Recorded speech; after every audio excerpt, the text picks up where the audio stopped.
Dear God, please don't let me relapse and return to the evil that men do. Father God, I pray and ask that you help me to have mercy on others the same way I would want you to have mercy on me. Father God, I also ask that you help me to be quick to forgive and slow to get angry. Amen, amen, amen. These young dudes out here don't respect shit until you put the barrel in their ear and let the text spit. I just might catch a case on my next hit, remove their whole face on some special effect shit. So show respect, Drake, or I'ma have a flashback. Digging through the dresser like fuck it, where my mask at? The mash back with the banger and damage shit and say fuck everything I learned in anger management. Hop back on some east side managed shit and push a nigga's top back when I let the cannon spit. Start planning shit, premeditation. I'm in love with the streets again, rededication. Casket or cremation when I shoot you down. I was built for the smoke like a hookah lounge. I keep big shit that sound like a bazooka sound, and I shoot quicker than ain't gotta be a hoop around. Dear God, please don't let me relapse and return to the G-Ride, 3 straps, ski mask with the case, squeezing keys apps, spraying everything from a nigga's brain to his kneecaps. Dear God, please don't let me relapse and return to the G-Ride with the 3 straps, ski mask with the case, squeezing keys apps, spraying everything from a nigga's brain to his kneecaps. Gun on me, it ain't never for show, homie. I'm far from a bully, but I'm never a hoe. Get out of line, my Beretta will blow. Real talk, we can take the beef wherever we go. I bring it to your front door like I'm Uber Eats. I guarantee you listen up when this Ruger speaks. Plus I maneuver through these streets like a ghost, and I'm handy with the heat. I cook a nigga like a roast. On me, homie, this is not a boast. I will still come through, boy, and stop a nigga's post. Play him close, man, air will ease it. Quickly off the waistband, man, and air will squeeze it. Leave you niggas laid out dead or paraplegic. Niggas playing in these streets while I'm very strategic. I come to your house dressed like the gas man. Shoot you 9 times, leave you stretched by the trash can. Dear God, please don't let me relapse and return to the G-Ride, 3 straps, ski mask with the case, squeezing keys apps, spraying everything from a nigga's brain to his kneecaps. Dear God, please don't let me relapse and return to the G-Ride with the 3 straps, ski mask with the case, squeezing keys apps, spraying everything from a nigga's brain to his kneecaps. I don't put shit on Facebook, I just holler in person. Put the pistol in your mouth while you're hollering in person. All that shit you kept rehearsing and put on your live, got your clap with the big 4-5. You bitch nigga, if you tell me to pull up, I'ma do that. That nigga who was whooping first nigga that I shoot at. Ski mask on my face, bystanders be like, who that? I ain't with the talking, bitch, boy, I thought you knew that. Leave his brains where my shoe at and bounce like I'm on a trampoline. Leave you laid out, nigga, like you camping on the scene. If you want something sweet, grab a peach or tangerine. Niggas won't smoke, well fuck it, I'ma let them handle steam. AR with the beam, you see the red dot? We'll tug on this trigger, nigga, it'll make your head pop. Blood pouring down to your shoes, call it Red Sox. Your brains hanging all over your shoulders like some dreadlocks. Expect the gang of dead off if they ever cross the line. The Lord said in the Bible, oh, revenge is mine. So I'm just trying to find a righteous path between the two. Before I lose control and do the shit I used to do. This being humble shit is new. I'm trying to turn the other cheek, but I ain't never been a bitch, so watch your mouth when you speak. Your mercy's what I seek, so I pray on bended knees. Don't let me get the K with the extended clip and squeeze. Lord, please. Dear God, please don't let me relapse and return to the G-Ride with 3 straps, a ski mask with the case, squeezing keys apps, spraying everything from a nigga's brain to his kneecaps. Dear God, please don't let me relapse and return to the G-Ride with 3 straps, a ski mask with the case, squeezing keys apps, spraying everything from a nigga's brain to his kneecaps.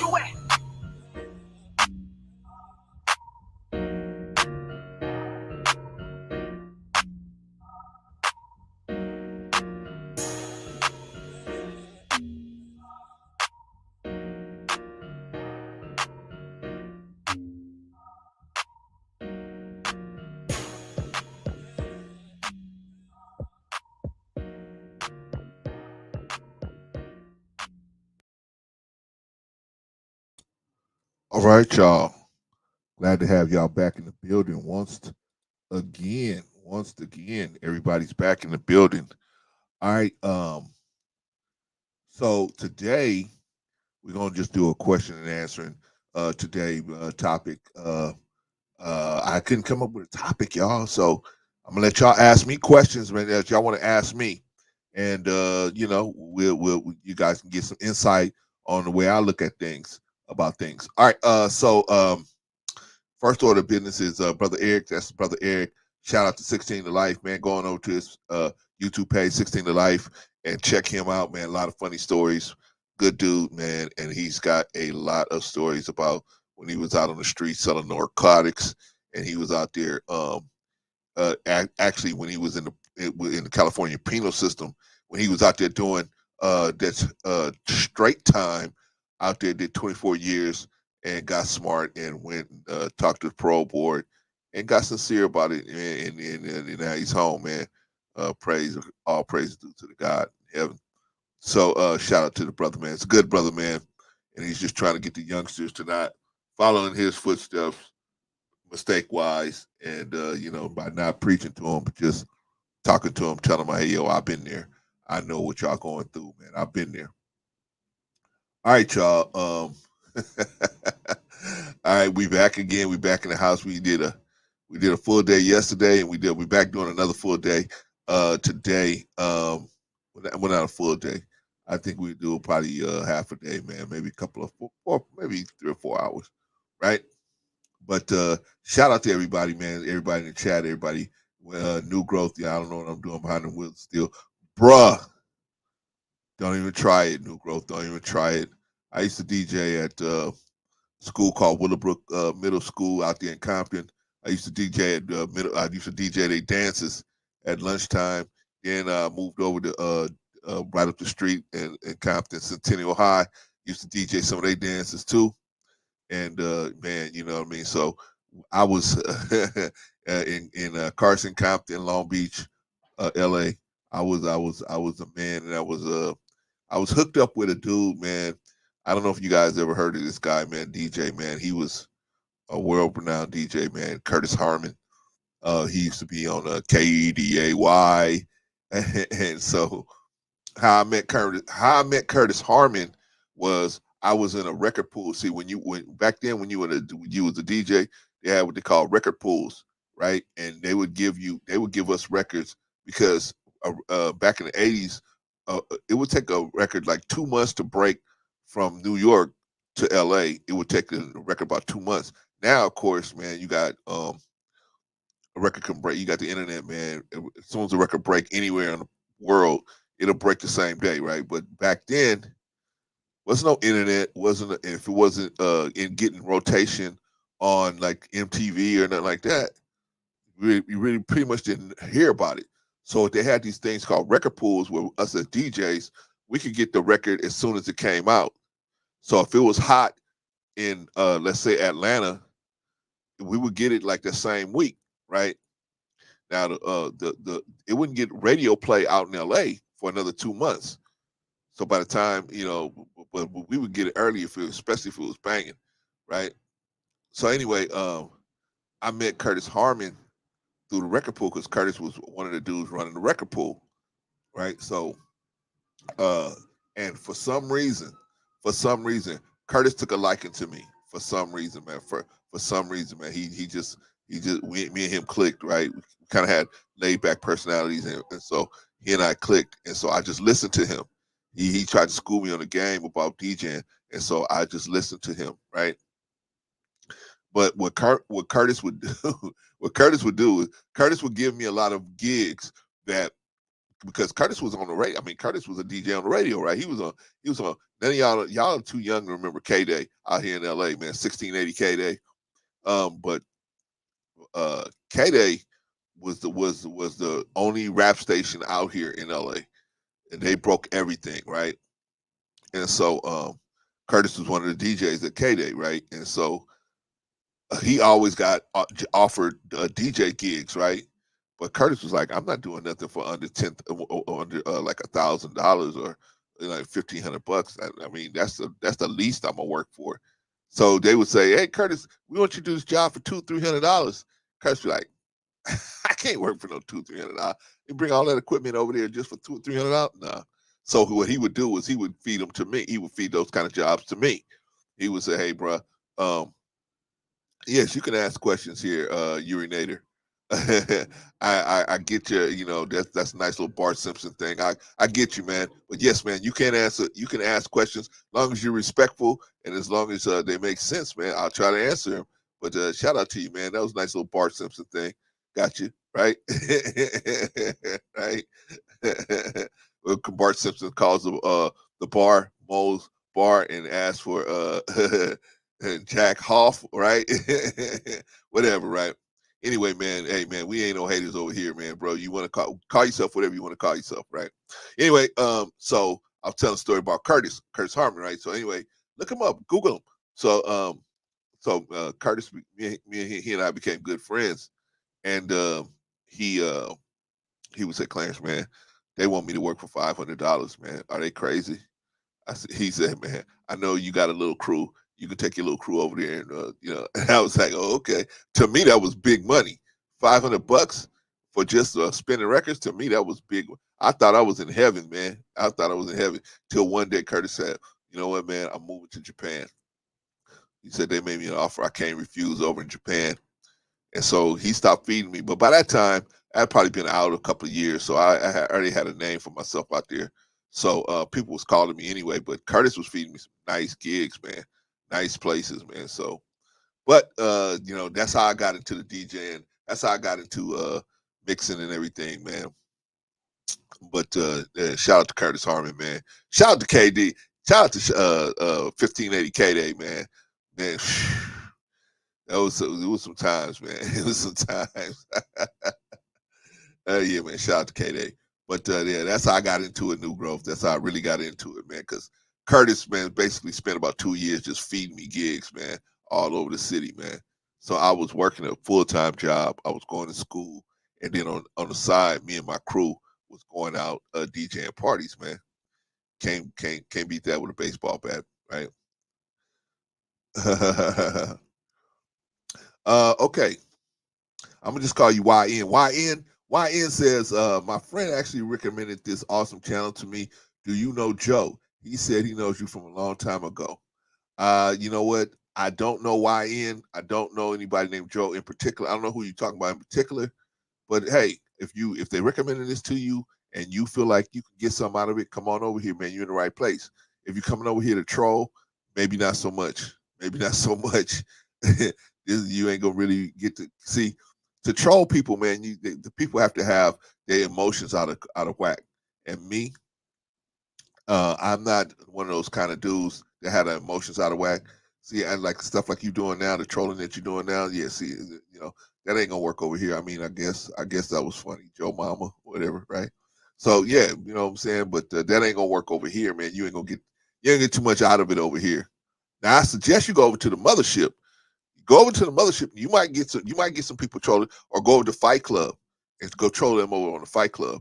You might get a lot more traction out of that kind of behavior over there, right? Or some of these other channels. This channel, man, is really our channel's too small. We got too much of a camaraderie with each other for you to actually get that off, and we're gonna be, man. It's not really, you're not really gonna get anywhere with us. That's why most of the guys like you're just gonna go away because ain't nobody's gonna trip or react the way you need them to react to make it make sense. We really not worth your time. We're really not worth your time. But hey, man, you can go ahead and keep swinging. If you do something crazy, real crazy, we're just gonna block you. So whatever. Anyway, all right, y'all. That was me and my Curtis Harmon story. Shout out to New Growth for that one. Yeah, man. I mean, I used to be cold, man. I used to be cold on those wheels of steel, man. I used to be cold, New Growth. The Great Pill Pod. Shout out to the Great Pill Podcast. Shout out to New Growth and the Great Pill Podcast. Glad to have y'all in the building, man. Glad to have Sister Annie. Glad to have you in the building. Glad to have you in the building once again. Did a tour with us yesterday and doing another tour with us today. Shout out to you, Brother Anderson. Brother A, our tourist brother. We are still black. Shout out to you, man. Glad to have you in the building. Another man that was with me on all day yesterday, Brother Vaughn Bryant. Shout out to you, man. Glad to have you in the building, Brother Vaughn. And of course, YN with the trolling. Yeah, man. You ain't gonna get too far over here trolling us, man. We're not gonna react the way you want us to react. It's just gonna be boring for you if you want to be over here trolling. But anyway, have at it, man. Knock yourself out. All right. So anyway, that's everybody that's in the building. Now, y'all, I'm a little bit late, man, because my brother came to see me and he wanted me to teach him something, so I said, okay, if I'm teaching, you teaching it. So we just started teaching. And so maybe I'll put that video up. But we were just teaching some basic self-defense maneuvers. All right, let's see what else. What else we got to do? Oh, y'all know. I mean, just to let y'all know. Just to let y'all know where we are in the backpack situation. The backpack situation. The backpacks.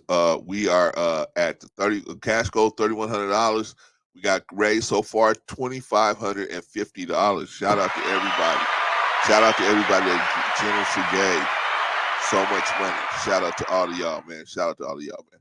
All right, yeah, we're gonna do it, man. We got to inch our way up to that goal so we can start buying these backpacks, start putting this thing together, man, for real, for real. All right, y'all. That's the backpacks. So let's get into the show real quick, man. Let's get into the show because I got so much stuff I gotta do. And really, man, I'm just gonna answer some questions. I ain't gonna keep y'all a real long time, man. We're just gonna answer some questions. All right, let's see. Y'all can ask me whatever y'all want to ask me, man. I'll try to do my best to answer it. Okay. Ooh, this is an ugly one, man, right here. This is an ugly one. This is an ugly one. Okay. This is Herschel Walker, man. Herschel Walker is saying he's I'm not saying she did or didn't have an abortion, right? I'm not saying she did or didn't, right? But at first, Herschel Walker was saying that nothing never happened, right? Nothing happened. But now he's saying, that it's a situation. Offer. And so when one of their own screws up, they go, but it's the grace of God that is on them. Now, first of all, my wife is an ordained pastor. I totally understand grace. I understand forgiveness. I understand that we all sin, but there's also a thing called hypocrisy when it comes to these same white Christian evangelicals. The moral majority was a farce from the beginning. And so it has never been about morality. It's never been about character. It's what I told Chris Christie a year ago on ABC This Week. It is about power. They don't care about morals and values and character. Donald Trump proved that. So we should just stop even listening to any of these fake Christians when they talk about the issue of morality. They want power. Dana Lash, she called one of Herschel's children's mother a skank. That's what she said. That's your Christianity. And so they don't care about the Bible or Jesus. It's about power. Clearly. Aaron, take a listen to Christian Walker. He has been quite the social media darling this week after admitting that most of the things about his father's candidacy was in fact a lie. Take a listen. I stayed silent as the atrocities committed against my mom were downplayed. I stayed silent when it came out that my father, Herschel Walker, had all these random kids across the country, none of whom he raised. Do you care about family values? I was silent lie after lie after lie. The abortion card drops yesterday. It's literally his handwriting in the card. They say they have receipts, whatever. He gets on Twitter. He lies about it. Okay, I'm done. Done. Everything has been a lie. Okay.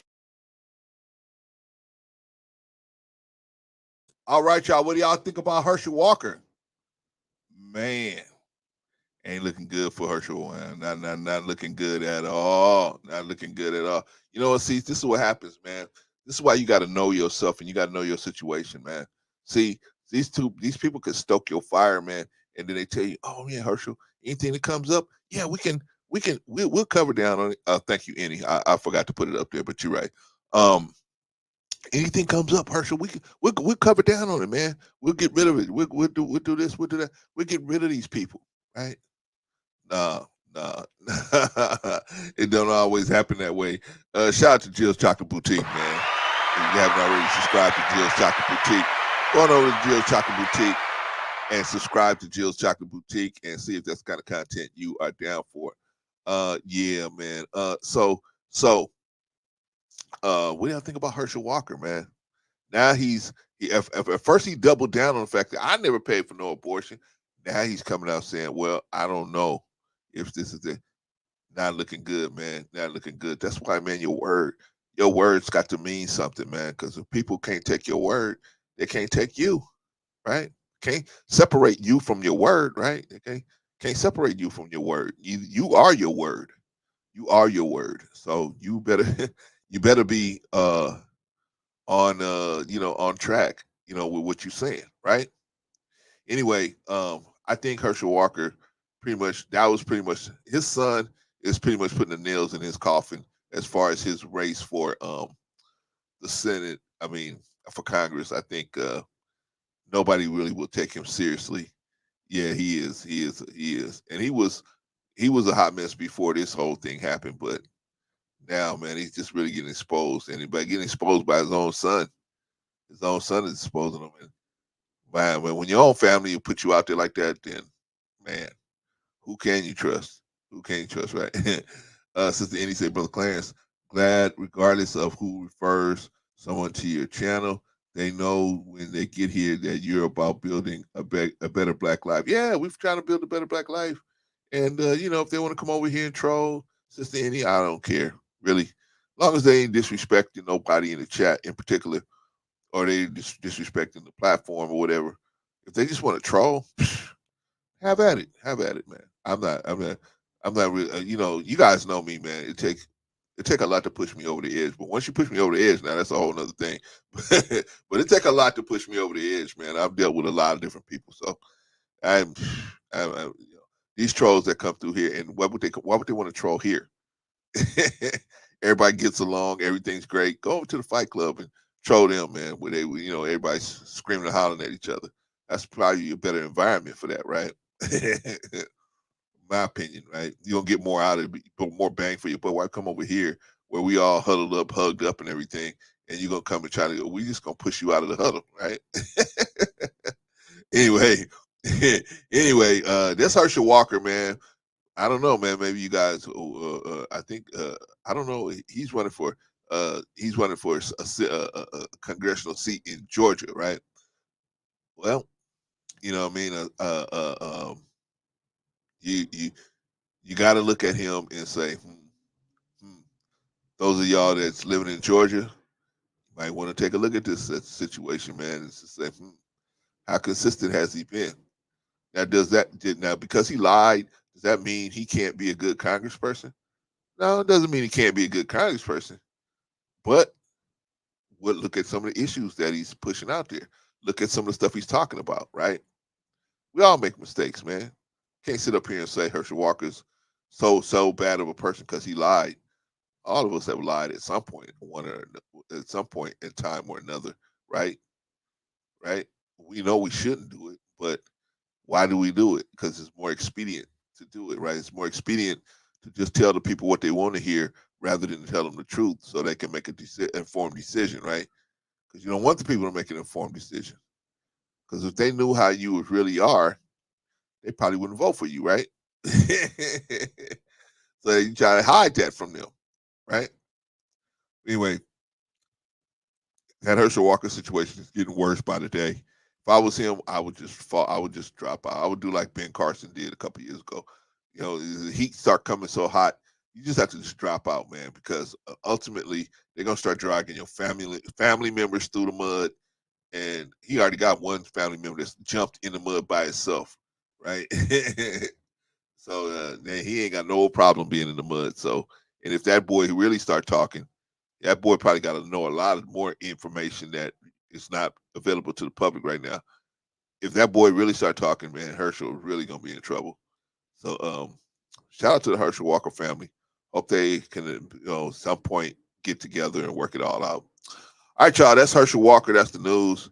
We got to go into the hit parade. Oh, did I get into the hit parade? Oh, let's get into the hit parade, y'all. Let's get into the hit parade. This is an ugly one. This is an ugly one, man. This is an ugly one. Ay, ay, ay. Ay, ay, ay. This is a, whew. Let's see. Anthony Rapp testifies in Kevin Spacey SEX misconduct trial. Holy smokes. Actor Anthony Rapp fought back tears in court on Friday as he testified in a civil trial against actor Kevin Spacey. Rapp, better known for his role in Star Trek Discovery, has sued Spacey for assault, battery, and intentionally inflicting emotional distress over an alleged incident that Rapp has said took place in 1986. He testified that he was 14 and living in New York City performing in the play Precious Sons around the time he met Spacey, who was then 26. Rapp testified that he was soaking up the opportunity to be part of the theater community and attended industry events where he had seen Spacey.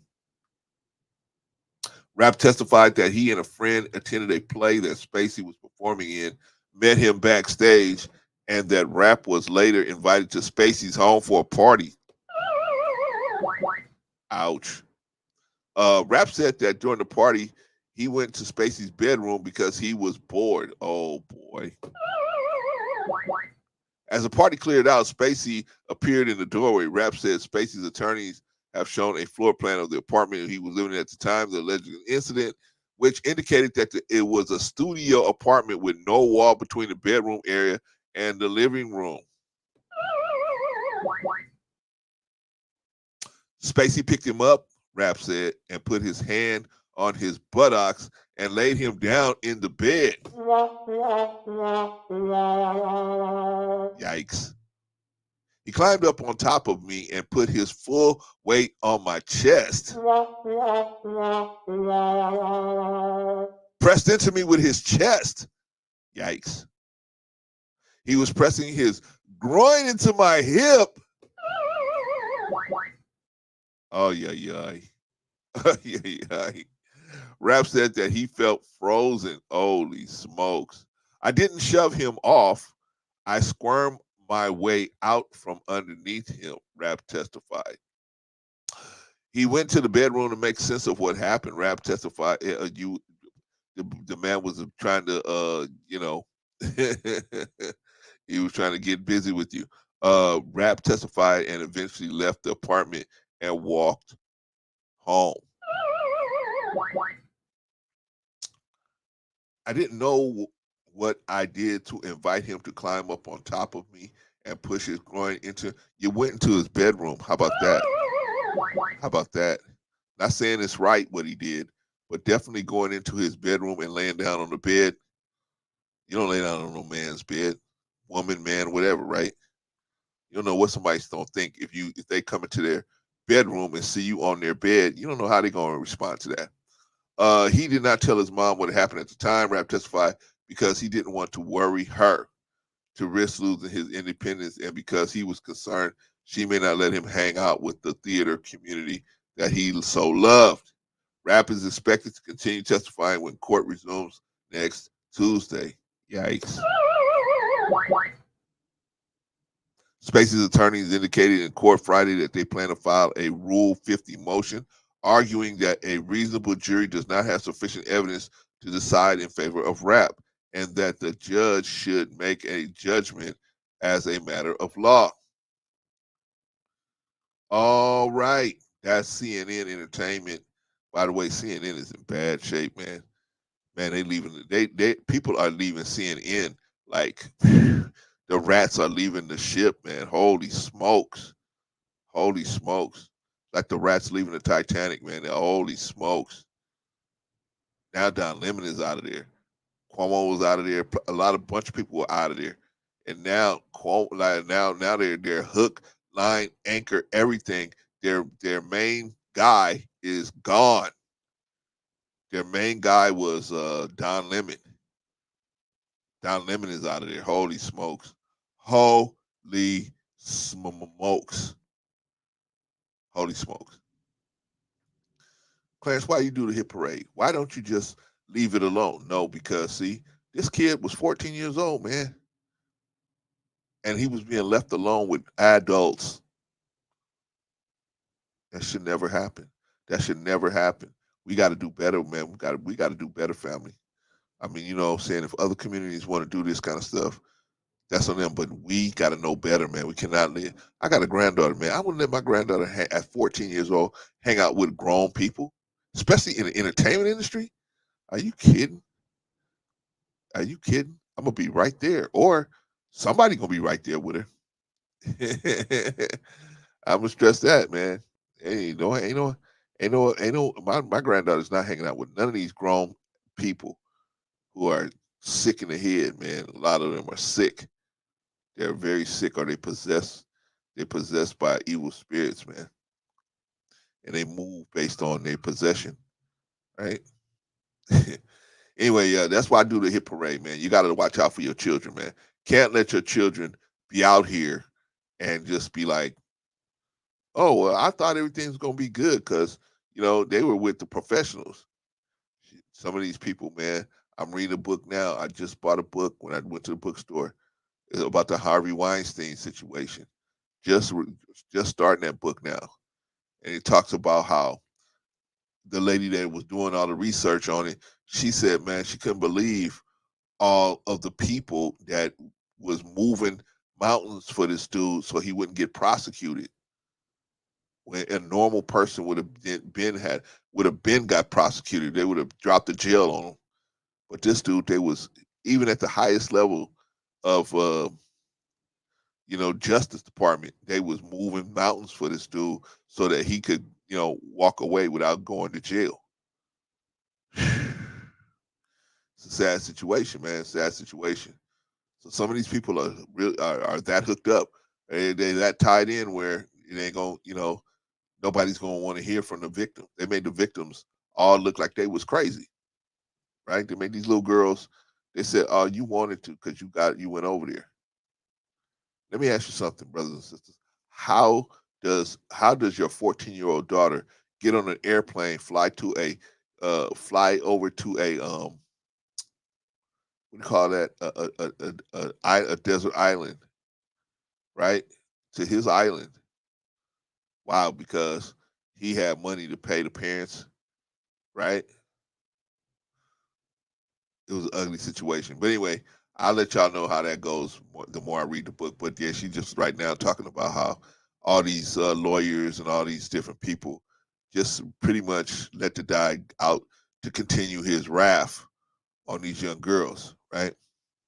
When I say young, I'm talking about like prepubescent, under the age of 12 or 13 years old. He had them over there and had these sex parties with them. And they were just like drones that was out there to just fulfill every man's fantasy out there. And he had to kill himself, in my opinion, because he had too much information, man. He would have had to spill the beans on so many different people. That was his only option. That was his only option. Anyway, that's the hit parade, y'all. That's the hit parade, y'all. Right? It's just anything. I'm not about to give anybody the benefit of the doubt. Nah, man. Don't give nobody the benefit of the doubt. I used to think, man, back in the day, man, when I was coming up, man, I had uncles and stuff that was from the South, man. And what I noticed was they made sure they was never alone with no children, man.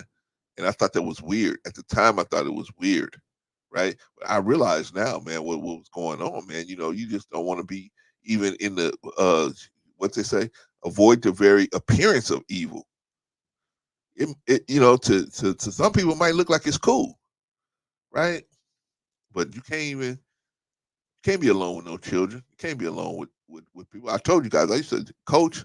I had one of the years I was coaching, I had a girl on a basketball team, and she used to always, at first couple of games, she kept coming to me saying, "Hey, coach, can you take my earrings off?" I was like, "No, I'm not taking your earrings off." I didn't tell her like that. I just told her, "Oh, no, why don't you go get your mom to do that? Your mom is right over there at the games, right?" She would say, "Yeah, can you take my earrings off, coach?" No, because I'm not gonna have people looking at me. I'm towering over this girl, and I'm trying to take her earrings off her ear. That's not my daughter.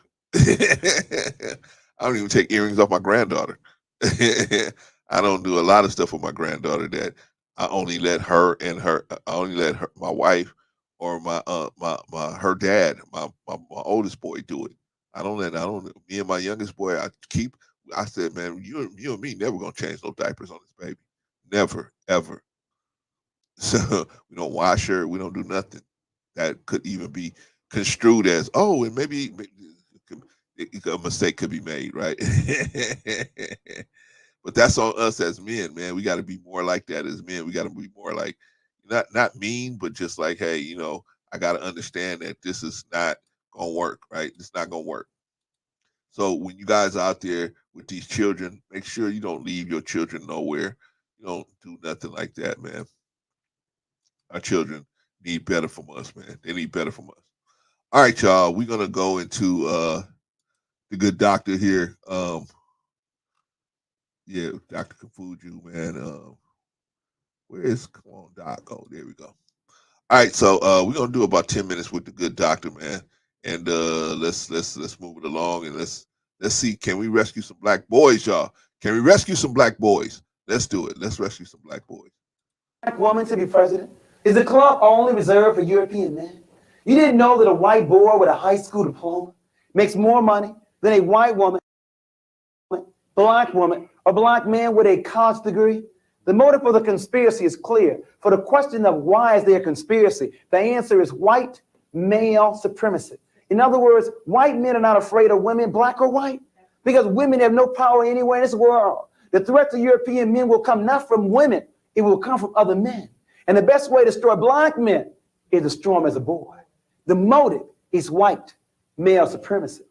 But before you get comfortable blaming somebody else, let me make sure we're clear. On a conspiracy, there would always be two. You see, you have the active conspirators and you have the passive conspirator. See, it's like child abuse. There were always two.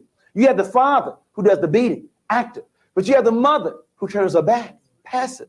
Isn't apathy, indifference, low expectations, buying hot goods in the black community, isn't that also part of a conspiracy? You have the active and you have the passive. In a conspiracy, there will always be two. Let me now give you the starting lineup.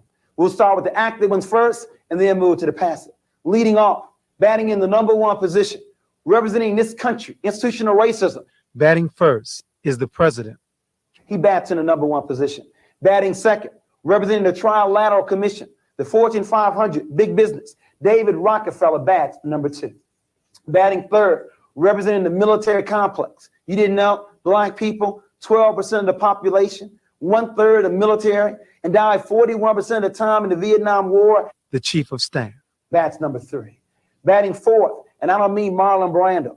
I mean the real Godfather. Drugs running rampant in the black community.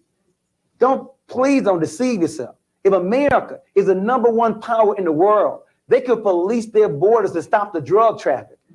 These men and what they represent intentionally want to make sure the black boys never grow up to be men. But remember, they got some help from some of us who really like black boys, who may even have black boys at home, just didn't know any better. And so we bat number 5 through 9. Batting fifth, not all, but some mothers who raise their daughters and love their sons. Batting sixth, some female teachers who don't understand that boys have different learning style than girls. Batting seventh, representing the media in this country, shows like Gary Coleman and Webster. Shows that make me sick.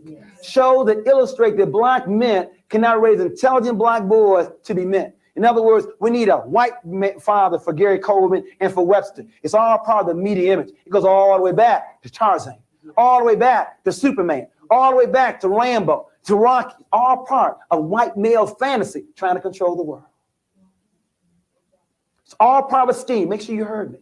It's consistent with Superman, Tarzan, Santa Claus, the white father, all part of that scheme. Batting 8, the macho image, Mr. T, and we'll look at today someone like Prince or Magic Johnson or Isaiah Thomas. In other words, no need to study, just be macho, just be a superstar. In other words, Mr. T, Prince for entertainment, Isaiah Thomas, the Magic for sports. And then last but not least, a black woman by the name of Kathy, who will do anything for a man, and a black man by the name of Willie, who does not feel good about himself. You see your faces right now. Who's Kathy? You have to stay to the end to find out who's who. The starting lineup, Reagan, no, you don't know who Willie is, though. We got a new theory for you now. We used to end with Donna and Kathy, but now we're going to give you the Eddie Willie theory. We have a new one. So we have we have Ronald Reagan, David Rockefeller, Caspar Weinberger, the Godfather, some mothers. I didn't say all, some mothers, some female teachers, the media image, macho in sports, and Kathy and Willie. These people and what they represent, intentionally or subconsciously, want to make sure that black boys never grew up to be men. Let's now look at the active ones first. I want to make sure we start in the right place. The conspiracy did not start with black mothers. It started somewhere else. We must start where it began. It began with active conspirators. I want to now look at them first. In looking at the active conspirators, I want to make sure we understand that these kind of terms don't make sense. We are not the minority. In other words, there are 4.5 billion people living in the world. Of this number, 80% of the world's population has color. That means only 20% of the world's population lacks color. Now you tell me who's a minority. You see, it's called the African Triangle. It goes all the way back. We're not the minority. We're only a minority. We allow ourselves to be divided up from our brothers and sisters in Nigeria, in Jamaica, in the United States. Look at this African Triangle. After all these years, other than the way we're dressed, you can't tell who's who. There are 1 billion people living in China alone, and we are second. 500 living in Africa, 160 living in Central and South America, 40 million living here in the United States. We are not the minority. Now, the question is, how can so small control so much? That's why I respect them so much. Think about it. You have a gang. You have one gang with 80 people, another gang with 20, and the 20 going to win?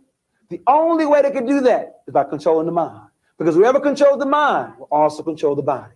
Let's look at this. Let's break this down in half. What you come up with is 10% European women and 10% European men. See, it's not even 20. It's really 10% European men.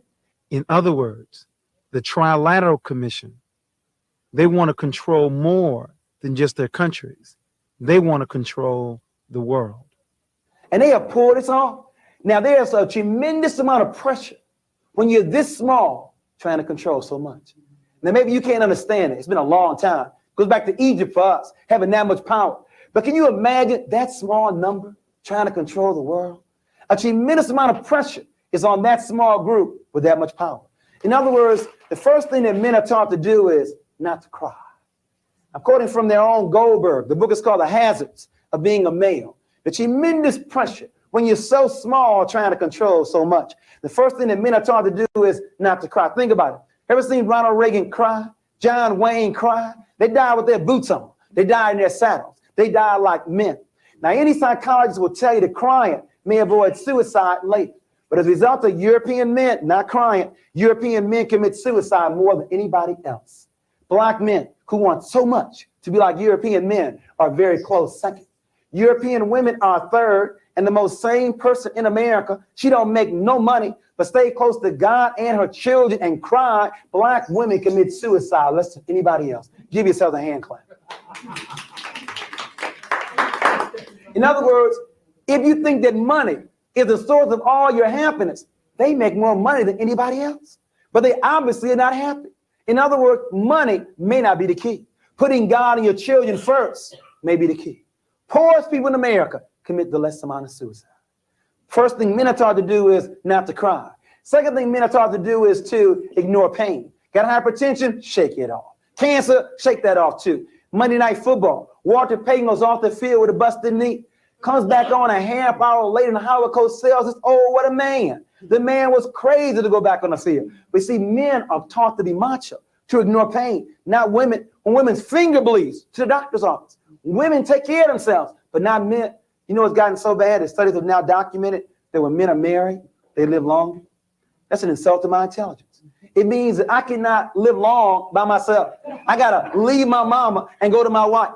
Because if I don't, I'm probably going to smoke cigarettes, drink liquor, and eat a lot of pork on the streets. But with women, annual checkup, that's what they encourage men to do. Drink a regular amount of water and eat a salad on a regular basis. What am I getting at? European women who say they're so oppressed. European women live to 77 years of age.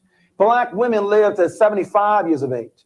European men die at 69 years of age, and black men die at 64.8. Albert, you and I die before the first Social Security check. That law needs to be changed to lower it for us. We aren't living long to collect on the payment. This is sad. I'm gonna die 10 years before my wife. This is not theoretical. It's not just my son here. It's my life here and your life. Can I not? The good doc, man. Woo, the good doc. Shout out to the good doc, man. Woo, man. I could let him play forever and ever and ever and ever and ever, but man, the good doc, man. What can you say? Can you argue with him? Can you argue with the doctor? No, man, you can't. You can't argue with him, man. You gotta You know what I'm saying? I mean, he just come with so much facts. He just got facts, man. All right, y'all. That was a good doctor, man. We're gonna do, we finished the last video. We're gonna just keep going through all of his tapes until we finish up, man, because he's got a whole series on black boys. Shout out to the good doctor. Let's see. What we got to do. We got to get moving. We're doing good on time, y'all. Doing really good on time. Let's see. Where we going now? I gotta do something here. Wait a minute. Let me look at this. Okay, let me look at this. Then let me look at this. Cause I can't be out there like that, man. Y'all expect a lot more out of me, right? Well, I gotta do the right thing. Okay, there we go. All right, let us get into. You guys know who Fannie Lou Hamer is? Probably heard the name before, but let's get into Miss Fannie Lou Hamer. Fannie Lou Hamer, outspoken civil rights leader and veteran Mississippi voter rights worker. Fannie Lou Hamer was born on October 6, 1917, in Montgomery County, Mississippi.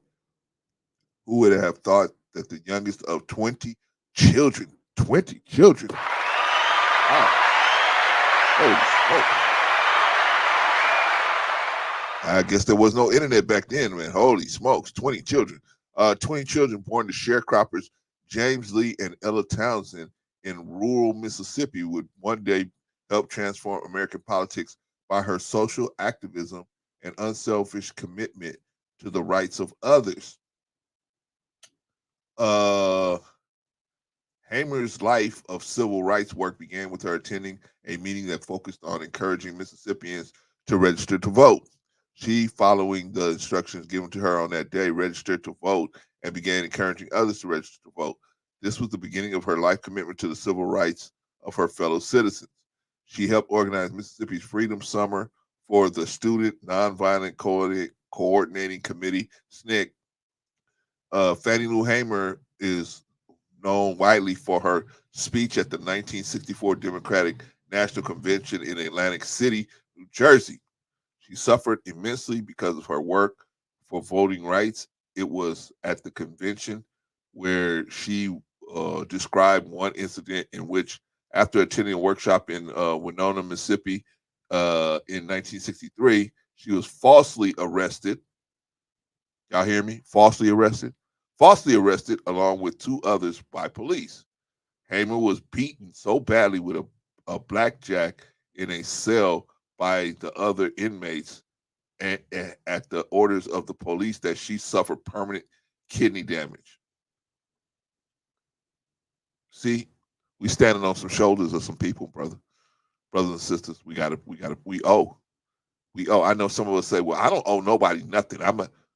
No, you owe. You owe.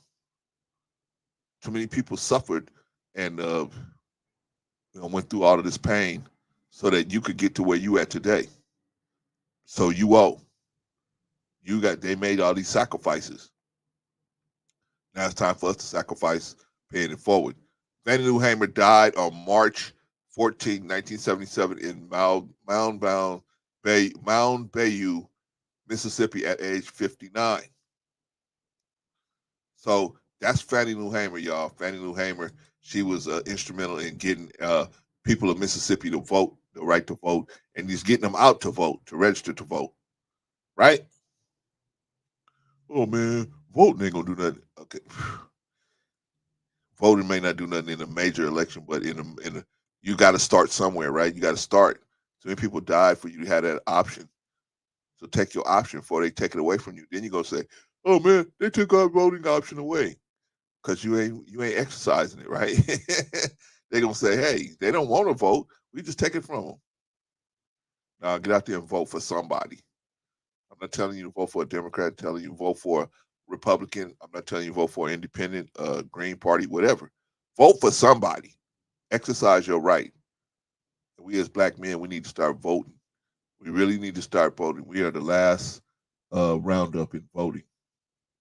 So we need to start doing that, man. So all of you guys, make sure you get out there and vote in the next election in your area. Okay? All right, that's Fannie Lou Hamer. Don't take my word for it. Dig that. Go check it out for yourself. Sister Fannie Lou Hamer, man. I've just got the short version here, but you guys can go out there. And by the way, let me give you guys the website that's actually making this happen. Black History Today. Black History Today. Go over there to Black History Today and check them out, man. And you can get some of this information as well. I'm not trying to hide it from you. And go out there and check it out for yourself. All right.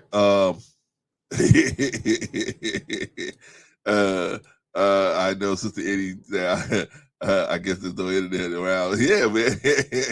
I guess 20 kids. Sister Eddie. Yeah. Sister Eddie, tell the truth. Have you even considered having 20 children? Have you even considered something like that? Any one of you ladies in the chat, have you even considered pumping out 20 children? Holy smokes. Oh, holy smokes. Me as a man, I know, man, I hate pain so bad. One would be enough for me. One would be enough for me. One would say, after that one, I would say, okay, I see how this is going to go. And I'm done. Shout out to Brother Marcus, man. Glad to have you, man. Glad to have you. All right, so that's your Black History Minute. Don't take my word for it. Dig that. All right, let's see where we going now, y'all. Where we going now? Oh, I gotta get you a job. Some of y'all need a job. All right, let's get y'all a job, man. Let us get y'all a job, and then we can get to the topic, man. We can get to the topic at hand. I don't know if we're gonna be out here that long today. Let's see. Correctional officer, California Department of Corrections and Rehabilitation, LA County.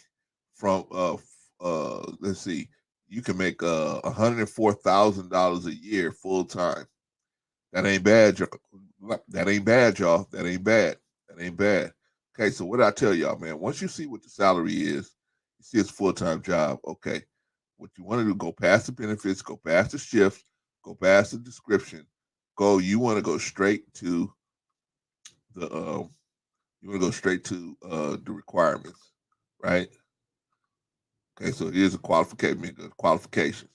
Got to be 20 years old, 21 years old at the time of the appointment to the academy. Graduation from high school, you got to have a GED or a diploma or proficiency. You can have a college degree or arts accredited university. See, basically all you need is GED, a high school diploma or GED, right? U.S. citizenship or permanent resident is available who has applied for citizenship. Minimum background investigation must be conducted prior to the candidate's appointment and training correctional procedure officer. This must have no felony conviction and eligible to own and possess a firearm. Okay. All right. So full-time job, if you have no felonies, you can make $104,000 a year, and that's probably just straight time. If you got dental health benefits, everything, retirement, all that.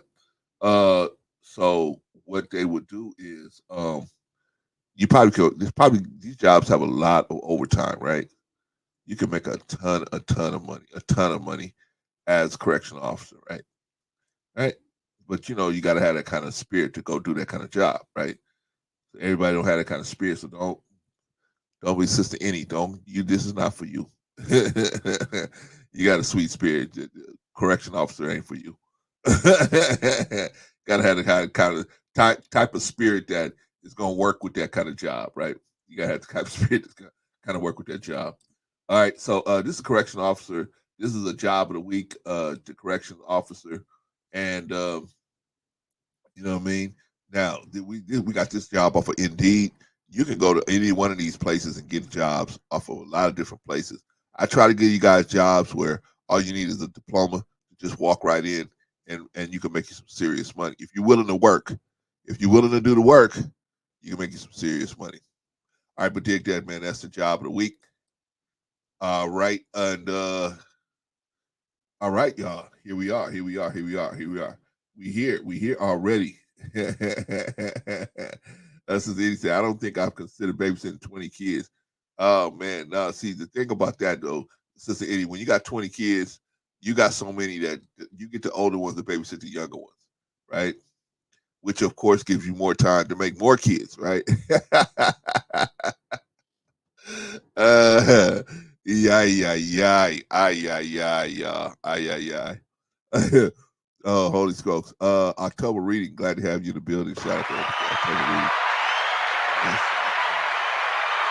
Says spit some bars for the fallen ones. Stay home. I don't know what that means, October, but hey, man, shout out to you, man.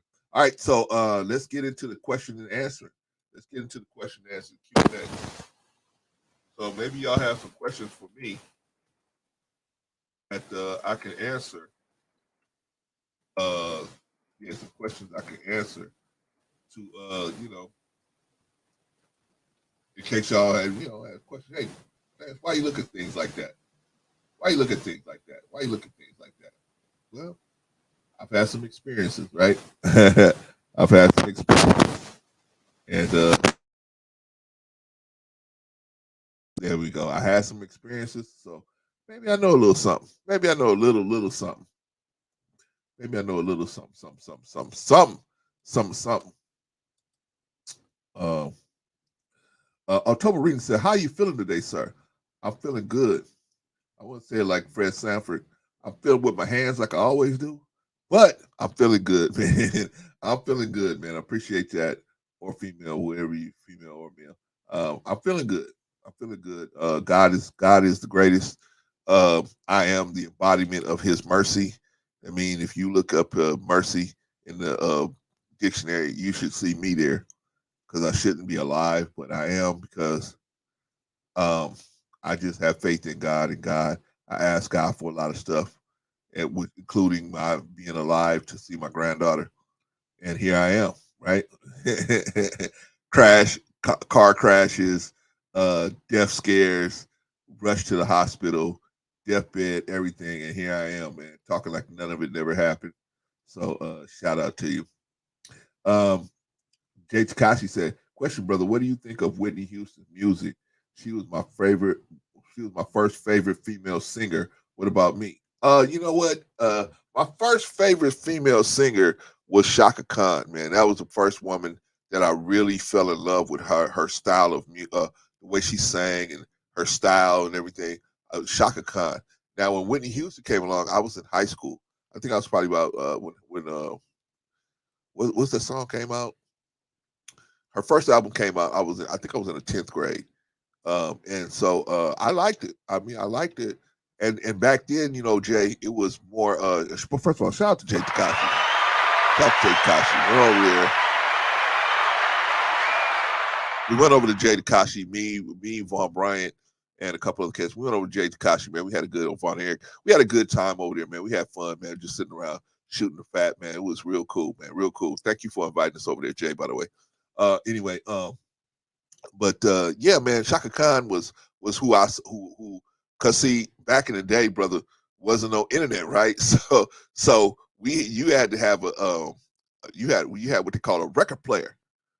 Where you had to have a record player. Hold on, October, I'll get there just a second. So you had to have a record player, man. So we had a record player, and on a record player, man, you could put like 10 albums on there, right? But the thing is, the record player would play the whole album. So it's not like today where you just play one single off of somebody's album and you could, you just fall in love with that one single, right? Well, back in the day, man, you had to play the whole album. It would play the record player would play the whole album, and so you got to hear the person sing in a lot of different keys. You got to hear him sing in a lot of different arrangements, and it was good. You got to see the whole talent of the person. Whereas today, you really don't get to see that. But yeah, man, I always liked Whitney Houston, man. I thought she was. I felt it was so tragic the way she passed away, and even more tragic the way Bobby Brown was always blamed for her drug addiction. That it finally came out that she had that situation going on way before Bobby Brown got into the picture. But her team let everybody think that Bobby Brown was the reason how she got involved with the drug situation. So, but anyway, that's a whole nother thing. But yeah, I always liked her singing, man. She was really good. Yeah, Shaka was good, man. Man, I used to love Shaka Man. I used to love anybody who had real talent, man.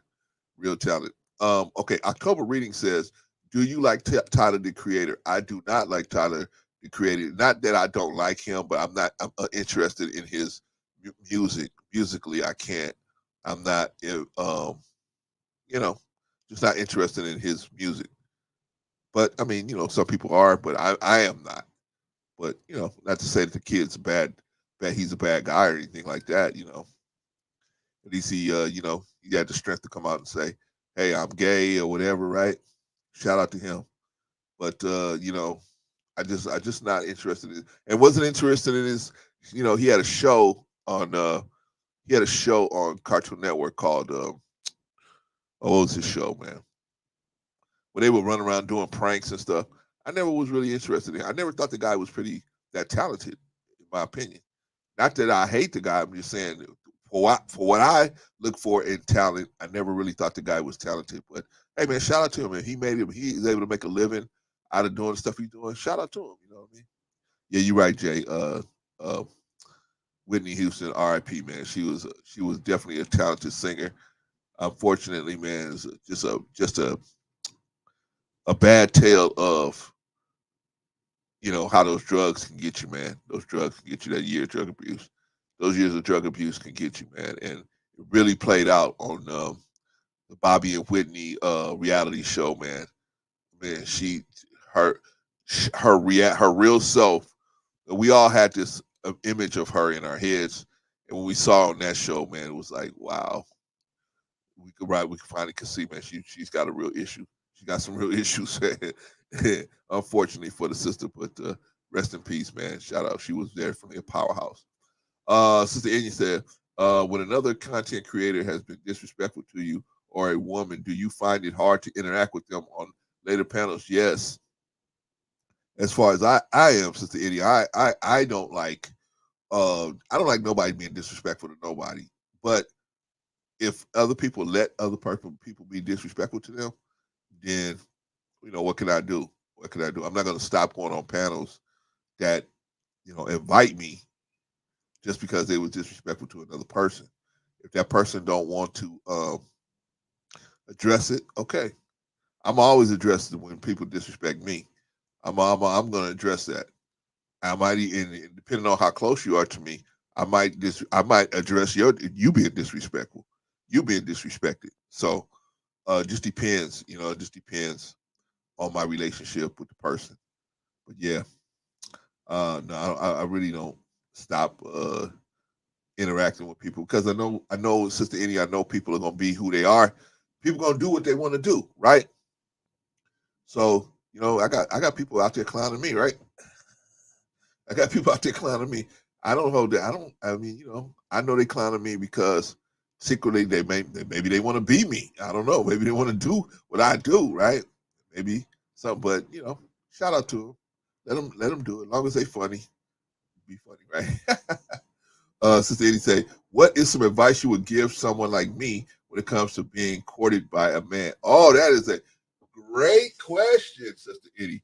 Great question. This is a great question. Listen, all you guys, huddle up. I'm going to give you some good advice for a woman, right?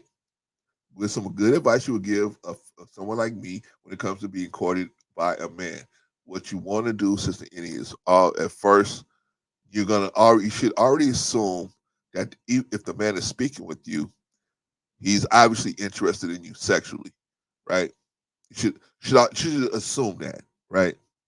So that's not something that you have to investigate that further, right? That will, he will, as he gets more comfortable with you, he will start laying out his intention sexually, right? What you want to know is this man the kind of man I can spend the rest of my life with? And so to know that, you got to ask some questions. You know what I mean? You got to ask some questions. You got to know that you're with somebody that's patient.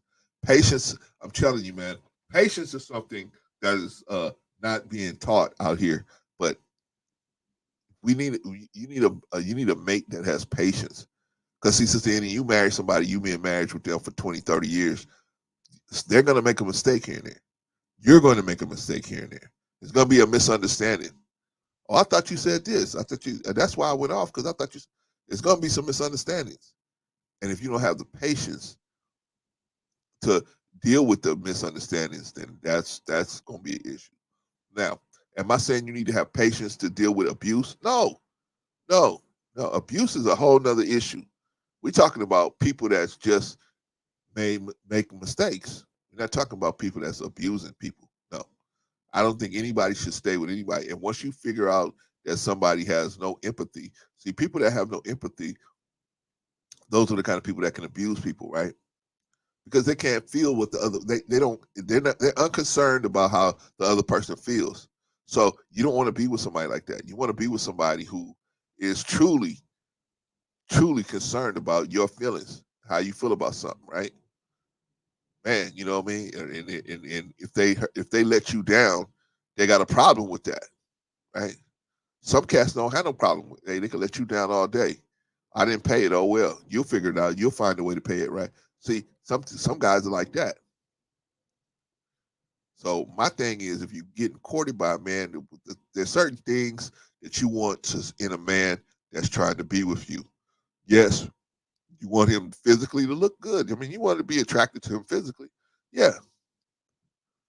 But there's going to be some more stuff back behind that. You need some virtues behind that. You need patience. You need honor. You need respect. You need a person that respects himself enough to say they have boundaries. Hey, because if they have, if most people that have boundaries for themselves first, and then they have boundaries for other people. Like they have a boundary for themselves. They say, hey, if something happens past this line, now I'm being disrespected. And if they understand when they're being disrespected, they'll understand when you're being disrespected. But if they don't understand when they're being disrespected and they accept disrespect, then they're going to they're not going to be they're going to not have a problem with disrespecting you because they don't see it as disrespect. They just see it as, oh well, this is how people get down, right? They just, oh, this is how it is, right? I had a son, my oldest boy would tell me, I said, man, you know, them dudes don't sound like your friends, man.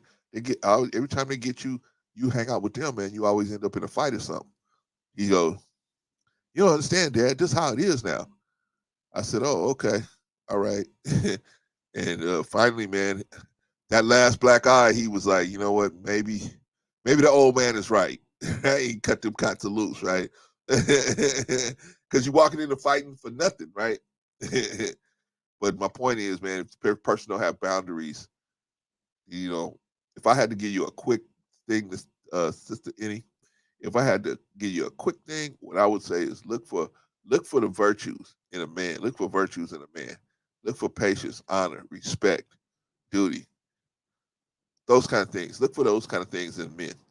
And how you do it, you got to ask some questions. You got to make some hypothetical situations and say, what do you think about this situation? Or ask them about situations that both of you have knowledge of, like on TV or something. Hey, what do you think about this situation? And just let them talk. And if you have a person that doesn't know, but they're willing to be taught, you might have a winner. You might have a keeper. But if you guys one of these kind of people, man, that they know everything, you can't tell them anything. Nah. Your suspension, I see. Rico, I'm gonna send you the link right now, Rico. Because maybe the people want to ask me some questions, but they're gonna ask you some questions too. I forgot, brother. I got caught up with somebody in my office this morning, and I forgot to send you guys the link today. So let me send you guys the link right now. I sent you a link yesterday, but you know, y'all know Rico, man. Rico, hey, why you do this to me? I didn't do nothing to you, Rico. You the one didn't show up. I didn't send it, but it's my fault today because I didn't send nobody the link today because I had got caught up, man. I was trying to figure out what to do. But anyway, yeah, that's my thing, Sister Annie. Uh, hold on one second. Let me get this brother this link because this brother is like, hey, I thought you was with the grandkids, man. I thought you was with the grandkids. I was trying to give you a break. Even though we love you, man, we want you to come on. But try to give you a break. There we go. All right. Yeah, you should have it, man. It should be coming up on you now. All right, there you go, Rico. It should be coming up on you. Okay. Let me go back. Hold on, y'all. Hold on. Hopefully that was a short version. But if you got any more questions, Sister Annie, man, hit me up. You know, you got you can hit me up at any time. Let's see. Rico said, when is my suspension from this unpaid position?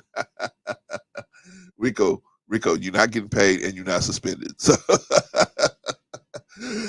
Pagoda, what's going on, Pagoda? How you doing, man? Glad to have you all the way from Tel Aviv, my Tel Aviv brother, man. Pagoda, what's going on with you, brother? Shout out to you, man. Shout out to you. And shout out to Rico Young, by the way. Shout out to Rico Young, by the way. Sister Annie said, I'm gonna do a conference call with you at times, right? Yeah, Sister Annie, I'm your family now. Let you run this cat by me. That cat, you cat you really getting serious with, you run that cat by me. Let me, I'll be like that big brother that's, wait a minute. I'll be like that big brother fresh out. What you doing? What? What's your intentions? Right? What's your intention? See, with men, it's about intentions. They may have, they will look like they got the intention of, something other than sex, but other men can spot that, a mile away. Women sometimes, because you're getting so much attention, they flooding you with so much attention, you can't really recognize it, right? Because you think, man, wow, this guy really feels strongly about me. Wow, really? You're so flattered, right? Oh man, I'm so flattered. This guy really feels this way about me. But the men are looking at the dude like, man, yeah, bro, I've been that dude. What you talking about? I can see it in your eyes. That's all you want. Oh man, Rico Young said, I'm driving. We'll jump on it as soon as I get to the house. But send it. I got you, brother. I got you. I already sent it, Rico. It's out there. Rico said, 2 week suspension. Still wanting my first check from last year. Yeah, man. Hey, Rico, soon as I can get a check, I'll give you a check, man. As soon as I get you a check, right? Pagoda said, I wish you a happy Sukkot holiday. Let's talk to Better Black Life. Same to you, sir. Same to you. Happy Sukkot holiday to you, brother. May it bring you blessings, man. Rico Young said, yes, Clarence, make sure I get a run with the young fella too. Let him meet the council of, okay, so, oh man, now you're really in trouble, Sister Eddie. Now Rico wants to meet the dude too. I think I'll be a little nicer, right? I'll be a little nicer, right? When Rico will be the one jamming the dude up, right? We say, hey, Sister Eddie, can you go get us some lemonade, please? You go get the lemonade, man. By the time you come back, hey, where's the guy? Rico ran him out.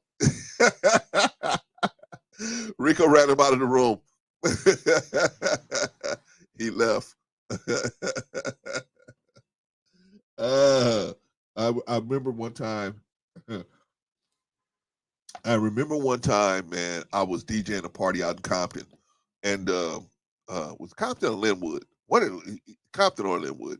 And because, like I told you guys, man, you know what I'm saying? Curtis Harmon used to throw me all these parties, man. Curtis used to throw me all these parties. He said, Clarence, I can't work for $500. What, do you think I'm crazy? I was like, $500, right? I was like, that ain't no money to you. He's like, nah, man, all the equipment I would bring over there, and all they want is $500. All they want to pay me is $500. Nah, bro, nah. But here, man, you got your crew. Do you want it? If not, I'll pass it. I'll pass it on to somebody else. I said, heck yeah, I want it, man. Just give me the address and tell give me the number. I'll call them and hook it up.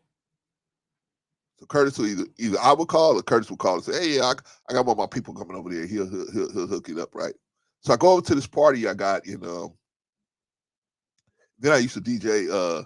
At a record store called the Warehouse. There's a warehouse that I used to DJ at, right, on Saturdays sometimes, right. So anyway,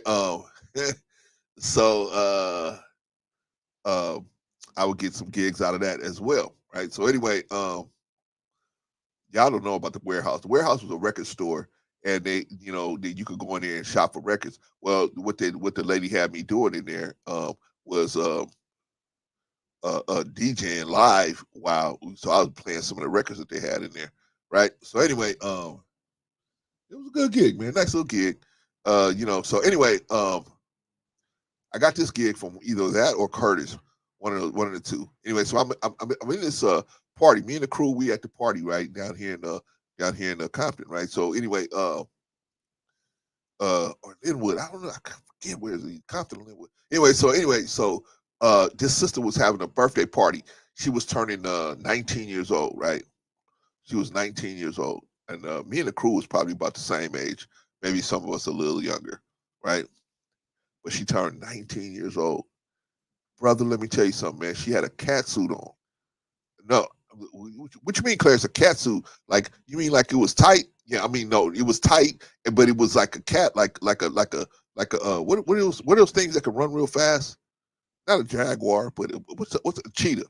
She had a suit like a cheetah. It was like a cheetah because it was like around Halloween time, right? So everybody had a costume on, and so she had this cheetah. It was ridiculous, man. It was ridiculous. It was ridiculous, man. Everybody in the place was on it. Hold on, Vagoda. I'm gonna get to the link, man. Hold on. So everybody in the every guy in the play, every single guy in the spot that had any means was trying to get her. So it was about 3 or 4 dudes chasing her all over the place, right? So finally, this one dude comes in, and he's dressed, he's dressed like a retired he dressed like he's retired out there in Miami Beach, right? So the father's like, who is you? Who is you is?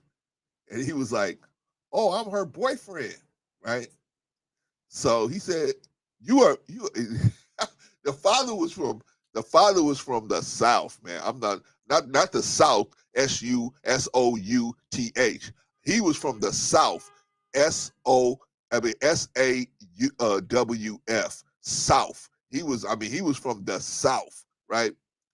he said, hey boy. He said, come here. He said, sit down right here. Let me talk to you. You going out with my daughter, with my baby girl? He said, yes, I am. Yeah, I am. And the dude looked like he was probably about 30, 31, somewhere in there. So the father said, sit down. He said, so the dude came and sat down, right? Next thing I know, see, now I'm DJing, but when I had a crew with me, right? So I had one dude that could take over for me while I was going around checking, make sure the speakers were working okay, and everything like that. So while I'm doing that, I'm overhearing them dude talking to this cat, right? So the father was like, what, hey, what you do for money? What you do? So young brother was like, oh, I'm in real estate. I'm in real estate. I buy and flip houses. So the old man say, you do? Well, okay, what's escrow? What you tell me what's escrow? Right? So the young fellow was like, I don't know, and so the father said, yeah, that's what I thought. Out. The dude's like, what? He's like, out of my house. He's, I guess he told one lie too many, right? I'm overhearing all this stuff. Me and a couple of my boys is cracking up, right? Because we listened to the dude get grilled. Man, he got grilled like a hot dog, right? So, but the father threw him out. He ended up leaving because he was like, man, what? He said, man, no, you got to go. And he said, unless you want to stay and answer some more questions, right? So the dude was like, nah, I'll talk to you later. Tell the girl that I'll talk to you later, right? But holy smokes, man. Just the memory of that cat suit, man. She had a little tail too. Holy smokes, man. Holy smokes.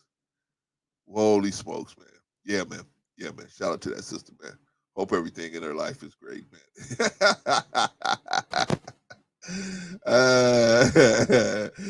So say Brother Clarence was walking around making sure he had identified all the felines at the party. And you know what, Sister Annie, man, well, not man, but Sister Annie, it was like most parties, right? It's usually about 2 or 3 sisters that are really attractive, right? Hold on 1 second, y'all. Yeah.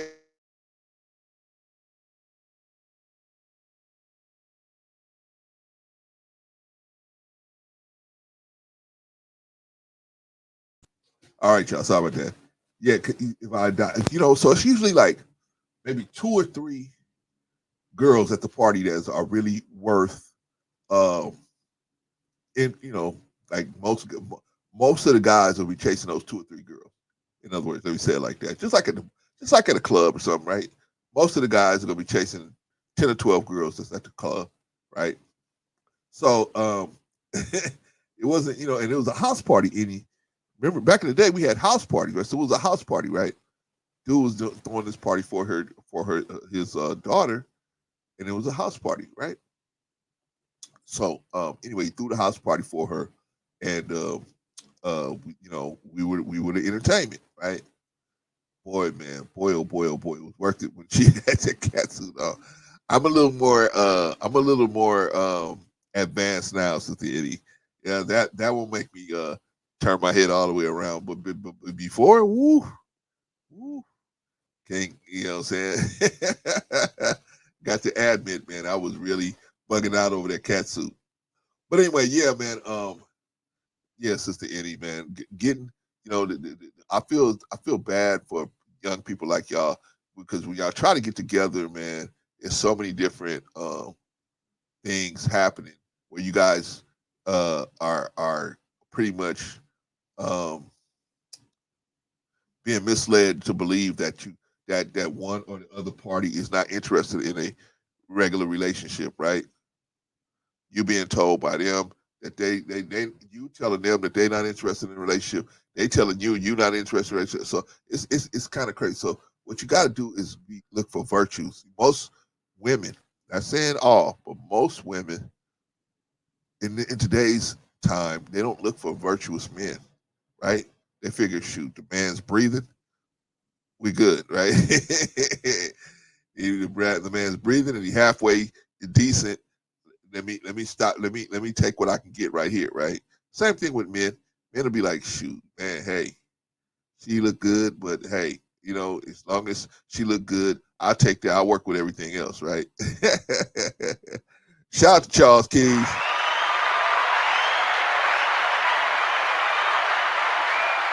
And shout out to Canada Ann. Shout out to Canada Ann. Shout out to you. Shout out to you. Okay, Charles Keys. Charles Keys said you can always buy a cat suit for your lady. Yeah, you always can. You always can. You know what I'm saying? You always can. But you know what I'm saying? But Charles Keys, after a couple of babies, man, most of the time that's the cat suit ain't gonna be. But hey, if you love her enough, hey, it's not gonna be matter, right? Not gonna matter as long as she's that same good person. You know what I mean? Canada said, good evening. Good evening. Hey. Glad to have you, Canada. Glad to have you in the building, sis. Charles said, Halloween is coming. Yeah, it's coming, man. But you know what I mean? So it's coming. So maybe you want to buy a cat suit for your lady, or buy a cat suit for yourself so that you can give your beau or husband or whatever serious partner something to attract. Because see, this is one thing that women get messed up, Sister Annie. Women get this messed up when they dealing with men, is that attraction and arousal are two different things. So I may be attracted to you because of your virtuosity, but at the same time, you have to keep the attraction. You have to keep the arousal up. There's a difference between attraction and arousal. And a lot of times women get confused because they don't understand that there's a difference between attraction and arousal. Just because I'm attracted to you don't mean I'm aroused, right? It's the two different things. You got to be able to maintain the attraction as well as the arousal. But Clarence, that's not fair. That's a lot of work. Men have to do the same thing, right?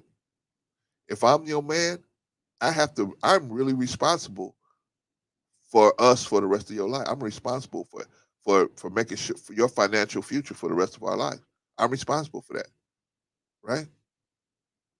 I have to prepare a way for you when there's no this that situation hasn't even come up yet, and I have to prepare for it, right? I have to get all these documents together, get this life insurance. I got to get all this stuff together, these annuities, whatever I got going on. What do you call that? Retirement accounts. I got to get all that ready. I got to have you ready to be able to cash in on all that stuff, right? Shout out to you, Vagoda. Vagoda, don't go away because I'm going to put the link out about maybe 15, 20 minutes, man. I'm just trying to answer some questions. Yeah, see, yeah, do it. I'm telling you, Sister Annie, that'd be the best time you ever invested is in a call with me and Rico. We'll put Rico in that call. Yeah, we will definitely be able to talk to you and give you some counsel on what you should look. Because see, certain things you got to look for in a man. Man has to be a hard worker. You got to look for that in a man, a hard worker. Because if a man is willing to work hard on a job, he's gonna be willing to work hard for you. He's gonna be willing to work hard for you. But if he ain't willing to work hard on a job, how's he gonna work hard for you? Right? If he ain't willing to work hard to make sure that grass is cut right, how's he gonna work hard for you? If he ain't willing to work hard to make sure that that car is washed right, how is he gonna work hard for you? Well, Clarence, I don't need nobody to work hard for me. We all need somebody to work hard for us. We need somebody to have mercy on us and work hard to work with us, right? Because you married to somebody, man, it's gonna be a struggle. I don't care how good a marriage is. It's gonna be a struggle sometimes in there, right? And your marriage is gonna be a test for you. And your children is a test for you. And your husband is a test for you. And your wife is a test for you. And your side piece is a test for you. It's a test for you. What place can't God go? What place can't God test you at? Think about that one. Is there a place? All right, big brother. Is there a place that God can't test you? Is there a place you can hide? I'm hiding from God. I'm gonna hide from the test that God got, right? Noah had a son. Noah had a son, right? Noah said, "Come in the boat, man. It's gonna start coming out casting dogs." Now you don't know what you talk about, pops. I'm good out here. Look at all this fresh air, sunshine I got in here. I ain't finna go in there with stinky animals. No, son, man, it's gonna start going. Once we close this door, it's gonna be a rizap. What you talking about, old man? What you talking about, old man? You old and crazy. I'm good. When it really start raining, I'm gonna run to the tallest mountain, and I'll be okay. No, it's like it ain't gonna go like that, man. I'm telling you. Get in the boat, son. No, I'm not. So what happened? The rain came, right? Noah said, "Hey, man, it's rain. Get in the boat." Noah's son said, "Man, stop. I'm just finna climb this highest. I'm climbing the tallest mountain, right? What's the tallest mountain on the planet? Mount Everest at 25,151 feet, I believe, approximately, right? That's a what? That's a little over 5 miles, right? Couldn't couldn't sustain them, right? So Noah kept asking God, "Hey, God, can you change your plans? Can we change up the plans here? My son, I got a son out there." God said, "Check this out, man. You ask me one more time about this boy, I'm gonna put you out there with him." Yes, sir. Message like some simple say, mission accomplished, right? Mission accomplished. Got that right. Oh man, Sister Candy Ann said, "Brother Clarence, what advice do you have for young black men regarding how to build a positive social circle for better lives?" Okay. the first thing that if you want a positive black circle with men, the first thing you have to establish is that the righteousness of the group. You have to establish the righteousness of the group, and is this group a righteous group, right? Because some groups are facades for other activities, right? Some groups are facades. They have a name like they are righteous, and then they're not righteous, right? Or they have a name like, hey, we are men getting together for one purpose, right? And then you find out, holy smokes, these people have another purpose for getting together, right? So first off, you got to find out if the group that you get involved with is a righteous group. Next, you got to see if they want you just as much as you want them. If they don't want you as much as you want them, maybe this is not the group for you. We all need to be desired, even by same sex. We all want to be desired by our peers, right? We don't want nobody to want us around that's putting up with us. We want people to be, desire us. Desire us. We desire them. All of you guys in the chat, I desire to have you here, right? This is my desire for you here. If I don't see you here, I'll be like, oh man, something might be wrong. Hope everything's okay, right? I don't see you here. Like Rico, sometimes I'll just check on Rico. Hey, Rico, what you doing? Oh, I just got caught up doing this and that. Okay. You couldn't call me and tell me? No. But I realized that's not his personality, man. His personality is not the type of dude that's just going to say, hey, Clarence, I know you was thinking about me. I'm okay. I'm good. That's just not his personality, right? Me and Vaughn thinks like that, similar like that, right? Or Patrice, the same thing, right? I have to call Patrice sometime. Hey, Patrice, you good? Right? Because she just don't think like that because she got so much going on, right? She don't think like, oh, man, maybe these cats are worried about me. And then when we tell her, she got, oh, I got caught up doing this, right? But me and Vaughn check on each other. Hey, Vaughn, hey, I heard from you, man. You okay? So we understand how that go, right? But everybody's not like that. You know what I'm saying? But that's the group we trying to build here, right? Candyman, we trying to build here is a group that will check on each other. That we feel like, hey, this group, our purpose is, like, for example, Candyman, I don't know if you noticed, but we are giving away backpacks. We're giving away backpacks to kids, right? We're giving away backpacks. Let me share this with you real quick. Let me share this with you. We're giving away backpacks, a fundraiser, kids backpack fundraiser. We get our cash goes $3,100 raised so far, $2,550, right? But that's because the group, we as a group, we have a goal. We have a goal that's a good, right? So now here's a question. Do you want to be around people that have good goals? Right?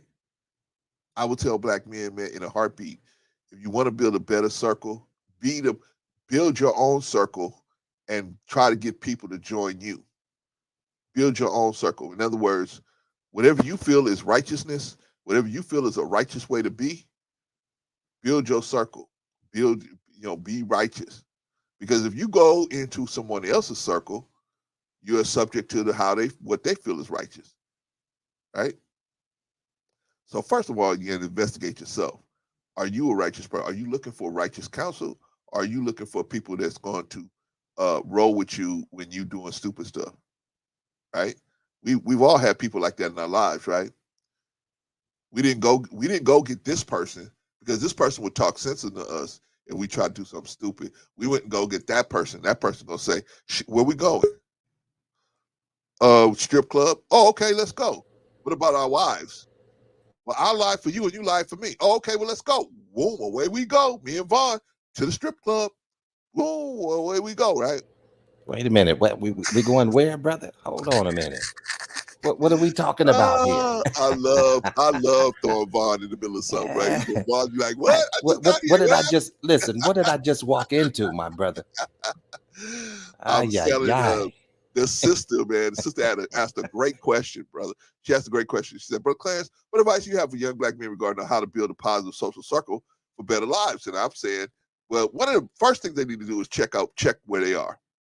If you check, make sure you in a place where you want positive things to happen for yourself.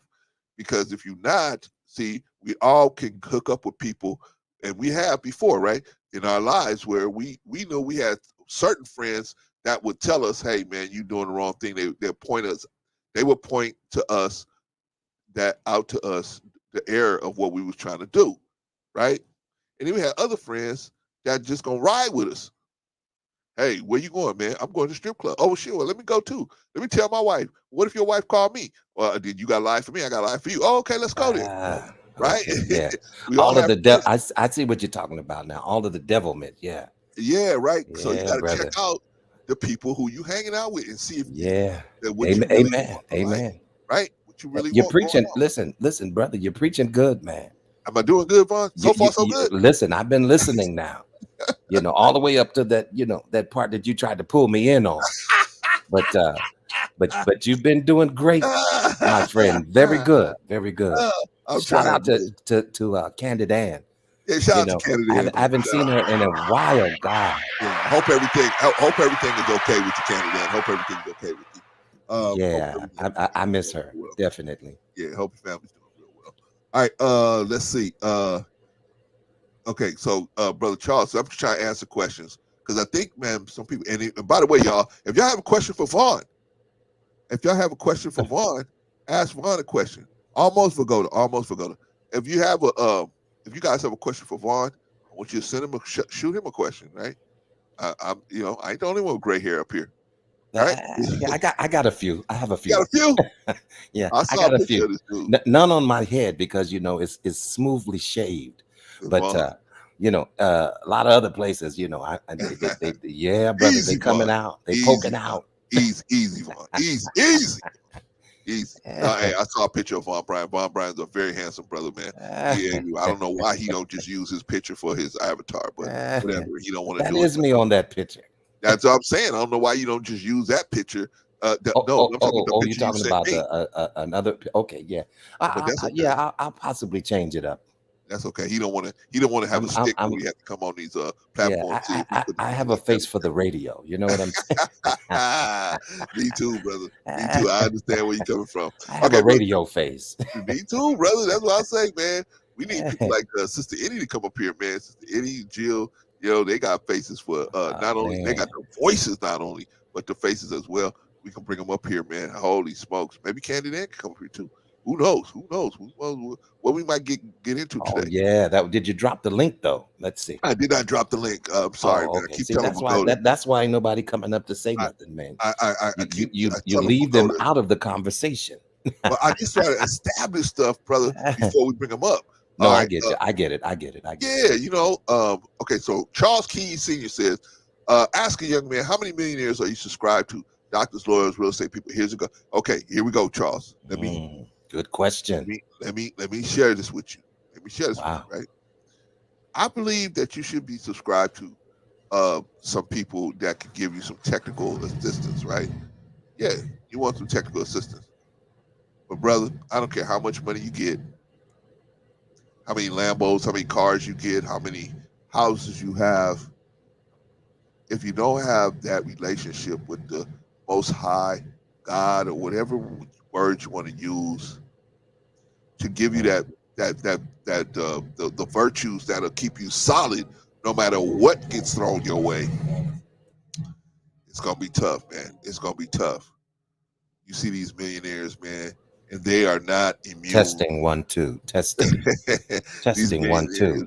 Testing 1 2.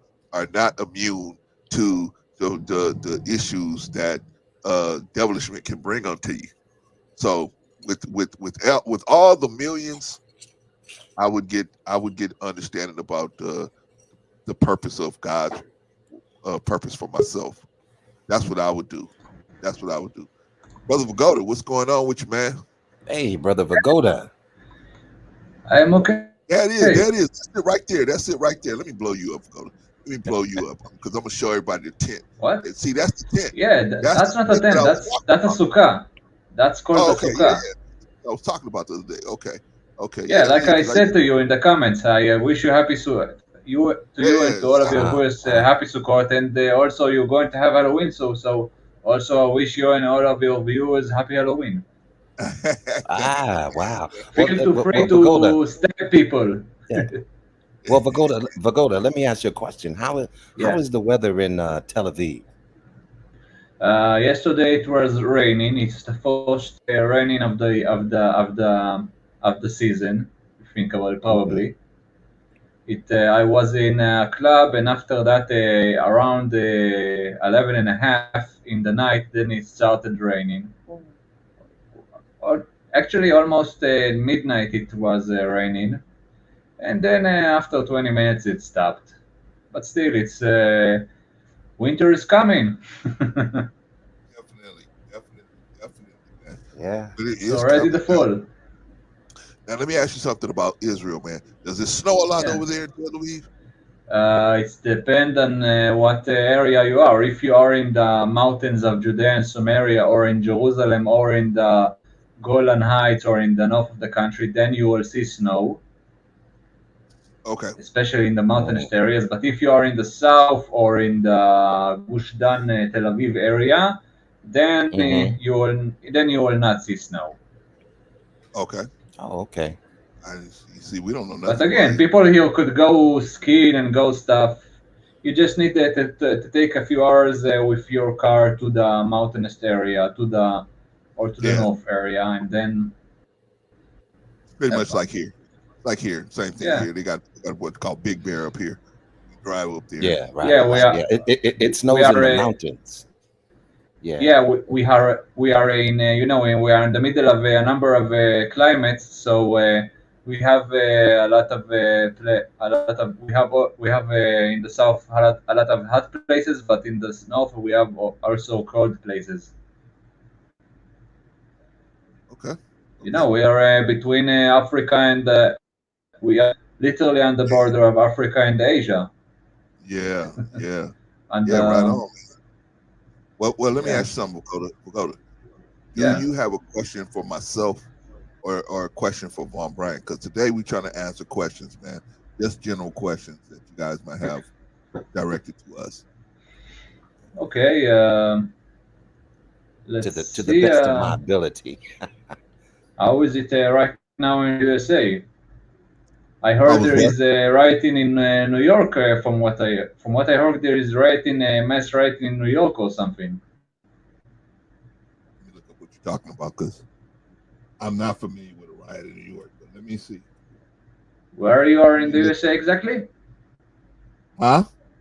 Where in which state are you in the USA? I'm in California, man. Yeah, we Ah, both yeah. are Okay. both of us are in California. Well, New York is still your territory.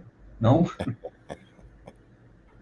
Man, From what Hey, I yeah, heard, man. there is rioting listen, in New York, but No, I don't see yes. it, man. I don't see it. I'm Okay. not saying it's not happening. I'm just saying I'm looking it up and trying to find it. Yeah. Let's see. Cause for exits. I don't know what they're writing. Uh, What are they writing? Do you know what they're writing about? I came back right now from my family, from the sukkah of one of my cousins, and I too much. Okay, so can I ask you a question? Let me ask you a Yeah, question. go ahead. Ask you a better question than you asked me. What exactly does happens at this ceremony or this Holiday. It's this name's holiday is Sukkot.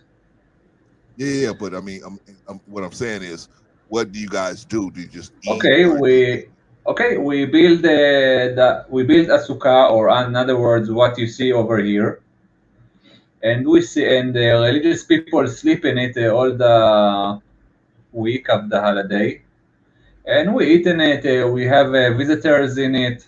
That's what originally that's for, and we it's a biblical holiday, but still it's unlike many holiday. It's more well, You don't wear a kippah inside the sukkah usually, but inside of it you also use the stuff that you have in trees as roof, and like I said, you have people inside of it. You get guests inside of the sukkah for the Yeah. holiday. It's around a week this holiday, even if more, Okay. and all the Jews here celebrating it. This Okay. holiday is very one of the oldest that we have. It's Okay. from the time of the Bible. Okay. Now, my question to you is: do you have to be dressed a certain way? Like in Africa, they have certain tribal, or they have certain ceremonial garb that they wear. Say Uh, again, we have what? do you have certain ceremonial garments that you must wear while you are participating in this holiday, or can you No, just wear regular clothes? no. In some holidays you need to put a kippah on. The cap that Jews Yes. put in the USA. So in this holiday, it's less religious, and some people don't put the cap on their head. You just receive people in it, receive guests. We call it ushpazin from the Hebrew to. In other words, it's to have guests in the sukkah, and you bless some fruits and stuff, and you eat and you sleep in the sukkah, and you make it pretty. Okay. And usually the dogs and the cats love to be in the sukkah with their owners. Ah. Yeah, Okay. Well, we got a question for you, Vagoda. Sister Annie asked you yeah. a question. Says Vagoda, what are you celebrating? Is there anything you refrain from during the celebration, like Lent or Is it something like that? what she asked? Restary. She asked, what is it like? What is the focal point of this celebration? What is it to remind you of, or what is it supposed to, what is it supposed to This holiday represent? start from like I said, this holiday is a very old holiday that is from the time of the Bible. From what I know, it's connected to the times that the people were in the desert, and you're supposed to have people in it. It's a holiday of the fall season. Okay, it's to be with my family and have fun usually. Okay, so let me read what I just looked it up here. Let me read it. It says Sukkot commemorates the 40 years the Jewish spent in the desert on their way to the Yeah, promised like land I said, it after has to do escaping with the slavery. desert. After escaping slavery in Egypt. Yeah, Right. this holiday is, like I said, it's biblical. It's very old. Yeah, I got you. I I don't know got you. if the sukkahs that they had in the time they were in the Sinai desert is like this sukkah, but it's you have a lot of shapes of sukkot, but they most of them are in the shape of a square, and they have Yeah, tree I've seen leaves and stuff under. I've seen many Yeah. of them. Yeah, I've seen many of them. Yeah, Yeah. and if you go to cities like a religious city like Bnei Brak, you see a lot of them in apartments. It's like you know what I'm going to show. I'm going to show you a pic. There was also a guy that built a sukkah as a vehicle. I'm going to look I didn't if know that. I will find I thought the that was a video, the no-no. specific video. What? I thought that was a no-no. I thought you're not supposed to use electricity and No, not cars. electricity. No, it's not a. It's not. It's you can use electricity in the sukkah. It's not a Yom Kippur. It's a different holiday. Oh, okay. I'm Okay. going to. I'm going to show you. I'm going to look for it. For a, I'm going to show you a short video of somebody that literally make a sukkah a vehicle. You're going to laugh when you will see it. Oh, okay. Okay. Just a second. Okay. Just a Okay. second. Wait. Pagoda. Can yeah, yes. We go to that's okay on the vehicle. That's okay. We believe you. We believe No, you. no, here I find it. You're going to laugh. Just a Uh, second. I'm going to give you. I'm going to send the link. oh, okay. Hey, Just a hey. second. You and We'll go your audience are going to laugh. we'll go to. You see the link? I put it in the I see the link. in See the the link. Okay. private chat. All right. Okay. Let me take a look at it. Let me take a look at it before I put it on live here. Take a Yeah, look yeah. at it. I'm going to also put Oh, it in okay. the. Yeah, that's not bad. Okay, let me. Yeah, yeah. Show it. It's funny. That's not bad. That's not bad. Okay, let's bring Show it it up here. funny. Yeah, let's bring it up here. Let's bring it up. Let's let everybody see. Let me see. We show y'all how Avogoda spends his time when he's out This there, man. is some religious nut Chilling made down a there in sukkah. Tel Aviv. Chilling. This is Vagoda going down the street in Tel Aviv. That's some nut. That's some religious Orthodox nut. That's a video is old, but still. You know that shit. Wait a minute. What? You know that. You know that's you, Vagoda. You know that's you. You know that's you, man. Don't play. Yeah, this just there's no engine to that stuff. This guy just he's wearing the things that you put in your shoes. He's wearing shoes with how you say it with that is skating. How you call it in English? That how he's moving it? Oh, okay. Is it like a He's scooter moving. or something? Is it like a scooter? No. He's wearing to his shoes. I forgot how you say it. Shoes with wheels. Small. He's wearing Skates. shoes with wheels. Yeah, we call them skates. We call it. Okay, skates. He's wearing skates and he's attaching himself to the small sukkah. All right. Yeah. So. All right. Yeah, probably some policeman smacked him after he filmed it, but yeah. Why would a policeman get him? So that would Why? be Because if you look where he is, he's on the road. He's on the road. It's dangerous for him and dangerous for the cars. Okay, I got you. That's not supposed to. It's maybe cute and funny, but in the end of the day, it's not safe. Okay, I got a question for you, Vagoda. If you will, maybe in Halloween, somebody will come to you like this. I still think that's you. I think that's you out there. That's not me. You think that's Vagoda? I'm not I'm not an Orthodox. Come on. That's Vagoda out there. I mean, he got so much information, man. He knows how I look. He knows that the guy got stopped by the police. I mean, come on. I think he was stopped. He was supposed. If I was a policeman, I would stop him. This is dangerous. You got a lot of information for somebody that just happened to have this video. I told you this video is old, but still it's funny. So Vagoda, have you ever been to the United States? Unfortunately, no. Ah, okay. Do you ever plan to take a trip? Possibly. Maybe after this, after all the case stuff will end, and I will save some money and come. Yeah. Why not? I will want to visit the White House. I want to visit how you call it, the mountains when you have the faces. Forgot. Mountain Rushmore or something. Mount Rushmore. Yeah, Mount Rushmore. Yeah. You gotta go there.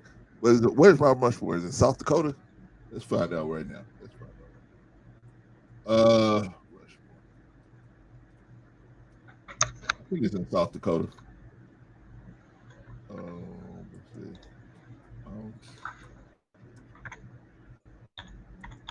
Yeah, South Dakota. Keystone, South Dakota. Yeah, you can go out there, man. You can see all the four presidents. Mount Rushmore. Man, but yeah, man, you can go down there and check it out. But I got a question for you, Vagoda. I see you, Sister Annie, down there saying, Forget the Maserati dealership. Go ride with Vagoda. Nah, Vagoda got stopped by the cops. He said so. Nah, I'm not gonna ride with him. I suppose he was stopped by the cops because it's this dangerous for him and dangerous for the vehicles. Yeah, absolutely, man. He shouldn't be. Now that I look at it, man, I thought it was like a little side street, but he's actually in traffic, right? Yeah. That is no good. That's no bueno. Okay, Vagoda, I got a question for you, man. Yes, go ahead. Okay.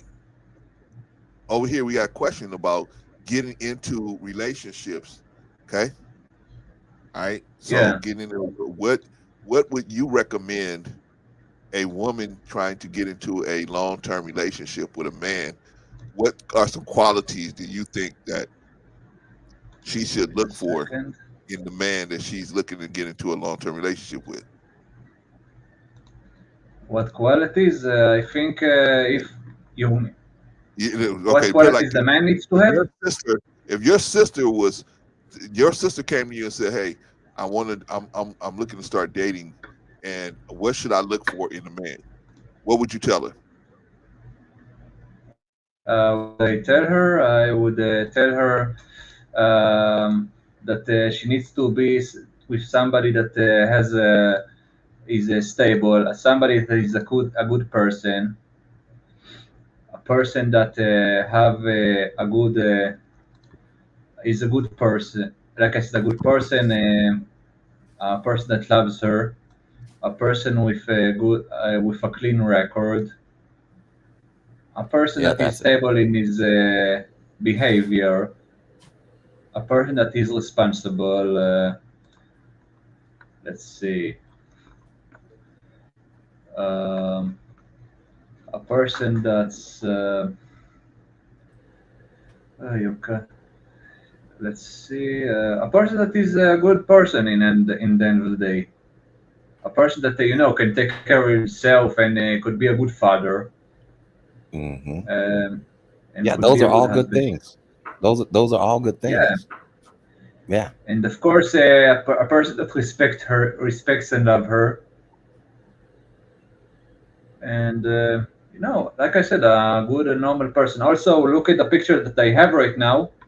It's in a religious city. You can do a close up to my picture, please. What is that of you and what with the skates on?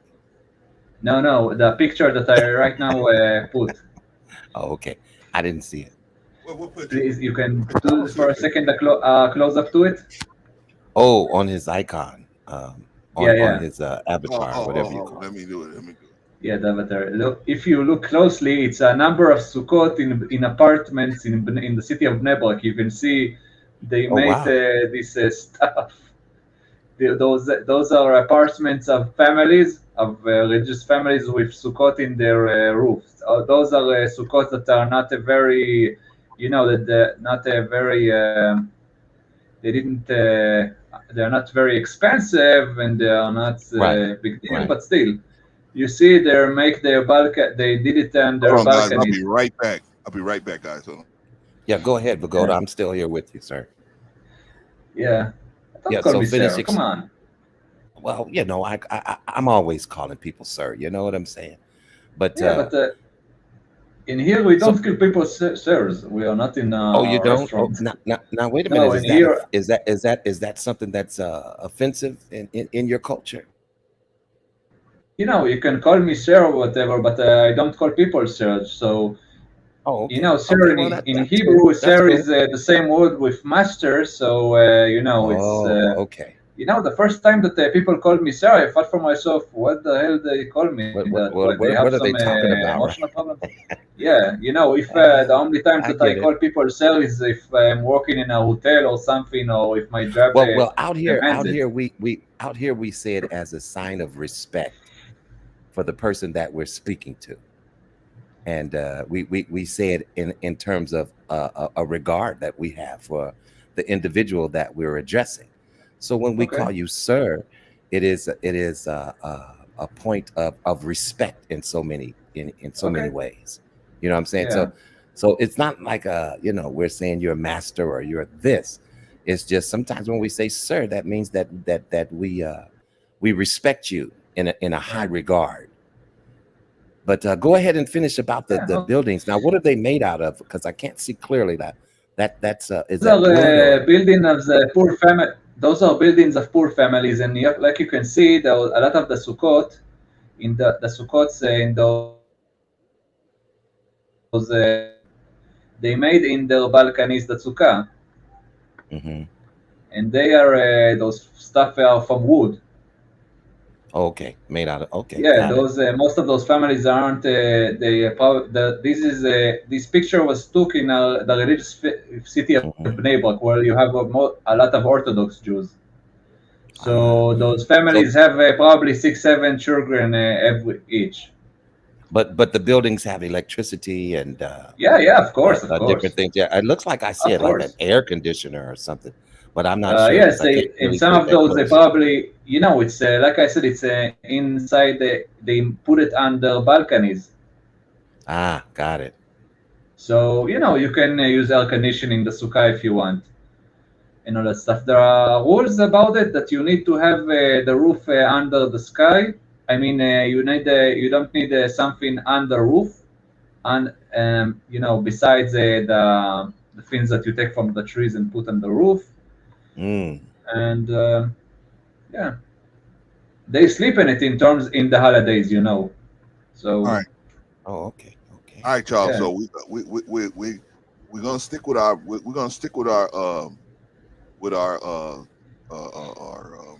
topic, which is just questions and answers, man. Yeah, sorry for taking your time.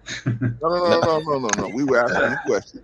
We're just gonna get back to all of us answering questions. So nah, man, no problem. So anyway, if you guys out there in the channel, out there in the chat, or anybody out there in the bushes wants to ask a question of anybody on the panel, can ask us a question, and we would try to answer that question for you. What's up, brother New Growth?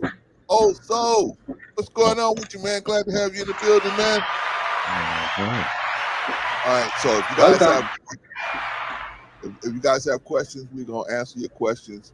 We got brother Pagoda all the way from Tel Aviv. He can answer. If you want to ask me something, come and ask. yeah, come and ask, and maybe you will win a free sukkah. A free what? Sukkah, what we have, what sukkah, I have in the sukkah. Maybe you will win a free sukkah. Because but I still say that's you guys want to see Pagoda, man? You guys want to see Pagoda breaking the law? You see Pagoda breaking the law, man, breaking the law. That's not me. God damn it. That's what. Pagoda, get out of there, man. Get out of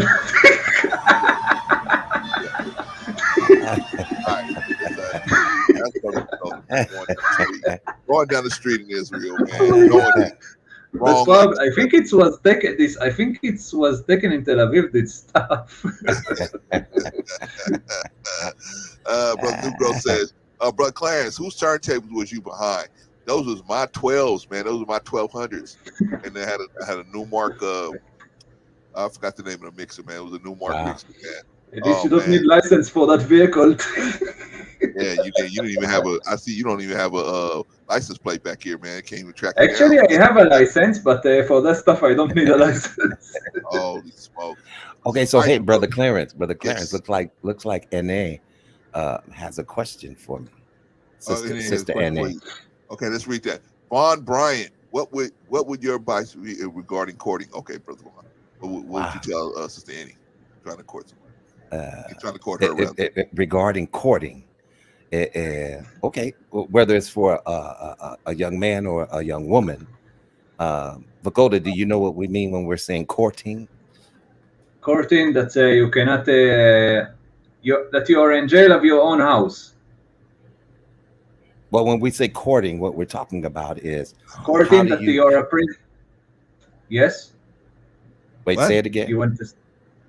I said that if I'm not mistaken, quarantine that you are stuck in your own house. Oh no, not quarantine, not quarantine. Courting.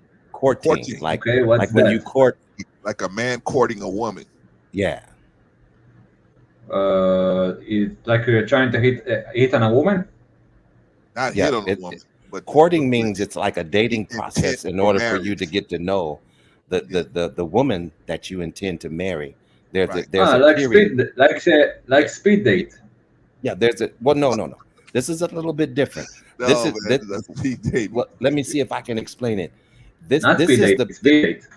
okay. So listen, this is the Yeah. period of the time when you meet a young lady and you're trying to get to know her and know what she's about to figure out if this is the right person for you.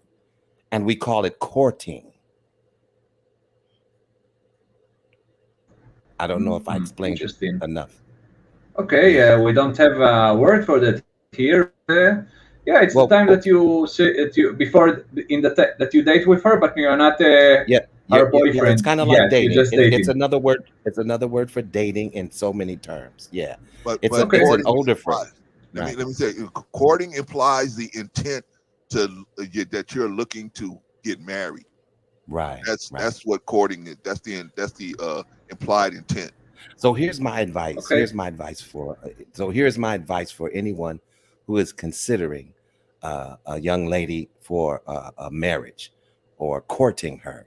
Uh, I would definitely say take your time. I would definitely say don't rush into making a decision because people don't always show you who they are right away. Correct. So this whole courting period, this whole time of dating, it needs to have a little space from the beginning to the end before you make a sound decision. Not only that, but then also you need to meet her family Yes. because you have to understand Of that course. when you go into marriage, you're basically marrying her family. And Yeah. if she has crazy uncles and cousins and people that's going to be knocking on your door, you need to know about that. You see what I'm saying? So we call it in a Yeah. way, we kind of call it in these spaces, in these YouTube spaces, we call it a vetting process. So my advice would be to take your time. Definitely. Don't rush in. There's a saying that says fools rush in, so don't rush into it. But take your time to figure out who this young lady is. You know, is she a good person? Does she have a good character? See what I'm saying?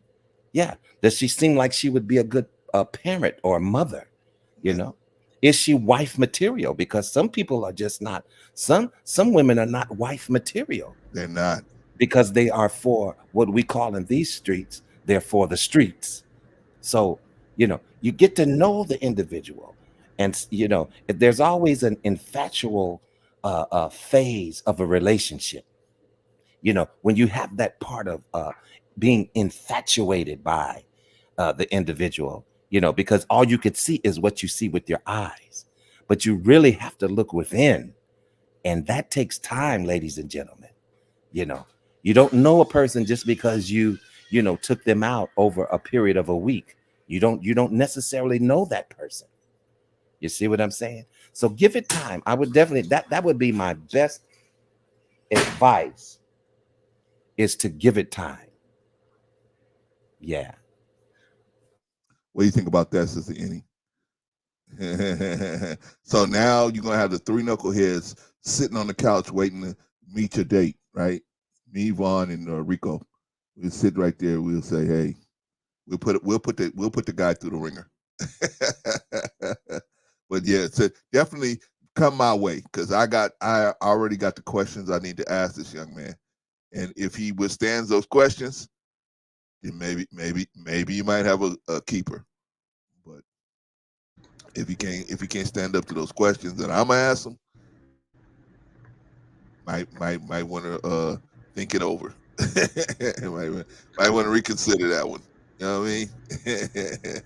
And that's unfortunately the problem that we have in modern dating today, because modern dating is they have removed the father's influence from the dating situation, right? Where back in the day, the father would be heavily involved with selecting a young man or approving a young man for matrimony, right?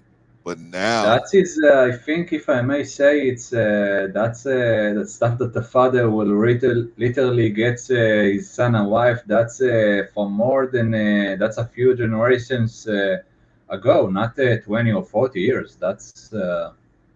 yeah, That's I think like another century ago, even more. Well, of course, well, in some cultures in the world, you have that stuff, like in Africa and the Middle East, and so and more. yeah. Well, see, the fact that that there is no assistance for this female in what's the one what are use? There's no assistance for her in determining the eligibility of the person that they try looking to marry. That creates a lot of that creates a lot of bad situations. Wait, say that again, Brother Clarence. Can you say that again? I said the fact that the father in particular is not involved in the process for determining the eligibility of a young man for marriage, that is a problem because women get caught up with the fact that they get so caught up in the attention that the young man is giving them, and the young man may be good intentioned, but he may be just too weak to carry a wife. You got to have strong shoulders to carry a wife, man. It's Yes, not. sir. It's Yes, not. sir. That's not no easy thing. Definitely. Yeah, Right? So you got I to have would definitely agree with that, man. exactly. So, but a man is going to see that in another man, and he's going to be able to say, "Okay, I see. Maybe he don't have the shoulders today, but he'll grow into him. His love for her is strong enough to help him make that grow for him. I can see that." Or he could say, "No, this dude is going to fall apart as soon as a problem comes. He's going to fall apart." You know what I mean? Hard to go into a marriage and you've been single by yourself all this time, and now you are now you get what do you call that? You're responsible for another person now. You got to run everything you do through somebody else. It's difficult. It's difficult. Brother Jay, We have a new guy here. Welcome. Jay, you there? Jay, can you hear us? Yeah, can you hear me? Now we can hear you. Okay, now we can hear you. Yeah. Sorry about that. Yeah, the other thing was I'm on my phone and Okay, the YouTube app was playing and I did close it just now. But okay, yeah, yeah, I'm here. okay. We're asking everybody the same question for Sister Any. It's just asking a general question about courting, and so I'm asking you, if you had a sister and you and your sister came to you and said, "Hey, I'm 19, 18, 19, 20, 25, 30, whatever," and she said, "You know what? I want to seriously um, consider marriage." Now, Sister Any, I'm gonna give you some advice about how to attract a man, a good man. But right now, I'm gonna let Jay talk about what you should look for in a man. All right, Jay, what do you think? What would you tell your sister to look for in a man if she came to you and said, "Hey, look, I'm really serious. I want to get married, but I only want to mess with a certain type of dude." What kind of dude should that be? Okay, so on a serious note, my sister actually has come to me about that. Well, all her brothers, all of us, and we all told her pretty much the same answer. And I'm gonna tell you guys this.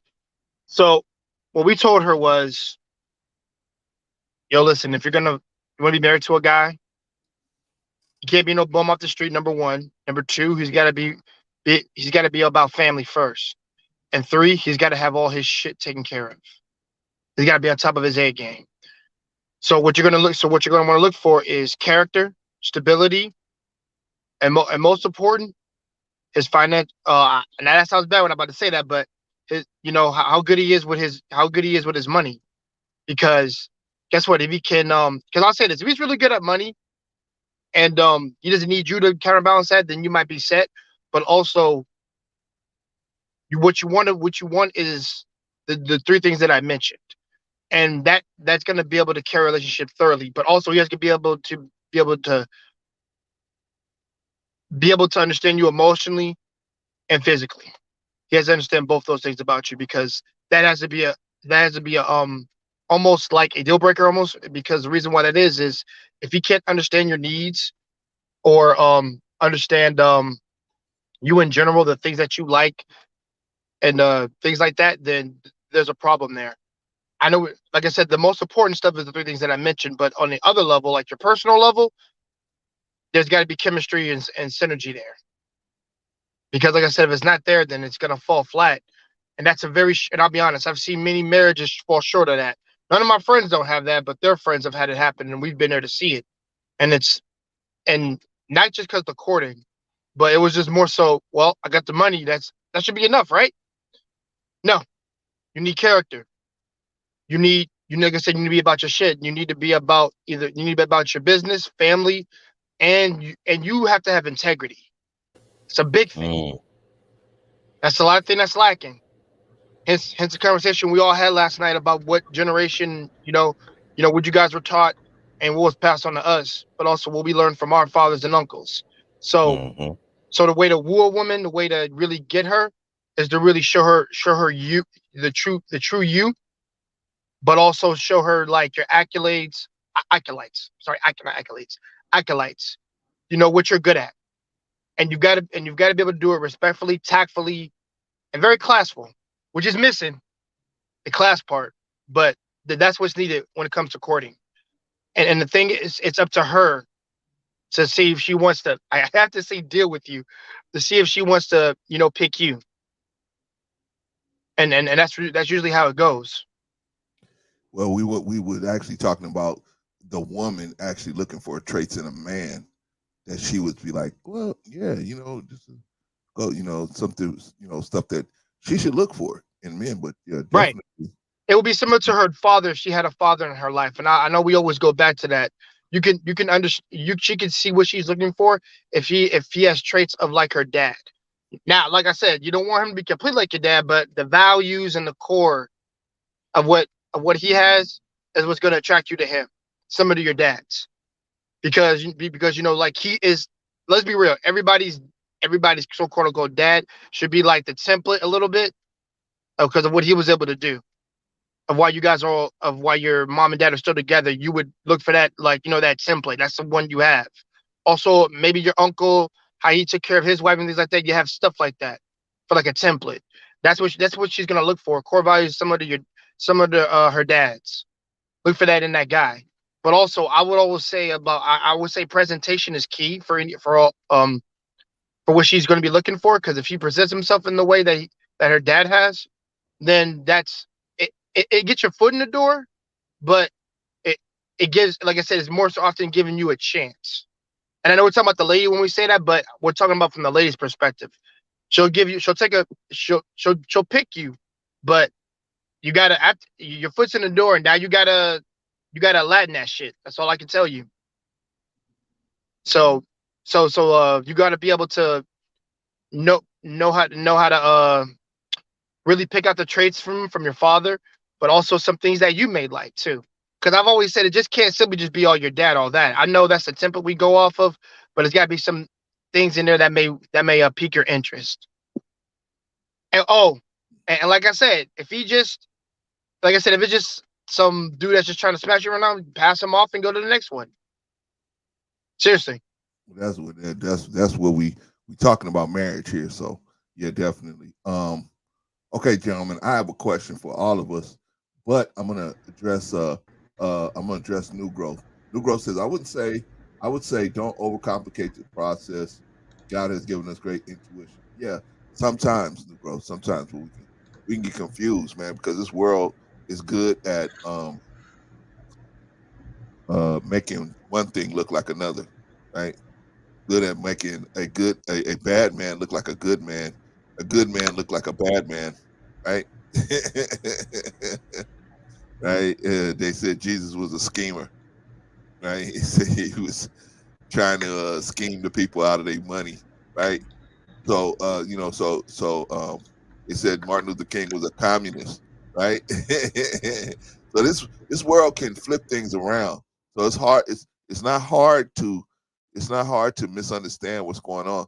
So that's all I'm saying. It's like if you're a woman and you trying to really deal with good men and men of character, those are kind of men of character are going to be little you're gonna have to be a little more aggressive to try to find those kind of men, because the women that understand this stuff already intuitively, they're already there. They've already beat you to the punch. So now you got to kind of catch up. And I don't care what age you are, you have to catch up, because there are women that already intuitively know, hey, a good character man is better than a rich man, because a rich man can be rich without character, but a character man, a good character man, he's not going to be rich. He's not going to be rich without his character as well. So that's going to be a better situation for you. If you Yeah, if I may say about the rich guy, you forgot one little thing. You okay. know, the woman. If you are a rich person, then you know, if you get a woman, then the woman you ask yourself, then you sooner or later you ask yourself, does she love me because of my money, or if I will lose my money, she still be with me? Is this real love, or just I'm kind of a sugar daddy? And you know, is some those people could go down in terms of wealth, and then if then maybe the woman would leave them, or you know, maybe even she would cheat on the man if with another guy if he's not her type, even if he got money and he's married to her. So I think a person, if he want to get a good woman, he needs more than money. Yeah, You know what I'm saying? obviously, right? Obviously. But you can see, this is the thing. When women are looking for men, they're looking for their stability, right? And the money represents the stability, right? So they look for the stability in a man. Oh, okay, he's Well, got the that's financial stability, though. right, but That that's what that, they that doesn't equal all the other stabilities that are definitely necessary and important, right? I mean, we agree, know finances is important, right? But agree, yeah, agree. So that's what I'm saying. So sometimes they can get to a point where they say, you know what, I've kissed so many frogs. This guy's got a good job. Hell, let's just go with that, and yeah, I'll just deal with whatever else is going on. Yeah, When it's one of the pillars, but it's not everything. right, right, right. And so right. what we're trying to do is say, hey, look, it's a total, it's a cumulative look at everything. But I know that's a lot harder. See, that's the problem, Sister Annie, with the women. It's a lot harder. It's a bigger job than just looking at a man and say, oh my God, look at his body. This dude is beautiful. Oh, look at the car he's driving. Oh, that's great. I'm good, right? And he's interested in me. I'm good, but got to watch out, because some of these guys are interested in you, and not necessarily for matrimony, but they see, hey, she's a good looking sister. She got a nice demeanor. I just want to do X, Y, Z with her, because I myself, some of these guys are not themselves ready to be husbands. That's Yep. that's a huge responsibility. A husband, right? The It's a definition of big responsibility, yes, the brother. definition. What was Adam called? He was called the husbandman. He was given the responsibility of taking care of this right here, what you living on the earth, right? He was given the response. That was a huge responsibility. That was a huge responsibility, right? So my point is a husband. That's a big responsibility. You, by nature, taking care of something or someone or some people, right? So some guys, man, they're just not ready. They might be a good person, they might be a good dude, they might be making good money or whatever, and all of that, but they just not uh, mature enough to say, "Hey, I'm ready to take on extra responsibilities outside myself." And that's those are the kind of things I'm saying is we gotta look out for all of that, because some dudes are good dudes. They just a good dude, but they're just not ready for that. They're not ready to make that kind of step yet. So we got to have our eyes open so that we can see that, and not say, "Oh, well, you're a bad guy because you don't want to marry me." That dude's probably doing you a favor not marrying you, right? Right, brother Clarence. I mean, So, I agree with you. The thing is for me is just like that's a big like to me. This is just me from viewing my parents and viewing everybody else's relationships, even with all like maybe divorces or non-divorces. It's work. It really what it is. And guys, it's like having another job. And I know y'all don't want to think of it like that. Just think of it of like I would say like this. I'm trying to you have to word it in a way that doesn't seem so. Go ahead, sir. But like, so you have to word it in a way that doesn't seem like so taxing on a person. But it is work, it is dedication, it is responsibility, and it's not something that can be overlooked slightly. That's why I've always. That's when people say like, oh, like I've been with this person for like X amount of years, like past 10 years, 12 to like 20. It's like I love this person. We're like inseparable, but it takes a lot of work to do all that. It's never like, oh, we got married and happy ever after nonsense. And I'm like, nope. There's a lot of stuff that comes with this. And once the kids come into play, like I said, it's one thing when it's just you and her. That's good. That's fantastic. When the kids come in, that's when oh yeah, the Noah's Ark is on your step. So you got to start like really, you got to get all your ducks in a row. And watch, you should have it freehand before the kids come. And then that's where you two talk about like, okay, how we're gonna do, take care of, spend time taking care of each other, but also take care of the kids. Because like at the same time, you barely get those days together by yourselves. Let's be real, they're rare. But that's why sometimes it's planned. Oh, the kids gonna stay with my grandma. That gives us a couple of weeks, or at least a good week to ourselves. Sometimes, all the time, you have to plan it all the time. Well, no. I'm talking about you need to plan it because every I would say take 3 within the year. Cause let's be real, you got kids, man. And depending on how many you got, trust me, it's a real chore.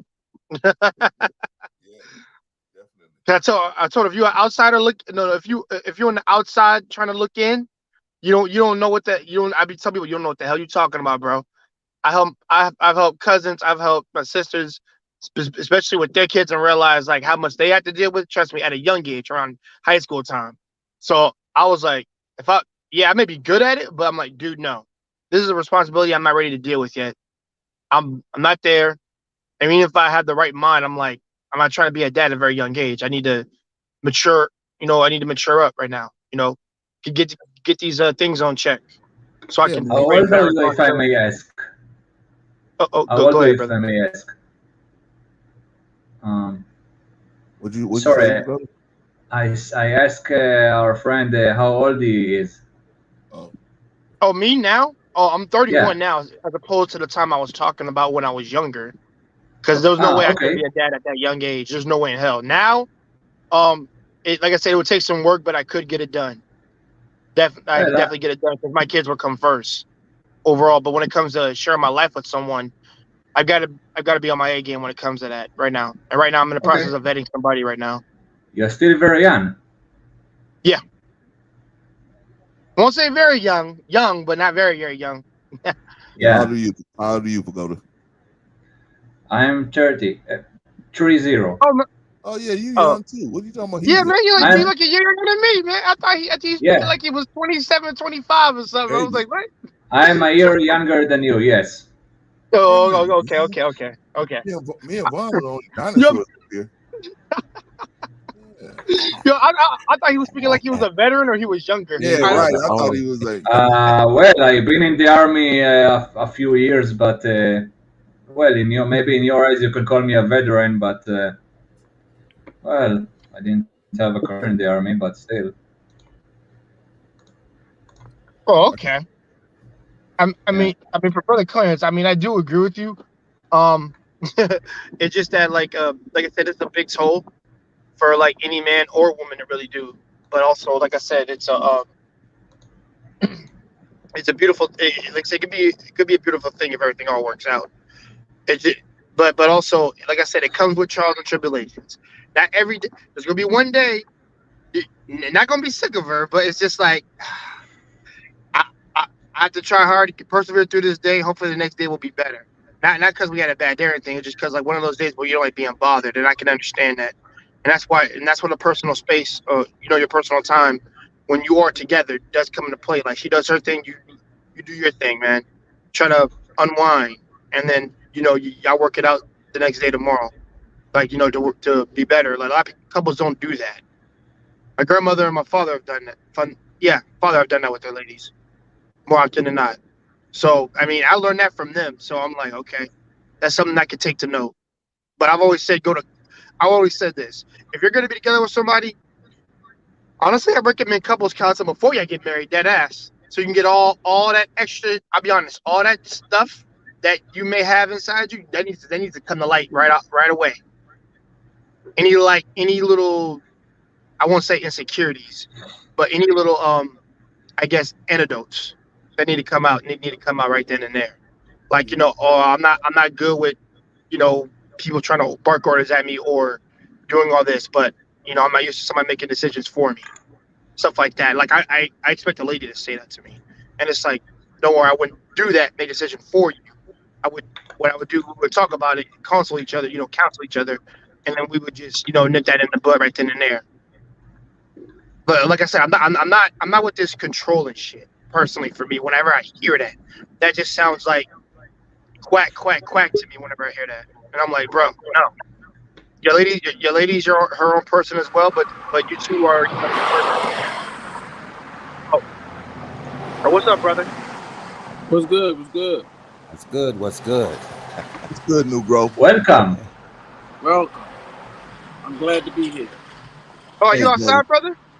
Oh yeah, it's too loud. Oh no, no, it sounds good now. Yeah, you good. Where are you? No. It sounds good now. You sound perfect. Yeah, I have a question. Where are you, bro? When did we become so lazy? Everything hard work. That's what we meant here to do. God then gave us the ability to work harder than we even think. Like what they say, we only use a certain capacity of our brains. Man, we need that hard work. That's what makes us stay out of trouble. What they say, Vaughn? I know Grandma used to tell me, idle mind is the devil's. It's the devil's workshop. Yeah, so we sit around, we on the internet, we chilling. Man, you gotta work hard. A lot of times I think that maturity that we're looking for, I'm not to that place, it's not going to come without real world experience. You know what I mean? You gotta get into that. A lot of times I thought that too, like, well, I'm not ready to be married, so when I get with her, I gotta do this for. It didn't come until I got with her. It just said, okay, I'm in a fire, boom. But I think we want to accomplish that prior. New growth. I got a question for you. Mm-hmm. Do you think that a man that's not ready to get married should just jump into it? Well, it depends on how he's not ready to be married, right? If he's like, well, I'm ready, but I got cold feet, and then he starts second guessing himself, right? He knowing it's hard, but that's anything we do in life, right? You say, well, I want to do this, but they got so many people out there. I ain't gonna go there. Everybody want to get that job position. I ain't got, we gonna always second guess ourselves. Like if he's forcing it, a shotgun wedding, that's something different. But if he got a little cold feet, yeah, he got to jump in the fire. He got to really become a man. That's a lot of things in life. Like, how many of us were ready to leave the house? Well, I know I was, so that was a bad example. But when we turn 18, when it's time to go, you go, don't you? Right. I wasn't ready to go at all. But they push you out there, right? Well, what happened was I wasn't pushed out. I got accepted. I got accepted to college, right? Mm-hmm. So I had a dorm room and everything, right? So I'll go down there take some stuff down to my dorm room, and I come back to get some food because I had everything I needed except something to eat, right? So I said, let me get some pork and beans. That was back when I was eating pork. Eat some pork and beans and some hot dogs, and let me load up on this kind of stuff, right? When I walk by my room, bed gone, dresser gone, everything gone, right? and me and my mother, we looked at each other and we never said anything to each other. But I knew that I was never coming back there again. I already knew that. It wasn't even have to be said. I wasn't never coming back there to live at least, right? Right. So, and that's like most animals, right? Most mammals, I was looking at something, me and my daughter was watching something about the I think it was cheetahs and how the mom played with the cheetah for a while and they're playing, but he's teaching them how to survive. He's got 2 years, you got to get gone, right? Yeah. Sink or swim. I think we in a society where we're doing a good enough job to allow our kids to sink or swim. Like I think your mother and your dad knew they did a good enough job that Brother Clarence wasn't gonna sink. He wasn't gonna sink.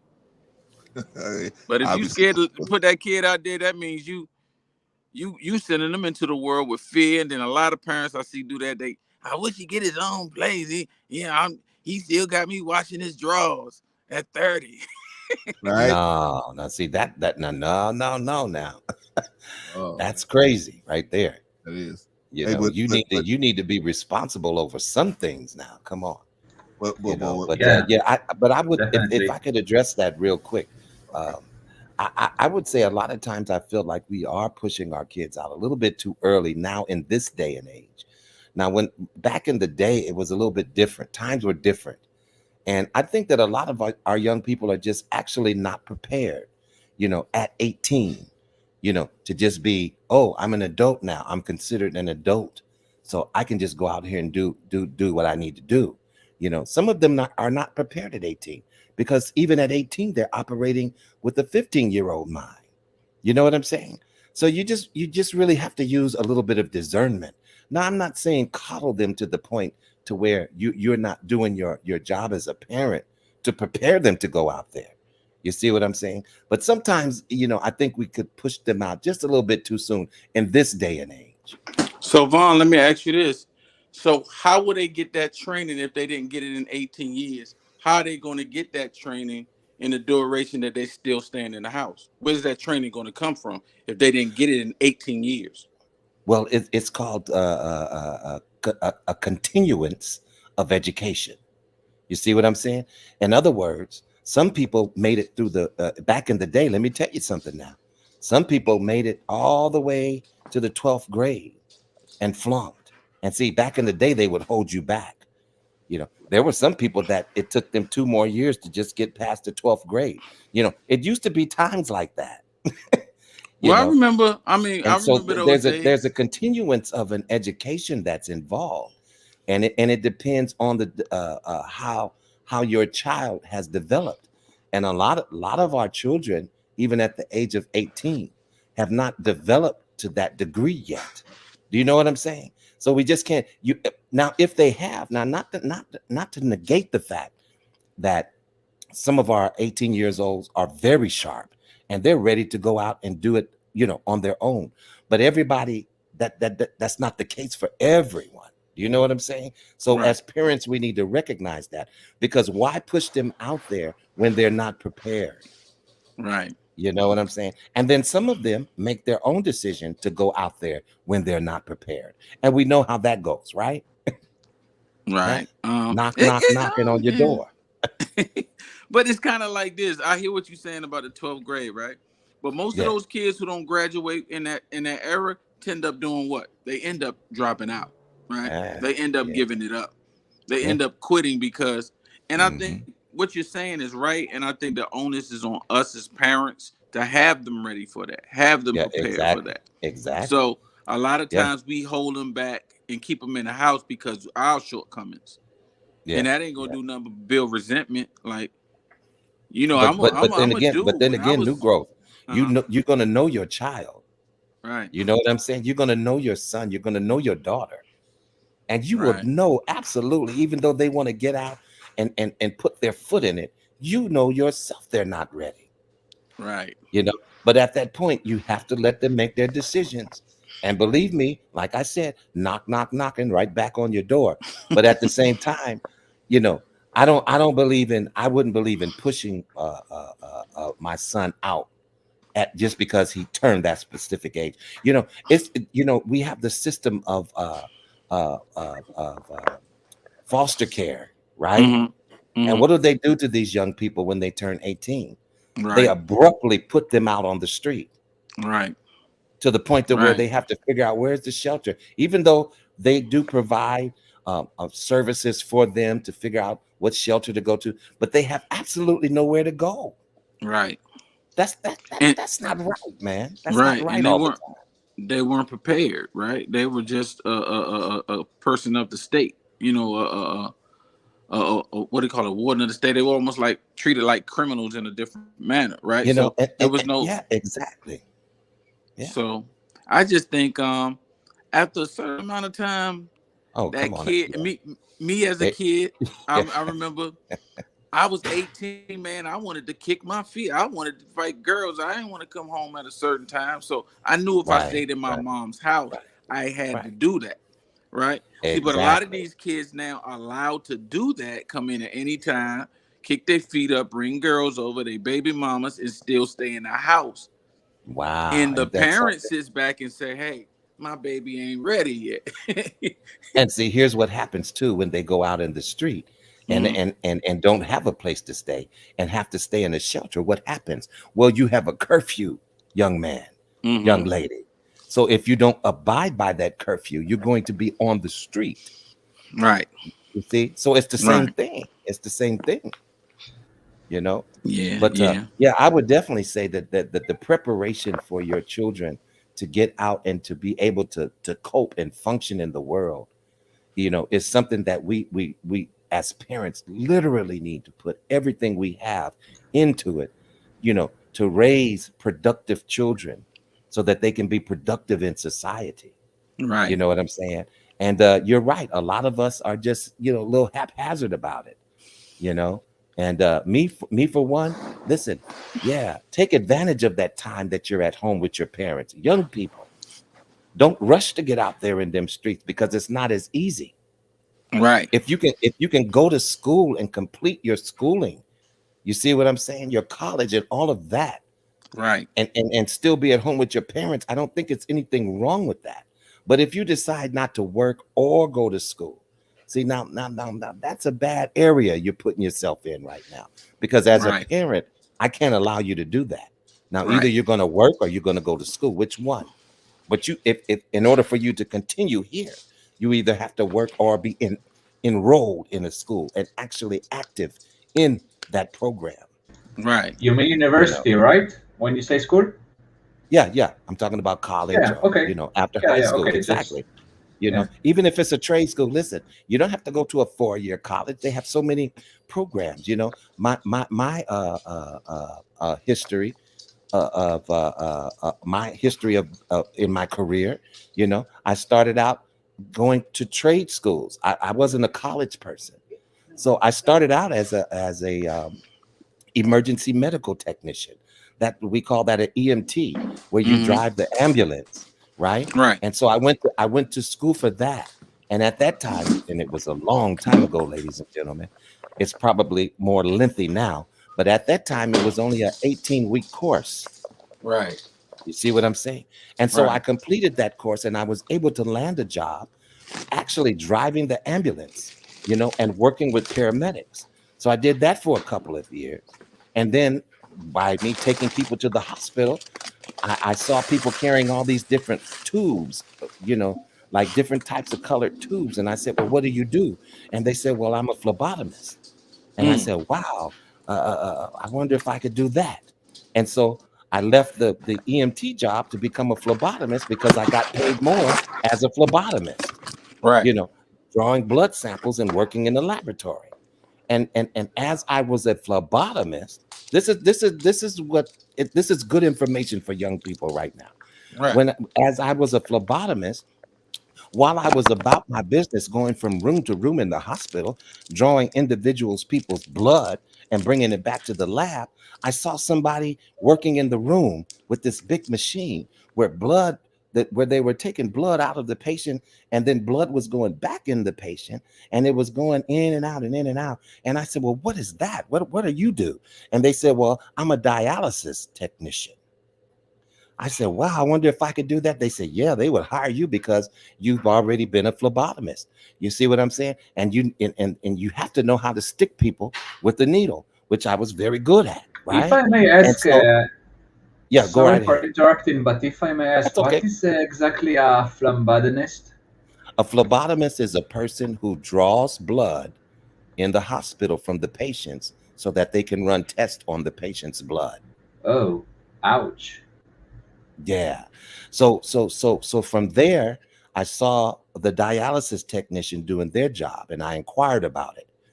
And so each thing that I'm telling you about, ladies and gentlemen, I had to go to a class for in order for me to get a certificate in that area for me to become that. So then I became a dialysis technician. Wow. And I did that for probably over 11 years, you know. And I met my wife. My wife was a dialysis technician. We both worked at the same place, right, at the same unit. And so from there, hey, you know, I became a surgical technician, working in the operating room. So, you know, every college, 4-year college and all of these different things, it's good for people to get these different type of degrees. But listen, I've been in the medical field for over 30 years. You see what I'm saying? right, And it's all because of taking advantage of the opportunities. And we still have these opportunities today. You see what I'm saying? I don't know if they call it trade school now, but they do have programs that you can get into to become this, that, and the other. You know, some of them take a year, some of them take 2 years, some of them take several months. You know, you just have to look at, you know, into the career. So I know I said a lot, ladies and gentlemen, but thank you for listening. Yeah, first of all, I must say, you know, it's very nice that it's very. First of all, shout out to you for being in that professional very much long. Well, I'm in You're retirement. literally, I'm in yeah. retirement mode now. But Still, you yeah, helped save lives. Very good, very yeah, respectable. yeah. And so, you know, like I said, you know, our I young have a people need to cousin. I just. have an aunt that also works in that stuff. She's a high nurse, but still. Okay, y'all. Let me do a shout out real quick. Shout out to Sim Simma. Glad you glad you in the building, Sim. Sim said that sink or swim mentality is hard to gamble on the court and funeral homes cashing out. Holy smokes. Holy smokes. Sister Annie says, what if the parent recognizes through their own shortcomings that their child is not ready? Yeah, there you go. And Sister Annie, may not be your own shortcomings. It may just be that child has not developed like the other Mhm. ones, right? It just, you know, because our children are different. I got 3 sons. I can't even approach all 3 sons the way I'm supposed to, man. But shout out to Simpson, man. Glad to have I you here. understand that. I understand that. Huh? I said I understand that. But it's kind of like, you know, I don't want to be, you know, just keep super real, but we're nothing but animals, right?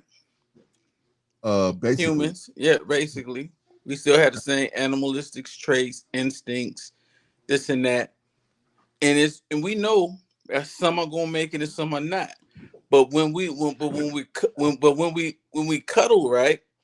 It's so many of us who aren't making it now. With so many in our community that are not married, who are not excelling, who are not doing this, right? Because just I mean, how do we have with all of the advancements we have now? How do we have a more fear-based mindset than people in the 20s?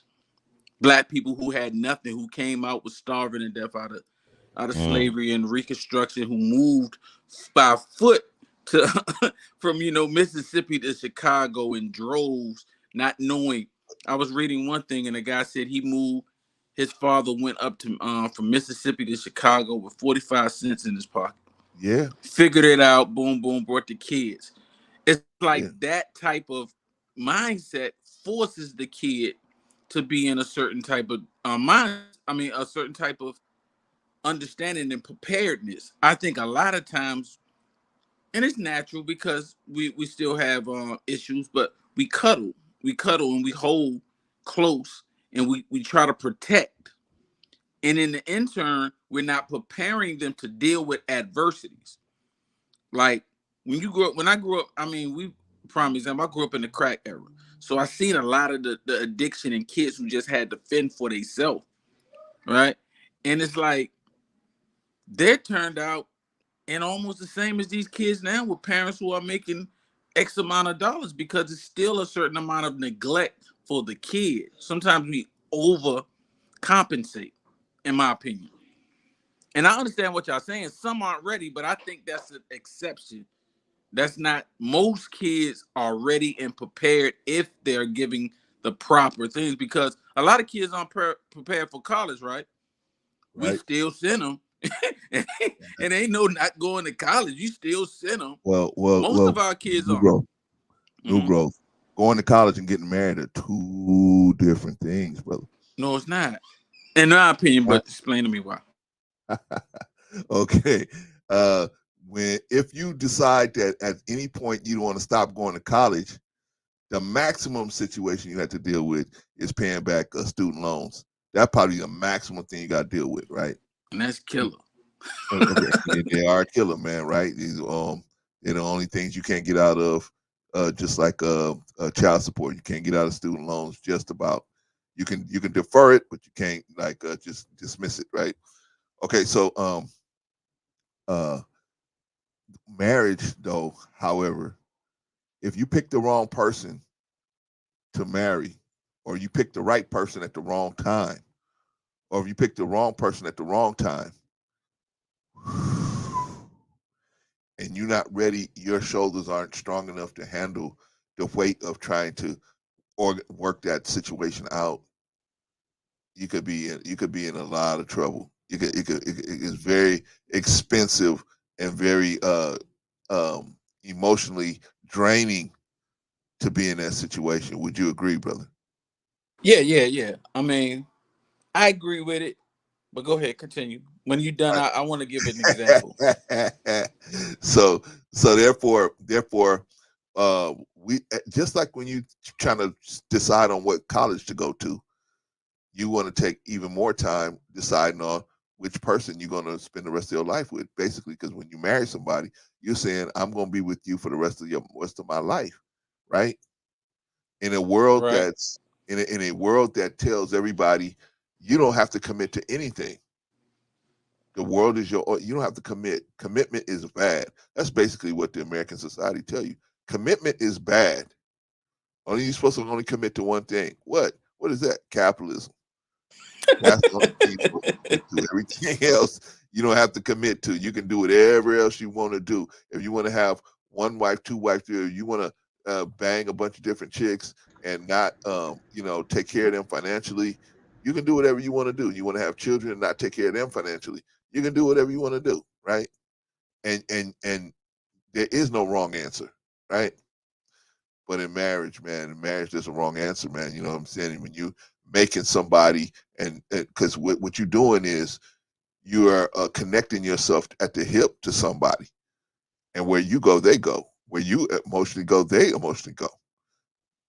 And so that's why to me, marriage is a much deeper consideration than college. Although both of them are important, they are important, and they both have pros and cons. But marriage is definitely the bigger issue that will have the more substantial consequences if you pick the wrong person or circumstance. All right, I'm done. I feel you. I feel your point, but I always try to go. I mean, I Yeah, try to definitely. roll off. I try to roll off of, you know, I guess you say real life situations as much as possible, because I just remember my grandmother's generation. God rest her soul. That was like, that was the person I looked up to like crazy. And shit, I Right? would just sit underneath her while the other grandkids I just sit under grandma and rub her feet, right? And she tell me stories. And I said, Grandma, because my oldest aunt was different than my all my other aunts and my mother, right? She had a different father, right? And I said, Grandma, she said, yeah, I got married. And I said, how just inquiring. I said, Grandma, why you get married so young? She said, I was tired of working. They was working me so hard in South Carolina. They said the family had to work. I just I got married to leave all that hard work. And I said, what happened? He said, come to find out the guy was beating on me, right? Oh, So, and it was like she had to leave it, right? She had to run up and she went to New York. And it's just like that would make it seem like it would be over, right? Like she made a bad decision, the end of the world. No, them people had a fortitude to continue to fight. And that's when my mom and all of the other my uncles, which spawned out over about 50 people, right? So it's like, yeah, we can make mistakes. There's nothing wrong with making mistakes. I think when we dwell on them or fear the mistake happening, right? So I think that marriage and college, I agree with you. They kind of different, right? Because you connect and you can have another life, right? But it's like we gonna make mistakes. The divorce rate amongst blacks, we married a lot back then, but if y'all read into it, it was a high divorce rate, right? But people would remarry and continue because they knew we weren't perfect. See, I think we're looking for this perfect situation of like, oh, I'm gonna be this, and she gonna, oh, I'm gonna look in her eyes, and that's my soulmate, and that and I hear women say stuff like, I ask women, have you ever been in love? No. I said, never been in, no, it ain't love because I'm still not with him. If just these weird processes of thoughts and guys who feel like, okay, well, if she does something, I gotta leave her in the family, or it's so many things. If we look at history, like have we become soft? Have we been not willing to deal with certain things because of certain things, certain more luxuries that we have? You see what I'm saying? Like if you have the ability, right? Well, that's what I'm. This is my point, New Growth. In a situation now where you basically, I remember, see, me and Vaughn, we old enough, man. We remember, brother, when you got your check, you had to go into the bank, sign the check, right, give it to them. They gave you a receipt, and you had a little book. Right. They signed a little book, yeah, and they told you how much money you had in the bank in your little book, right? Now, brother, you have an Instacart type of society, right? Where nobody wants to wait and nobody wants to do the hard work. So that's why you have to tell people now up front, hey, there's going to be some work involved, right? Because back in the day, when people used to say something like this, New Growth, they'll say, okay, New Growth, I know you want to get into the water industry and you got your D1 like certificate and your D2 certificate, so we can get you into that. You're gonna start at 150,000, right?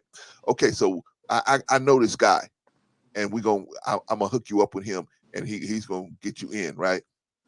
You are back then. You already knew. Okay, I'm gonna have to work hard because I'm coming in my name. I'm coming in the name of the person that referred me. I'm not gonna make neither one of us look bad. Right. In today's society, they say, "Oh, you gonna hook me up? Cool." I ain't gonna have to do nothing, man. I'm gonna just be chilling the whole time, right? They don't even think like that because of the society. The society removes all of the responsibility from almost everybody, and especially black men. Especially black men. It removes almost. It makes it so that we can remove the responsibility from black men, but at the same time, when people want to blame somebody for the condition of the black community, it's always going to go to the men. That responsibility is always going to go to the men. And they try to tell you, oh, it creates this confusion where, well, it's the black women that's doing it, it's the white man, it's this, it's that. But ultimately, you had me to the end. Well, ultimately, you was going to the stairway to heaven to the end. ultimately, you got to look at the men of your society. If anything is going out of whack, we have to look at the men of our society and say, okay, what are we doing that's allowing these things to take place? Because if you go into the white society, they don't allow stuff to take place that is not going to happen, and they don't make no excuses. Elijah Muhammad said the white man makes no excuses for his failures.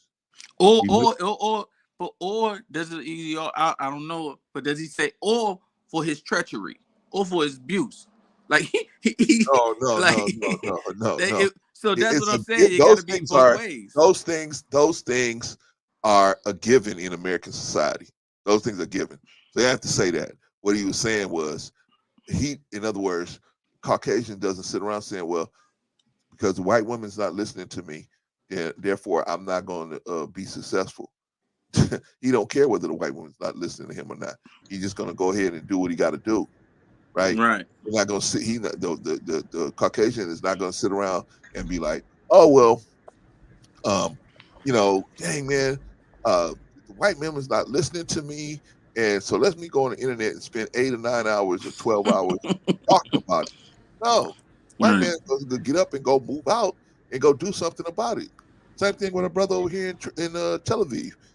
Jewish fellas, Jewish people, they don't sit around and be like, oh well, we're gonna just sit around and talk about it. No, man, they get up and You know, if you are getting to that stuff, most of the Jews here aren't Caucasian, or let's be accurate, aren't European. We are Jews, after all, not Europeans. But my point is, you guys wouldn't even be sitting over there if you guys hadn't stood up to the UN and told them, hey, look, man, you guys promised us this land, so what's up, right? You guys had to get together and move out on that. First of all, so my point is, the people that get things done. I don't care what color they are or where they are. The people that get things done, and we as black people, as black men, are not used to that. We used to, because for so long we were able to have children, we were able to do all these different things and not have the responsibility of dealing with it. Now we got to deal with it. We got to come into it. And then when we did try to deal with it, we were brutalized into not dealing with it. So it creates this mass confusion. And then they say, okay, instead of chasing a community, here, chase this dollar. You chase this dollar, you're gonna be with the team if you chase the dollar. And so that's what we do. Instead of creating situations where because I see where you come from, New Growth, but at some point, man, we have to take responsibility for us allowing this situation to continue on. Of course. That's all I'm saying. Yeah, I never had a problem with that. I never had a problem with that. It's always because we the coach, we the leaders, we the heads. Exactly. There you go. Right. So yeah, but my thing is doing something, because with all due respect, the Nation of Islam was built on a lot of saying, hey, this is what the white man or this entity is doing. Not saying that they sat there and didn't do anything. That's our problem. We're not doing things, but ignoring the problem is not the problem, because with all due respect to the Jewish fellow, Hitler, his thing was built on propaganda. That's how he got people to move. He wasn't really doing the propaganda. Is what got the word mouth. This person is doing this. This person is doing that. It's the movement, brother. I agree with you. I agree with you. Success. What really made propaganda and lies. Let me tell you about this man, Mr. Hitler. This man knew that this war was not going to be won in 1942. They drug it out to 45, but they knew in 1942 they didn't have enough fuel, didn't have enough materials. He was a madman. Yeah, they just did not have enough to do it. But they said, you know what? We are not going to tell the people the truth, right? We're going, like you said, they had propaganda, but what Hitler did was went to American businessmen like Henry Ford and some other American businessmen and said, I can win this. I need some support. I need some financial support. And some of them were supporting him. Now, once he realized that Hitler, once he did not capture the Caucasus Mountains, and once he was if I may jump in, I want the reason that Hitler. Pagoda, you're Jewish. You don't know nothing about this. You don't know nothing about it. About what? All right, let me finish my story, Pagoda. Then I'll let you jump in. Hold on. Okay. Let me finish real quick. All right, so he knew in 1942 that, hey, this is a done deal. It's a wrap. They came to him and told him, hey, this is a wrap, right? The people that came to him and told him that we don't have enough of everything, what happened to them? Boom. They were executed, right? For even saying the truth. They were executed, right? So this man knew already that, hey, it's a done deal. It's a wrap. But he was able to convince other people to join in to what he was trying to do. He was able to get American businessmen, not only American businessmen, but a lot of different businessmen to join in to what he was talking about, to make it continue on and on and on. So why am I saying that? Because it was not only the propaganda, because I believe it was propaganda, definitely. That's how he got the German people involved with it. Right. But how we was able to continue and have even money to continue on was he had businessmen that he had to constantly tell, oh yeah, we're gonna work. This is gonna work. And not tell them the truth. Right. even though he didn't have the resources to do it. Mm. All right, I agree. I agree. Let me let go, and then we're gonna answer SB's question. Hmm? Okay, go ahead. Okay, first of all, the reason that Hitler lost the war is because he wanted to take the Soviet Union before he conquered Britain. Absolutely agreed. Yeah, so also about what you said, the reason that the German people followed them, you forgot one big reason. After Okay. World War, what? Yes, the After sanctions. after World War One, they, like the guy here says, they had sanctions on them. The German economy was terrible, and they used the Jews as an scapegoat for that. Agreed. But they had a lot of anti-Semitism even before it. It just Agreed. exploded. Agreed. Yeah, and also, you talked about European and Caucasians. Then you talked about me, and that that most of the Jews here are not, in terms of look, aren't Caucasian. Maybe I'm in the pa- I'm maybe I have the maybe what I'm trying to say, that maybe I'm in the on the pale side, but again, most of the Jews here aren't Caucasian. And originally the Jews are from modern day Israel, according to DNA and historical evidence. You know, That's a whole. That's Yeah, a that's a whole other deep. conversation. That's another day. That's a whole other Yeah, conversation. just We're gonna take this yeah, forward. you brought down the Caucasian and stuff, and Wimpy Goldberg also connected the Jews to Europeans and stuff, and before that stuff, and that's angered a lot of people here, including me, when she said that. Well, she said Okay, what? so What did Yeah, she she say? said. She said about the something stuff about the on the view. Holocaust and people, and she said that she, with all the stuff that she said about Jews, and she connected us with the Europeans and stuff, and I with did the not know Germans. that. I didn't know. I don't know what Yeah, she she said. did. Yeah, she said it on the view. A couple years ago, I think she got Yeah, suspended or it something. was in the news here. Okay. Well, A what lot of exactly did that's she say? She said that the Holocaust wasn't about race. She said a lot of also crazy stuff that pissed a lot of people here, and people were very much angry here because of what she said, and shocked and disgusted, and Well, just saying, to connect us to Europeans is going to piss off a lot of people here, sometimes or to people put us say in the category of, okay, just I'm saying, to put us in the same category as Europeans, or as Europeans are going to piss a lot.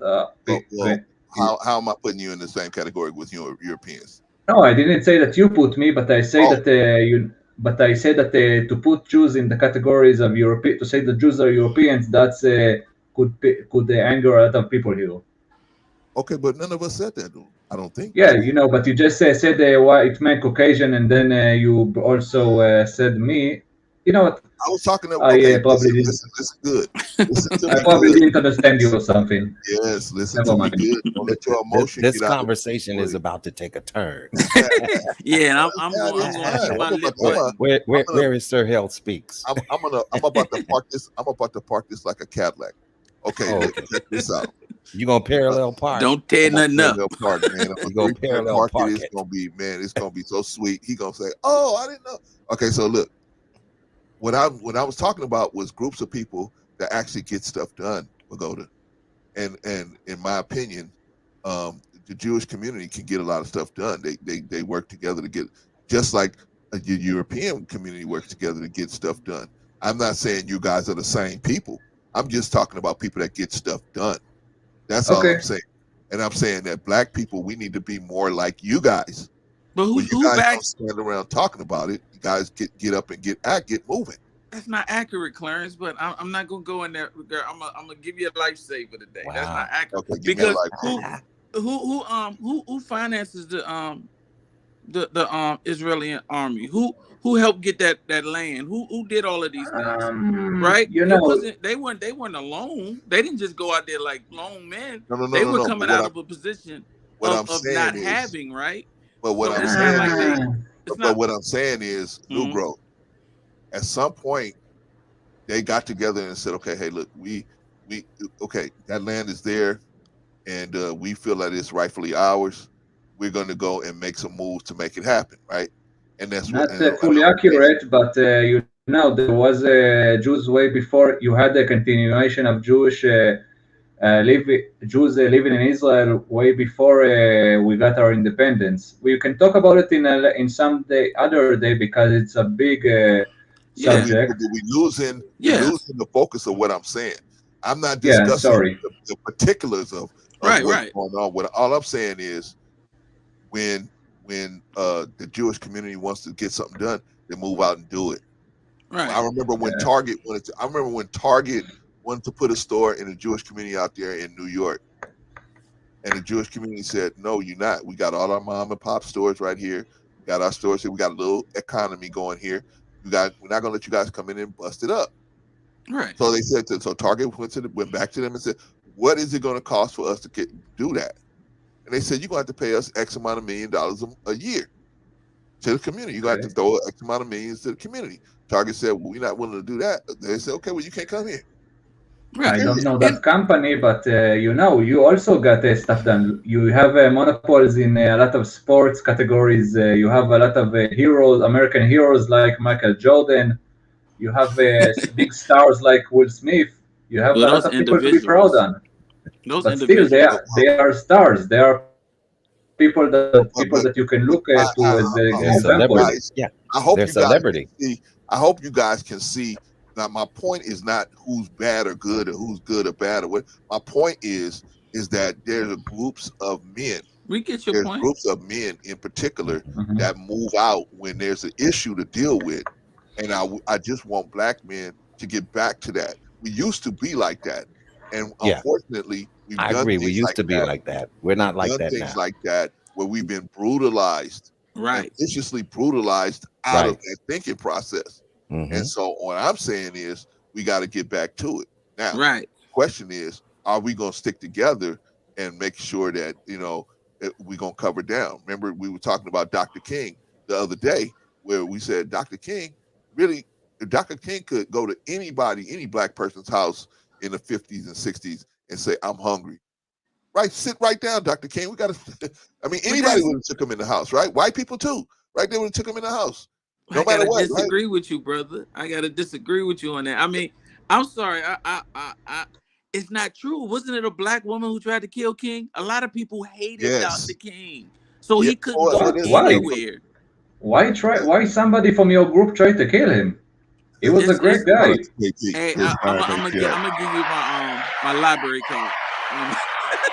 We have a street after him here. There's a lot of people that loved him here. We have, like I said, we have a street over him on his name in Jerusalem. Right. He's a great man. He's a great man. It's kind of like, I don't want to put him in the same analogy with Jesus, but it's like, why would Jewish people wanted to kill Jesus, right? It's the same thing. It's things that if you go the woman the killed Jesus.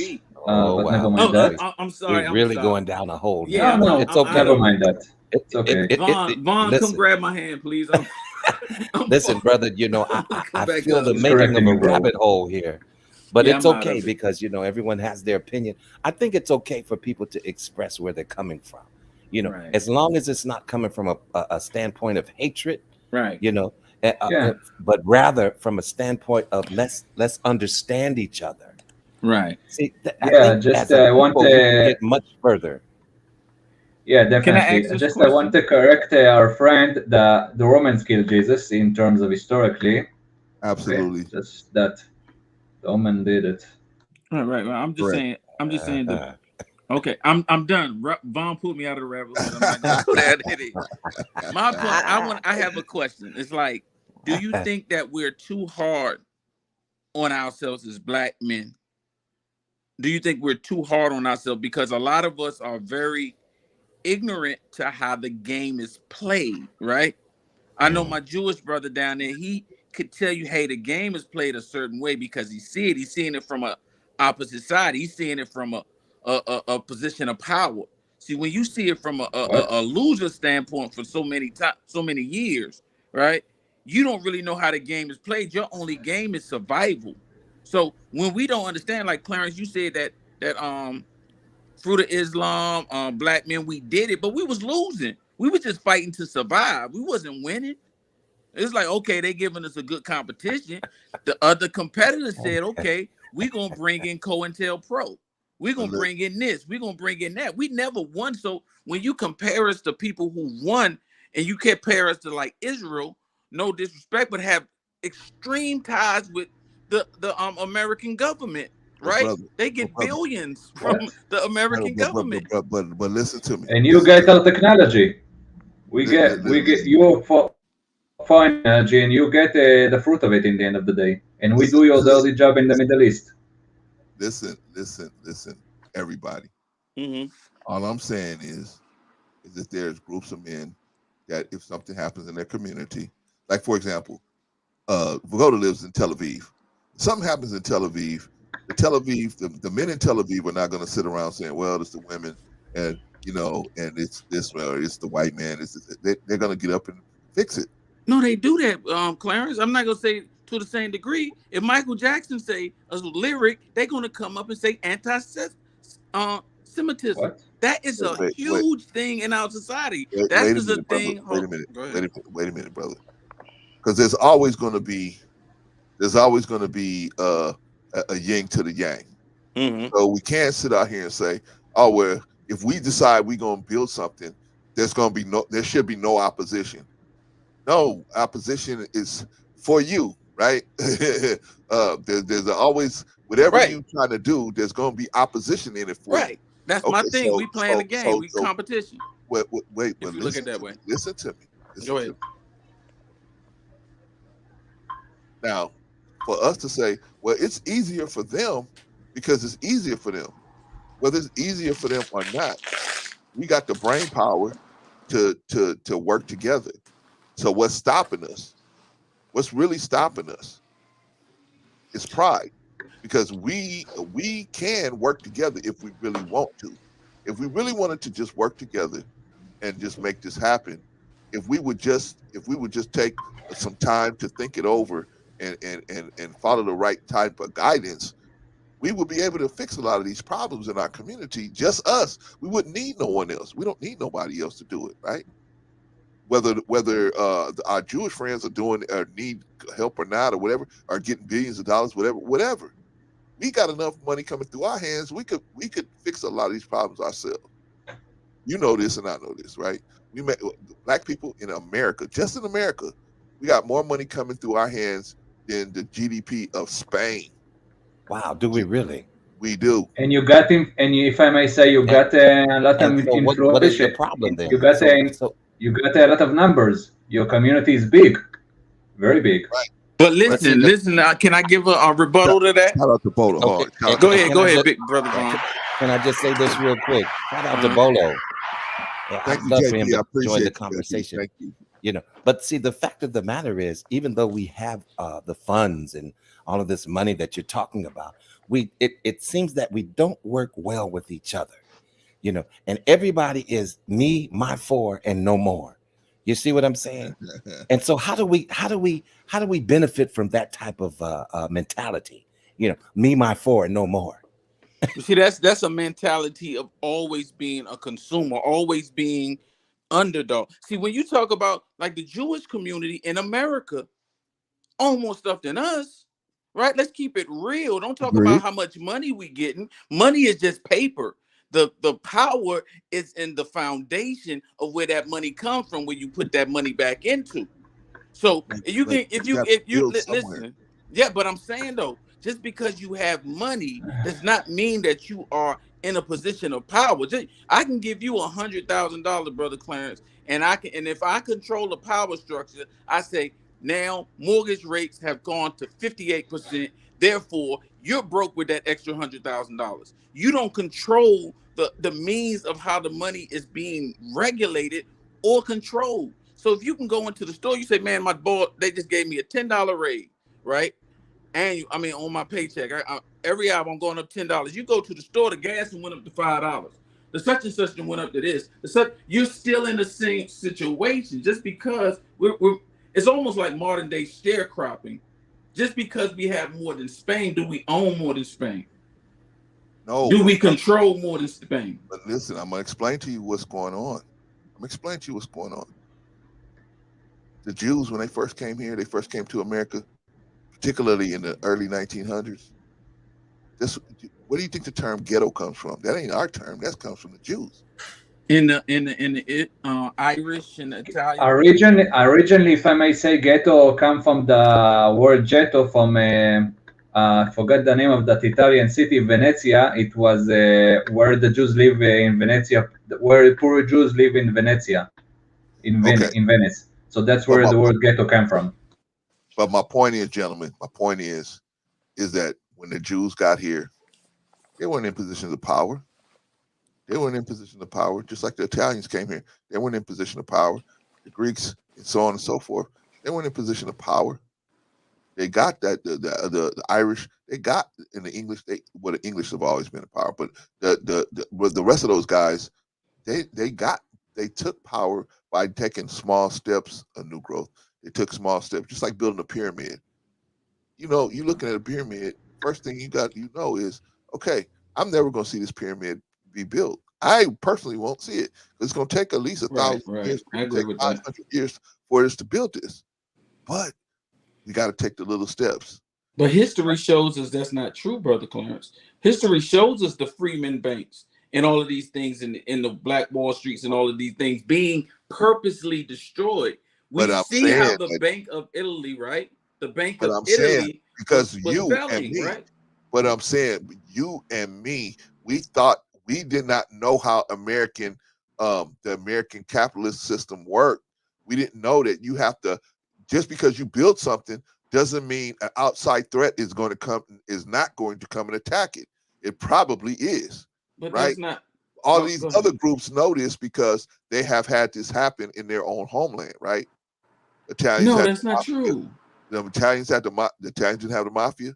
But my point is, they were ostracized in this country as well, right? The Italians, the Irish, they were in the ghettos. These were the places we were. The Jews. Yeah, exactly. So my point is, all of these people received something from the American government. They can all now come under the blanket of what? Caucasians, white Americans, right? Because they needed the numbers. We were building more stuff, brother. We owned it. We own more land in the South. They took that. It was a. You got to. All I'm saying is, brother. It's a battle. With all due respect, Jews were never fully considered as what you call white Americans. No, they never have been. But what I'm telling you is that they are a part of the system. Like they still got derogatory names for Irish people, for Italians, but they needed the numbers to control the power of our population was growing so rapidly. We understood the land, we understand all of these things. They had to divide that. And I'm not mad at them. What you're saying is totally right, Brother Clarence. We have to fight, but I don't want us to fight under the instance like we aren't working hard enough. We got to think smarter because we got to know that, hey, the Bank of Italy is now the Bank of America. The Freeman Bank was robbed butt naked of our money. We did not get reparations, but America pays reparations to Israel. Okay. What? Okay. Reparations? The U.S. does. Germany pays some, so-called reparations. They gave us a few quarters for the Holocaust survivors.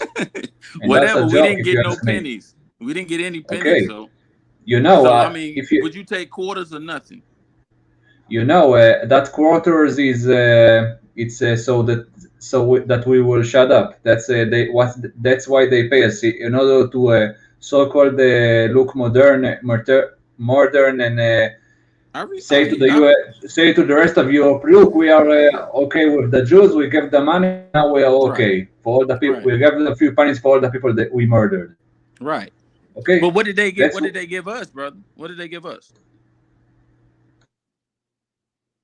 Hello. You asked me what the USA gave you? Yeah. What did they give us? Unfortunately, they didn't give you stuff, but exactly. And we built.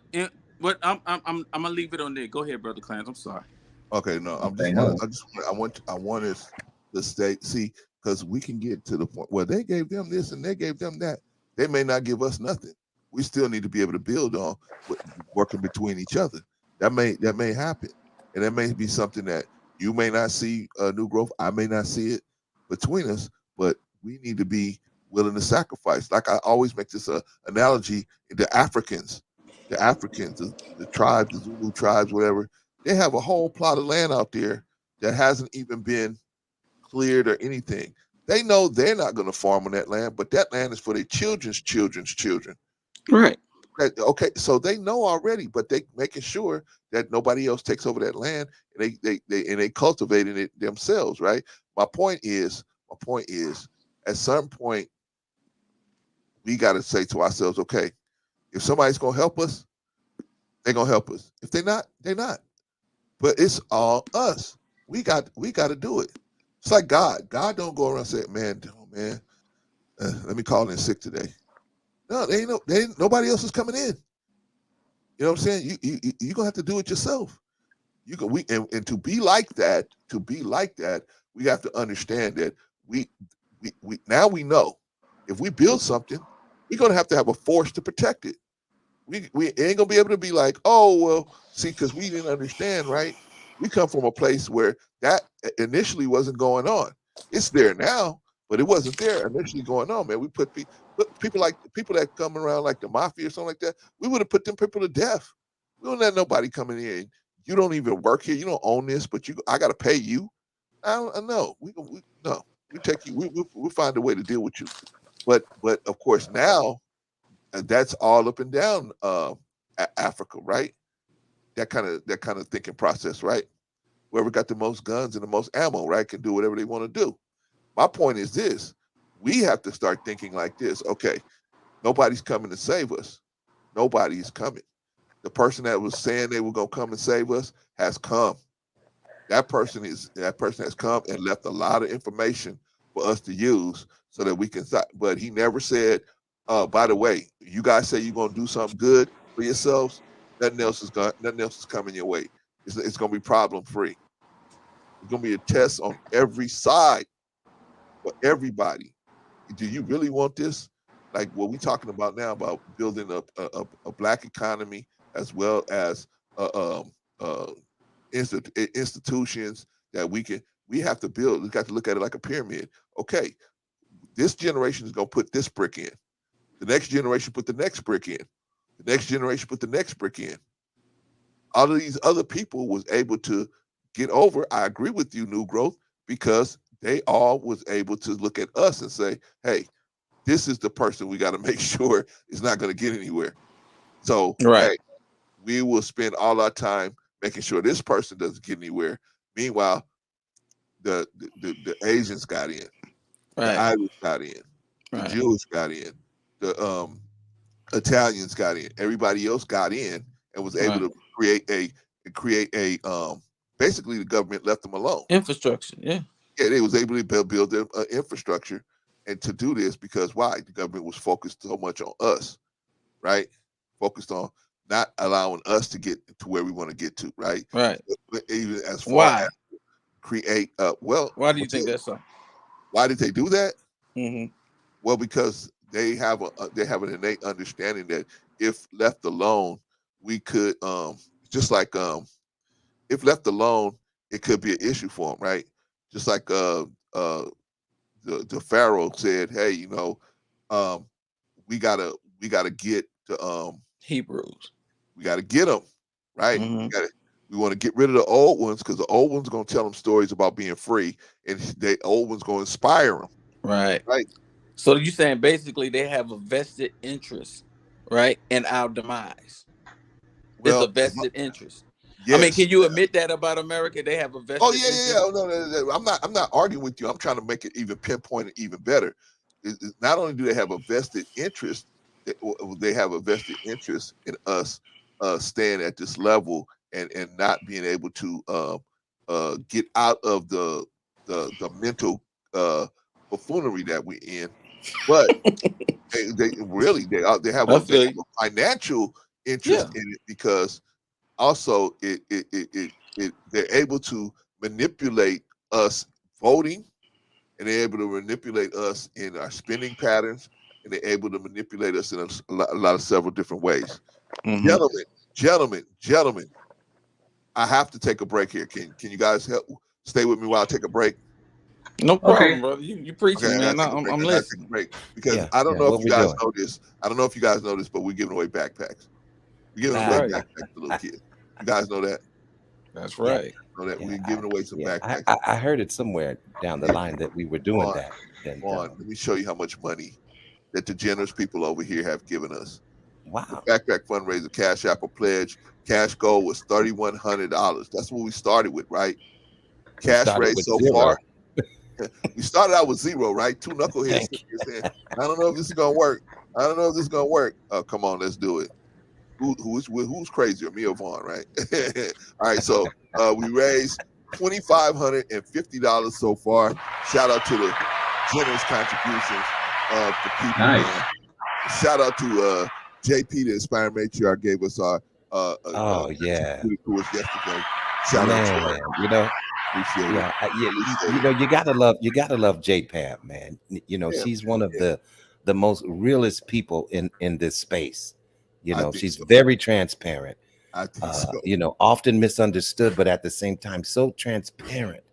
And she shows herself, you know, and it's so helpful to a lot of people because a lot of people are going through some of the same struggles that she's going through, and she's not ashamed So yeah, to tell them, to get up and just be so transparent.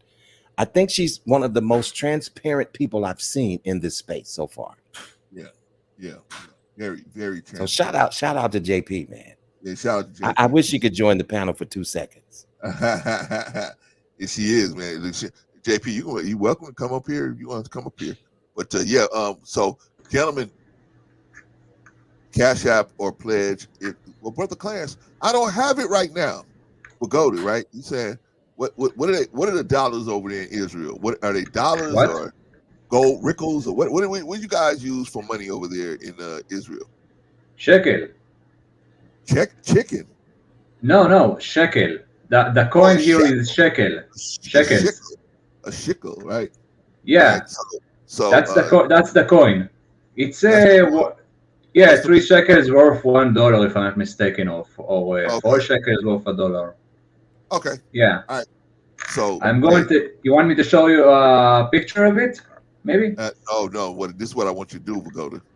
If you have it available, what I want you to do is convert those shekels into a couple of dollars, and Cash App us if you get a chance. Cash App or Pledge, so we can get these kids a backpack. Now, what you say? How I do that?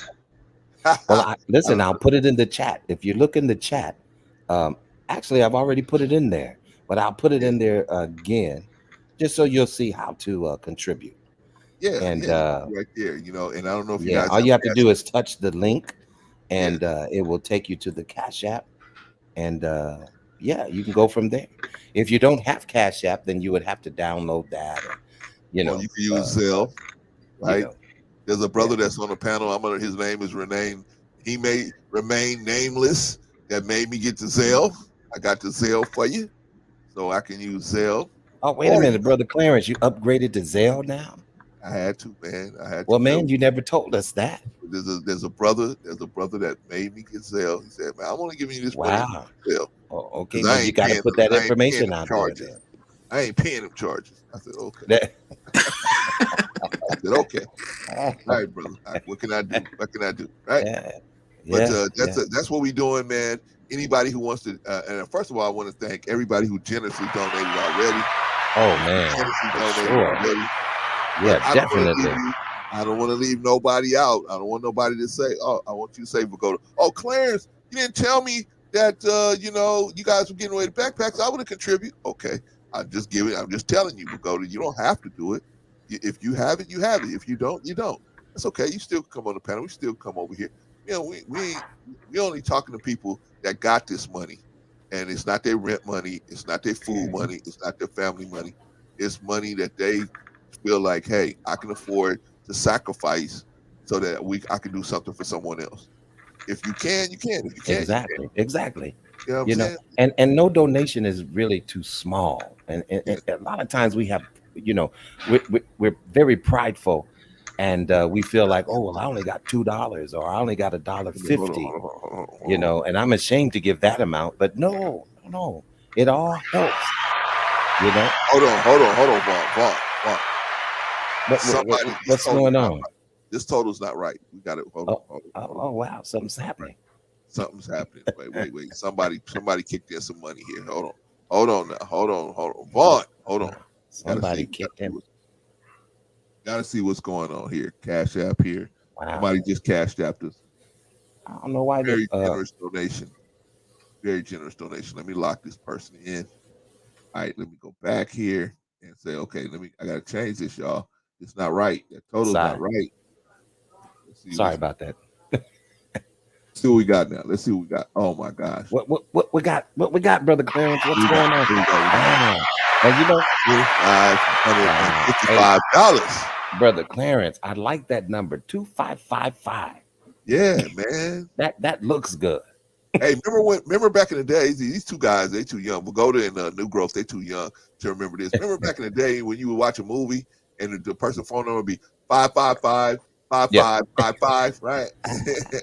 Clarence, talking how about old do the you think 80s? I am, bruh? How old you think That was I in am? the 80s, man. 22. Well, I was not born yet then. That's what I'm saying, man. You're too young. You don't know. How many of you remember? I'm from 92. Well, how many of you remember 777-9311?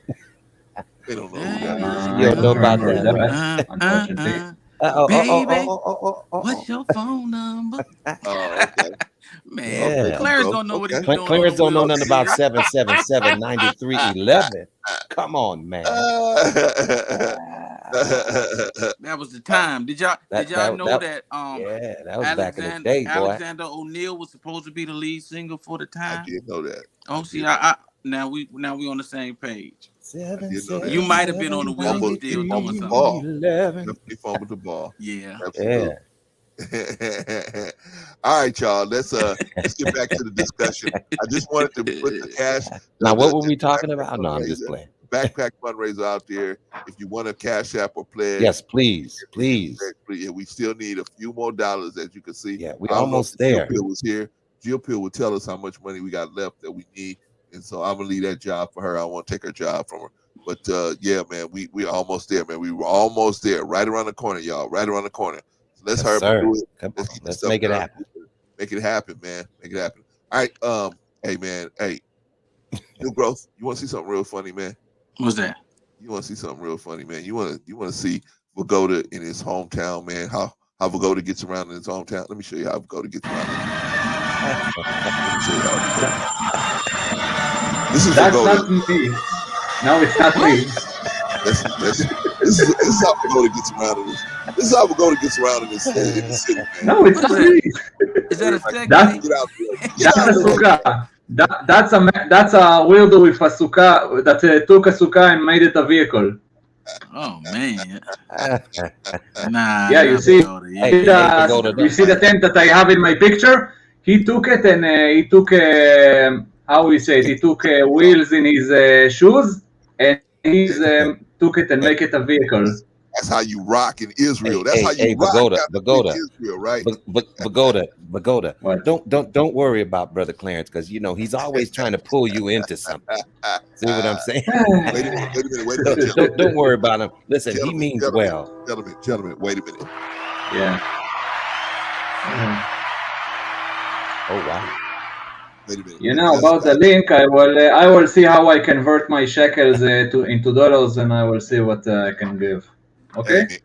But you know, in the end of the day, I'm a student. I live in North Tel Aviv. It's very high there, the rent. So we understand, brother. Whatever you can do, if you can't, you know what? Maybe I will give you some in the email. Maybe. I will see what I can do. My email is right here on the page. All you have to do is go to my page. Well, wait a minute, Vagoda. But it's all. Well, Vagoda, are you talking like all the way in your mic? Because you sound like you man, it's like your speaker's so loud. Okay, now it's okay. Can you pull back just a little bit from it? Yeah, I could be too loud as well, but I'm just saying. Okay, sorry. But we understand. No. It's it happens all the time to any of us. Yeah, sorry. But I do want to hear and understand what you're saying. Yeah. So it sounds good. Sounds good now. Gentlemen, It sounds good. Correct. Sounds good. This total is not correct. Yeah. Also, my camera is also my mic. So, and this Just and don't is yeah. No, it's I put it away from me a little bit. If there's if I'm talking too loud, then just say it. It's much better right now. Much better. Okay. Yeah. And you know, I have something to tell the owner of this, to the lovely owner of this channel. There's going to be in the next month. There's going to be another holiday that you probably will be very interested in. What's that? You heard about the Sig holiday? Skid, if I'm not, that's how we say it in English. I don't know what you're talking about, man. That's a holiday of the Ethiopian Jewish community here, the Ethiopian Jews. And I'm going to go to one of their communities and be a part of that holiday, and even take pictures of it. And I'm going to send to you in the email, please. So you can see, you can see the Ethiopian Jews with their special holiday. That holiday is not popular yet, but you know, it's slowly gaining popular from year to year. Well, wait a minute, fellas. I got to acknowledge somebody real quick. Really quick. All right, go ahead. Okay, I got to acknowledge. Oh, wow. Bolo TV. Wow, what happened there? Something happened. Another generous donation, man. Kicked in, and now we have $2,560. Shout out to the generous donators today. I mean, listen. Wow, $40 more, and we'll be at 26. Right, we'll be at 26. You see what I'm saying? Now, listen, don't tempt me now. Don't tempt me. We'll be right around the corner. Vaughn, please, you got to slow down, man. I look at your photos, man, and holy smokes, man. Well, you know what? God is good, man. And, you got to slow down, Vaughn. You reap what you sow. Man. You reap what you sow. That's not always a bad thing, ladies and gentlemen. I'm scared to look at Bolo's total. All right, shout out to Bolo TV, man. Just gave us that generous donation. Okay. Okay, and by the way, if you haven't already subscribed to Bolo TV, you tripping. I can't even say nothing. And you tripping. The man just breaks down the Bible in such a way, man, that there's not too many people I respect breaking down the Bible. You know what I mean? Well, like this, I respect everybody breaking down the Bible, but there's not too many people I would point you to and say, you need to go listen to this person. I would agree. I would definitely agree. When you're talking about breaking up the Bible, you're talking about the New Testament or the Old Testament? I'm talking old about and any new. Testament you want old to add and new. to it. We're talking about old and new. And if you got any questions for Goda, go over here. I might be too loud. Let me pull back. No, Vaughn, put Bolo's information down there so he can go over there and subscribe. Yeah, I'm good at that. I try to do that. Please, yes, put his information. I meant to say please. Let me put it in the chat, please. If you could please. And, but basically, definitely, this brother right here has a very good insight, and those scriptures have been revealed to him in such a way, and God has blessed him to break it down to where even a 5-year-old could understand the scripture, and I appreciate that so much about my brother, man. Yeah, man. Yeah. And here's the kicker of Goda. He don't want nothing from you. He don't want nothing from you. Only thing he wants is to help you have a better understanding. And if he can. He ain't gonna try to force you to think it this way. He ain't gonna try to force you to think it that way. He's just gonna try to share some information with you. And he's a far cry from that miracle spring water stuff that people try to throw on you. But I'll leave that alone. I don't know. Oh, wait a minute. Vagoda doesn't know about the miracle spring water. This is Juan's favorite drink, man. Miracle spring. Now hold on. If this is something about Christianity, then I don't know about it. Yeah, he tries to pull me into a whole bunch of shenanigans. This is Juan's favorite. Brother New Grove, you see how he does it? I'm sitting there. I'm wait. Mine is the Vagoda Mobile. This is. I see you're obsessed with that stuff, huh? You're obsessed with that stuff. This is okay. Vagoda, you shouldn't have given him that fuel, Vagoda. This is what you're right. You need some miracle water, man, in your life, man. That's what. Yeah. Bolo is not this type of, hey, Vagoda, we have a lot of people in America that are real shysters when it comes to religion. And when I say shysters, I mean crooks. And he's using the miracle spring water to And do this is just one that. of them. I did use the miracle spring water, and a few days later, hallelujah, I received a check from my employer for over $4,000. Is that Peter Papa? The miracle spring water, and you told me I was going to get $14,000. Yes, sir. You told me when I was going to get it, and I received it. Say, send for the spring water, and that it will break through. And I tell you, a check came in. Look who we got in the commercial, y'all. My house is paid for. And God has blessed me with over $25,000. Let me send you your free packet of miracle spring water. It's absolutely. Where those waters come from exactly? Take a moment. Do y'all see? Oh my God! I'm sorry. Nobody knows. I had to say. Nobody knows. Nobody knows. You know, I have, if I want a so-called special waters, I can go to the Galilee Sea. I can go to the Dead Sea. See, he got the real water out there. Yeah, he's got the real water. Hey, Vagoda, let's do some business, man. Let's do some business. Let's get that miracle water together, man. You know how Vaughn likes that miracle water. Don't water from the Galilee. Okay, I can take about it.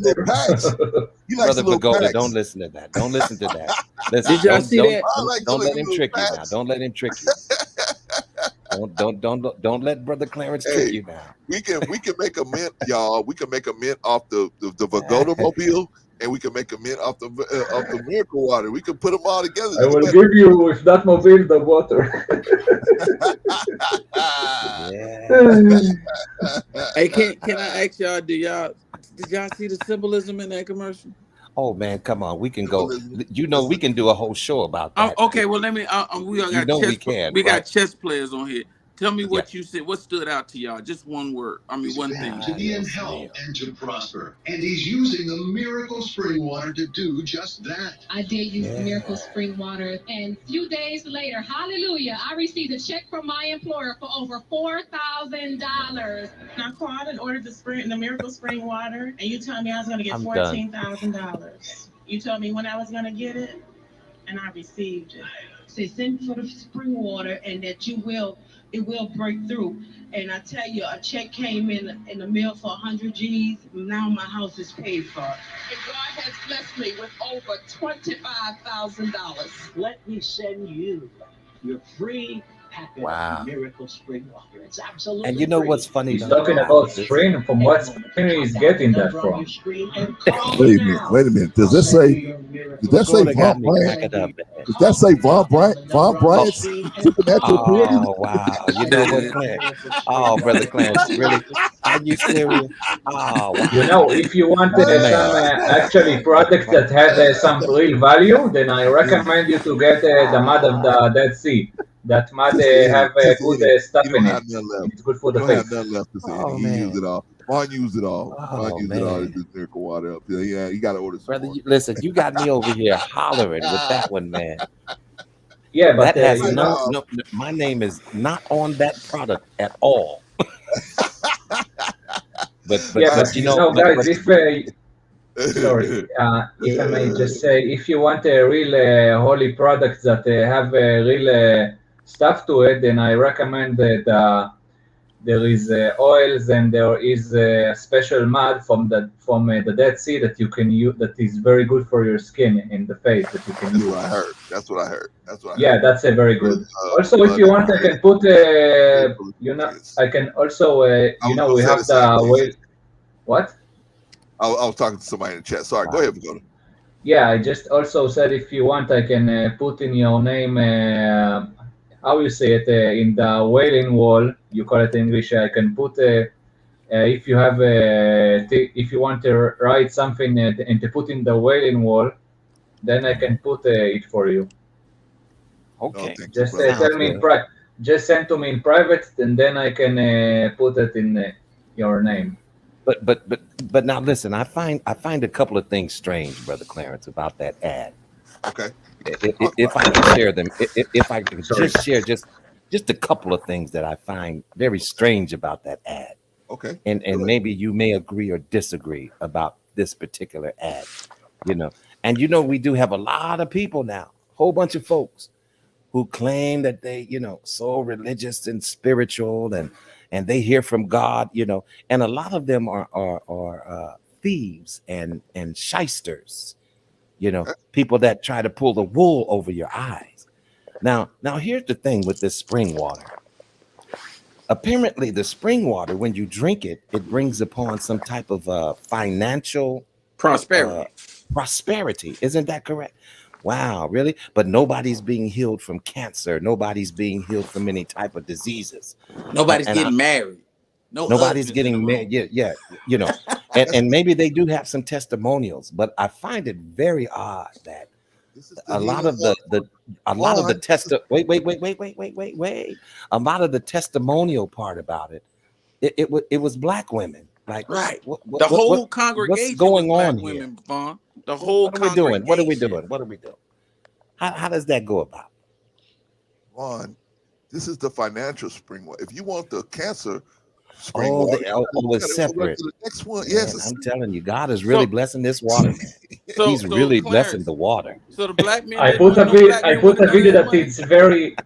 I put a video that it's describing what you are telling them. So if you want, that's like I said in the comments in the private chat. I gotta look at it. It's definitely what you're describing.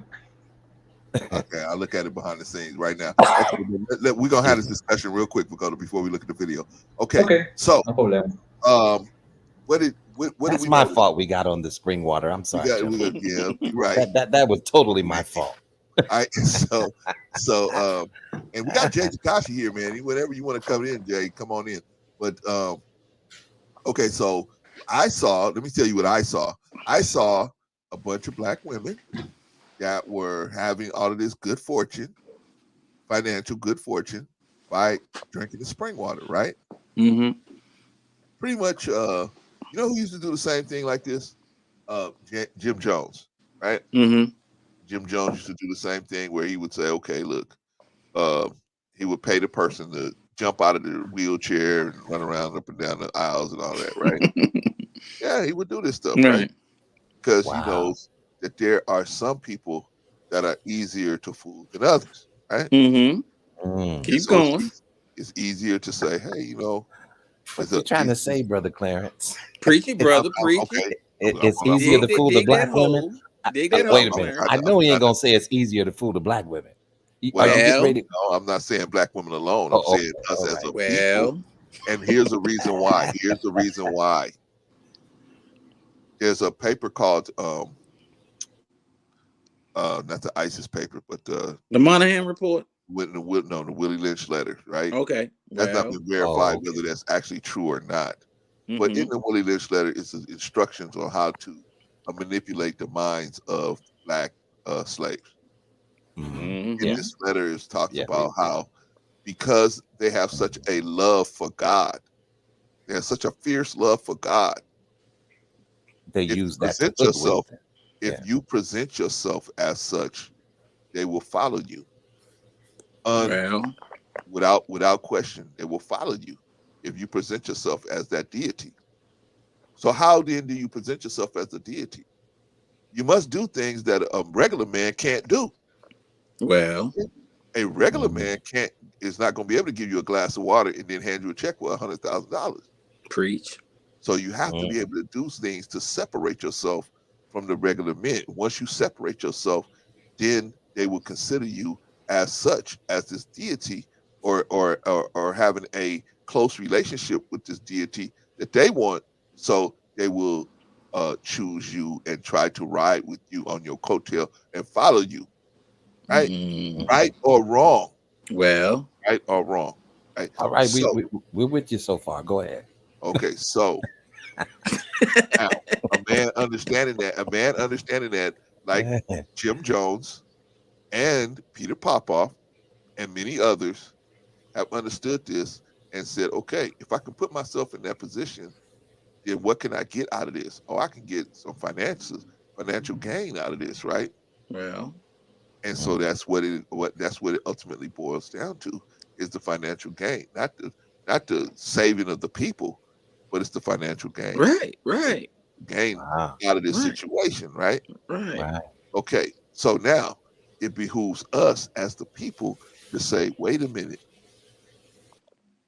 this person cannot be this. This person cannot be this person. I can't consider this person a god or the God of the creator of the universe. I can't consider them as the same as this person. Well, Because if you are the same as this person, like in the Quran, God has a test. Oh, you don't like the day that I made? You'll make a day. Oh, you make a weekend, you make a Saturday, you make a butterfly, you'll make a flower. you turning the wheel. And so now, some of them will get together and say, we'll do it in the laboratory. We'll do it in the laboratory. We'll make our own flower in the laboratory. We'll make our own butterfly in the laboratory. But no, God said, no. I didn't tell you to put no cut on it. You go out there, go get a handful of nothing and make it. Right? Go get you a handful of nothing and go out there and make it. But get a little deep, brother. So the test that we have gotten so removed, right? So we got so removed from what God actually can and can't do, right? That we've been told that, oh, we can do things that He can do, right? We can do things that we can do. We can do this. We can do things that He can, but we can't. It's an illusion. It's an illusion. So some of our people fall for these illusions. Some of our people stuck. I agree. Get stuck financially. Illusion. They get stuck. An illusion. Right? We were talking about relationships earlier. A lot of people create illusions. A lot of these people are magicians, right? And they will create an illusion. Hey, I really care about you. They don't really care about you. They're trying to get to whatever benefit they can get, your booty or your. They care about your money. There you go, or your money or whatever it is they're trying to get to. But they create the illusion that they really like you. But it's an illusion. Right. So they Magicians. Right. Right. So that's the thing to go. We gotta figure out how you can't say we. You can't say we now. I'm talking about us as a people. No, it's not us as a people. See, it is us as a people, man. Because we will follow the black woman to the edge of the earth and go off with her. Down goes Frazier. Right? Why weren't black men in that commercial, Brother Clarence? In that whole church? Did you keep the church? Well, number one, black men are not going to be black. So we didn't follow them then. Well, we did. We do follow them. It was a few of us in there, but we do follow them because I'm gonna tell you the very story. far and in between. My wife's grandparents were at Jamestown. My wife's grandparents were at Jamestown. Yes, sir. They were at Jamestown, and the husband. The only reason why the husband went is because he spent 2 weeks trying to talk the wife out of going, and the wife was like, "I'm going. This is going to be the utopia of everything." And like you said, Nico, he saw it. He saw it was just a con game. But he could not convince her. Now he had a decision. He got a decision to make. Am I going to let her go out here by herself, or am I going to go with her? Right? That's the decision we got to make. So a lot of men are in church not because they want to go, but because the wife is there, right? And if I don't go, this is gonna have a major effect on the relationship, huh? So a lot of times what we do is we follow them, which we should stand up.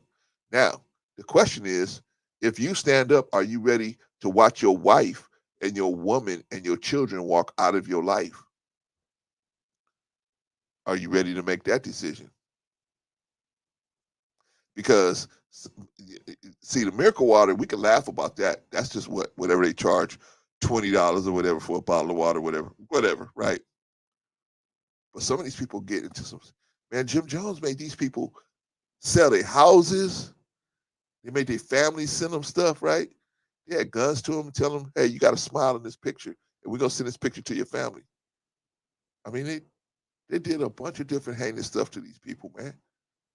Clarence, you great. You did great, but you took us away from the whole thing. I was just gonna give you the analogy of the black women, right? I hear you, brother, but you're never gonna get me to get my foot off black men. Always I'm not gonna be saying. I have a question for I'm you. not Why they telling you to have? get it on black men. I'm just saying It's war. so we can put it in a War. certain perspective. Okay, let me take Pagoda's question, y'all. Yeah, Go why ahead. does one of those women have a bandana and wear the earrings? That's a whole She's nother conversation, bro. no, That's a she's whole nother conversation, Pagoda. We could no, be here for hours.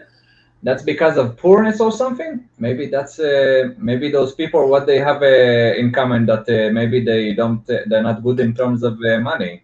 Maybe Sometimes that's it's why they. cultural. It's A lot of cultural. times it is. A lot I'm of not times saying that it's cultural in that case, but maybe but a they lot of are times targeting some a lot of poor times neighborhoods. they've been unsuccessful in lots of different things in their lives, and that's how come they end up in a place like that. Because a church is a place where you go to. It's a hospital. You go to get healing there, right? Your broken spirit, your spirit is broken, your whatever is broken. So it's a hospital. You're going in there to get put back together so they can send you back out into the world, and you can have a better way of how to handle stuff, right? But before we continue, gentlemen, let me get Jay in here because Jay been bouncing in and Yes, out of here. sir. I don't Yes, know sir. how long he got it to be with us. Jay, you got something to throw into the pot here? False advertisement commercials were a thing of the past and they're a thing of today. It is what it is. Sorry, I muted myself. I said it is what it is. People are gonna advocate for like false advertising for anything, and it works sometimes. Some people buy it, some people don't, and also it comes out crooked, just like you could tell from a businessman on a pyramid scheme. So, I mean, that's all I have to add on that. But that's just for that video we saw. Go ahead, brother Clarence. Show us more.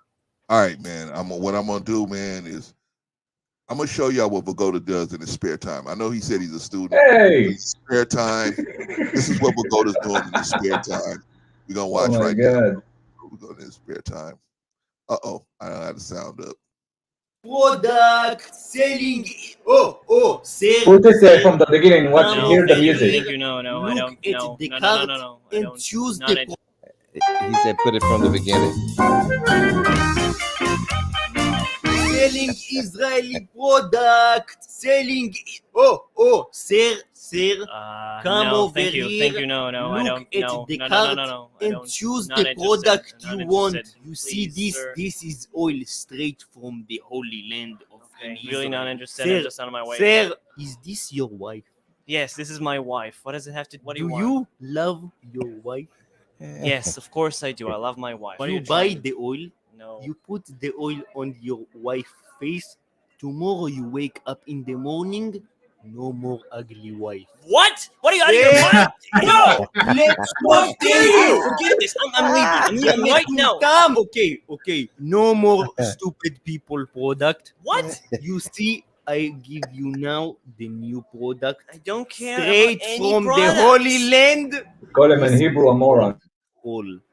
You buy this Call straight means from send. the Dead Sea of the Dead Salt. No, it in isn't. Israel. No, it isn't. It's from When the Moses you dug up was a in huge the hole. Torah. You dug up a huge hole behind you.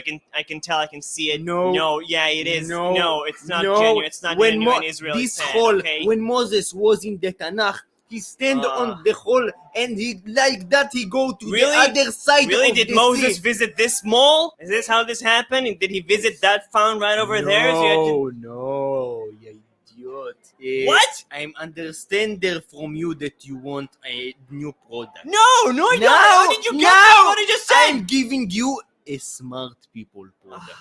You see this bag of air? This bag of nothing, you mean? This bag filled No. up with nothing. You buy this air. It's like a bach. You take What the hell are you talking about? It's a bag filled with nothing. There's not even air in it. It's air. It's a He's trying to say sandwich that bag he's like a with gas nothing. bag. It's not even sealed. It's nothing. It's open. Even if there was air, it would go. Air. Are you anti-Semitic? No, I'm not anti-Semitic. Listen. You no, are no, anti-Semitic. No. You hate the Jews, No, shut up, and shut you up, want shut up. me to Shut die. up. Fine, so you not buy any products from. Fine, I'll buy the air. I'll buy the goddamn air. How much is it? This is $20 for the air. $20? I'm not paying $20. What are you, out of your mind? Oh, okay. I see you clever. So for you, I am muhaning to download the price. $40. $40? That's $20 more than you offer. No, I'm not. Fine, okay, I'll buy it. How much did you say it was? $20? $25. Fine, $25. Fine. $30. Yo, man, he just like blackmailed these Stop upping the price. I'll give you 25. Okay, 25. $25 for a bag of nothing. Here, asshole. Thank you, kind sir, and good luck with your ugly wife. Is a fryer. Yo, I would have. He said, "What a sucker." Bro, Clarence, I would have. Minute he said my ugly wife, I'd have whooped his was ass. good. I don't give a fuck. Pagoda, man. Pagoda. That was good. Pagoda. They got other jobs in Israel. Pagoda. That You don't was have hilarious. to do that. You don't have That's to. hilarious. I love that, but I would have kicked his ass. If you said my ugly wife. That's from a decade ago. Yeah, man. You can't even come on, Pagoda. You can find another job. You can find another job. That was pretty good. Yeah, I gotta save that. I'm gonna save that, man. Your brother, Clarence, put the link in the private chat for that, please. Okay. That was hilarious, man. I'm gonna show my boy before we go to work. But if somebody, the lesson of this, if somebody tried to tell you this is from the olive and this is regular sun, but it's from the olive, don't buy it. If it's just sand or water, buy it if it's healthy. If it's help you in terms of health or something, but all this stuff, but don't buy it. Oli doesn't help in shit, my boy. Okay. Well, one thing I can say about that video, that was a good example, man. That was a good example. That's a good example of what you're talking about. When pressuring somebody, people break out the anti-Semitic line or the AS anti-Semitic, yeah, that's what it is. Yeah, if somebody tried to tell you that you're racist for not buying time, then give him smack in the face. Wait. If somebody tried to back up a little bit from your mic, Pagoda. Back up from your mic a little I bit. am backing from my mic. Oh, okay. What I'm trying. You sound like you're talking. The video right now. Listen. You sound like you're talking from Mount Sinai now. Okay, now it's okay. Okay. What I'm trying to say that if somebody is trying to pull this stuff on you, then give them the middle finger and walk away. Especially if he's cursing you after it. Okay. I got a quick question for you, Pagoda. I got a quick question for you, Pagoda. In Israel, is giving somebody the middle finger, is that an insult? Yeah. Okay. I It's just like want to make sure across the board. Yeah, in every place on the planet, I think it's an insult. I didn't know. See, that's the thing. I didn't know, brother. I didn't know because there's some things you can do out here in the black community that you probably wouldn't think nothing of it, right? Like I live out here in Los Angeles, right? And with the gang situation, you wear the wrong color. Smart, but still. Huh? It's not going to be a smart idea to give it to the wrong person here, but exactly, right. Hi, right? You know, they're not gonna do it. Okay, gentlemen. I sure appreciate all of you guys, man. We had such a beautiful talk, man, and we actually got to some stuff, and we talked about a lot of different stuff, man. I appreciate all of y'all, man.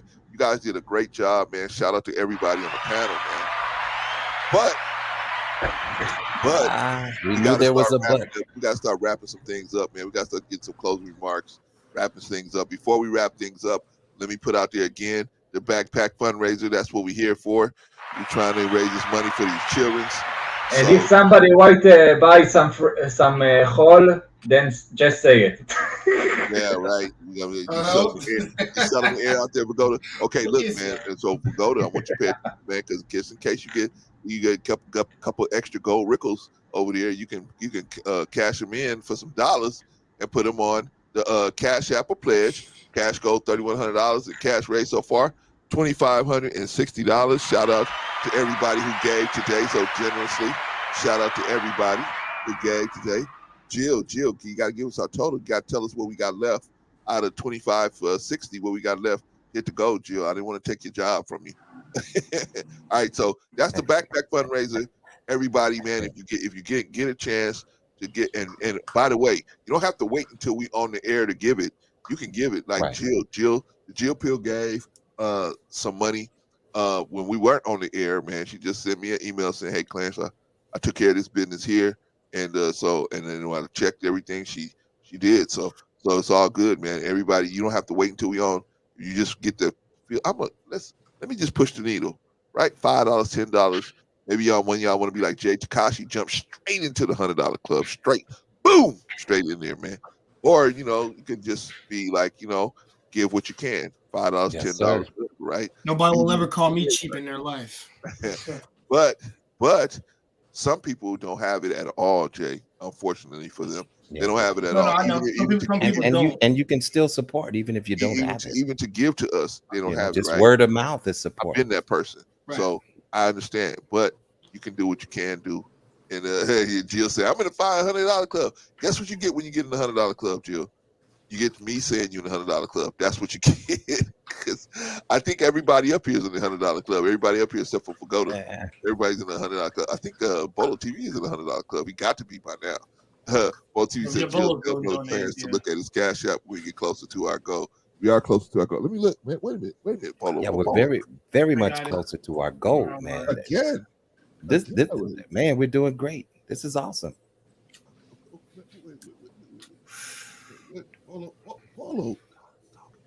Bolo TV, man. Bolo TV. It's a good brother, man. And that's by the way, Vaughn, did you put his link Yes, out there? I did. I did a few times. Okay, good. And guess what? I'll put it again. Yeah, because shout out to Bolo TV, man. Because what I want, Pagoda, we just, we just some knuckleheads over here talking.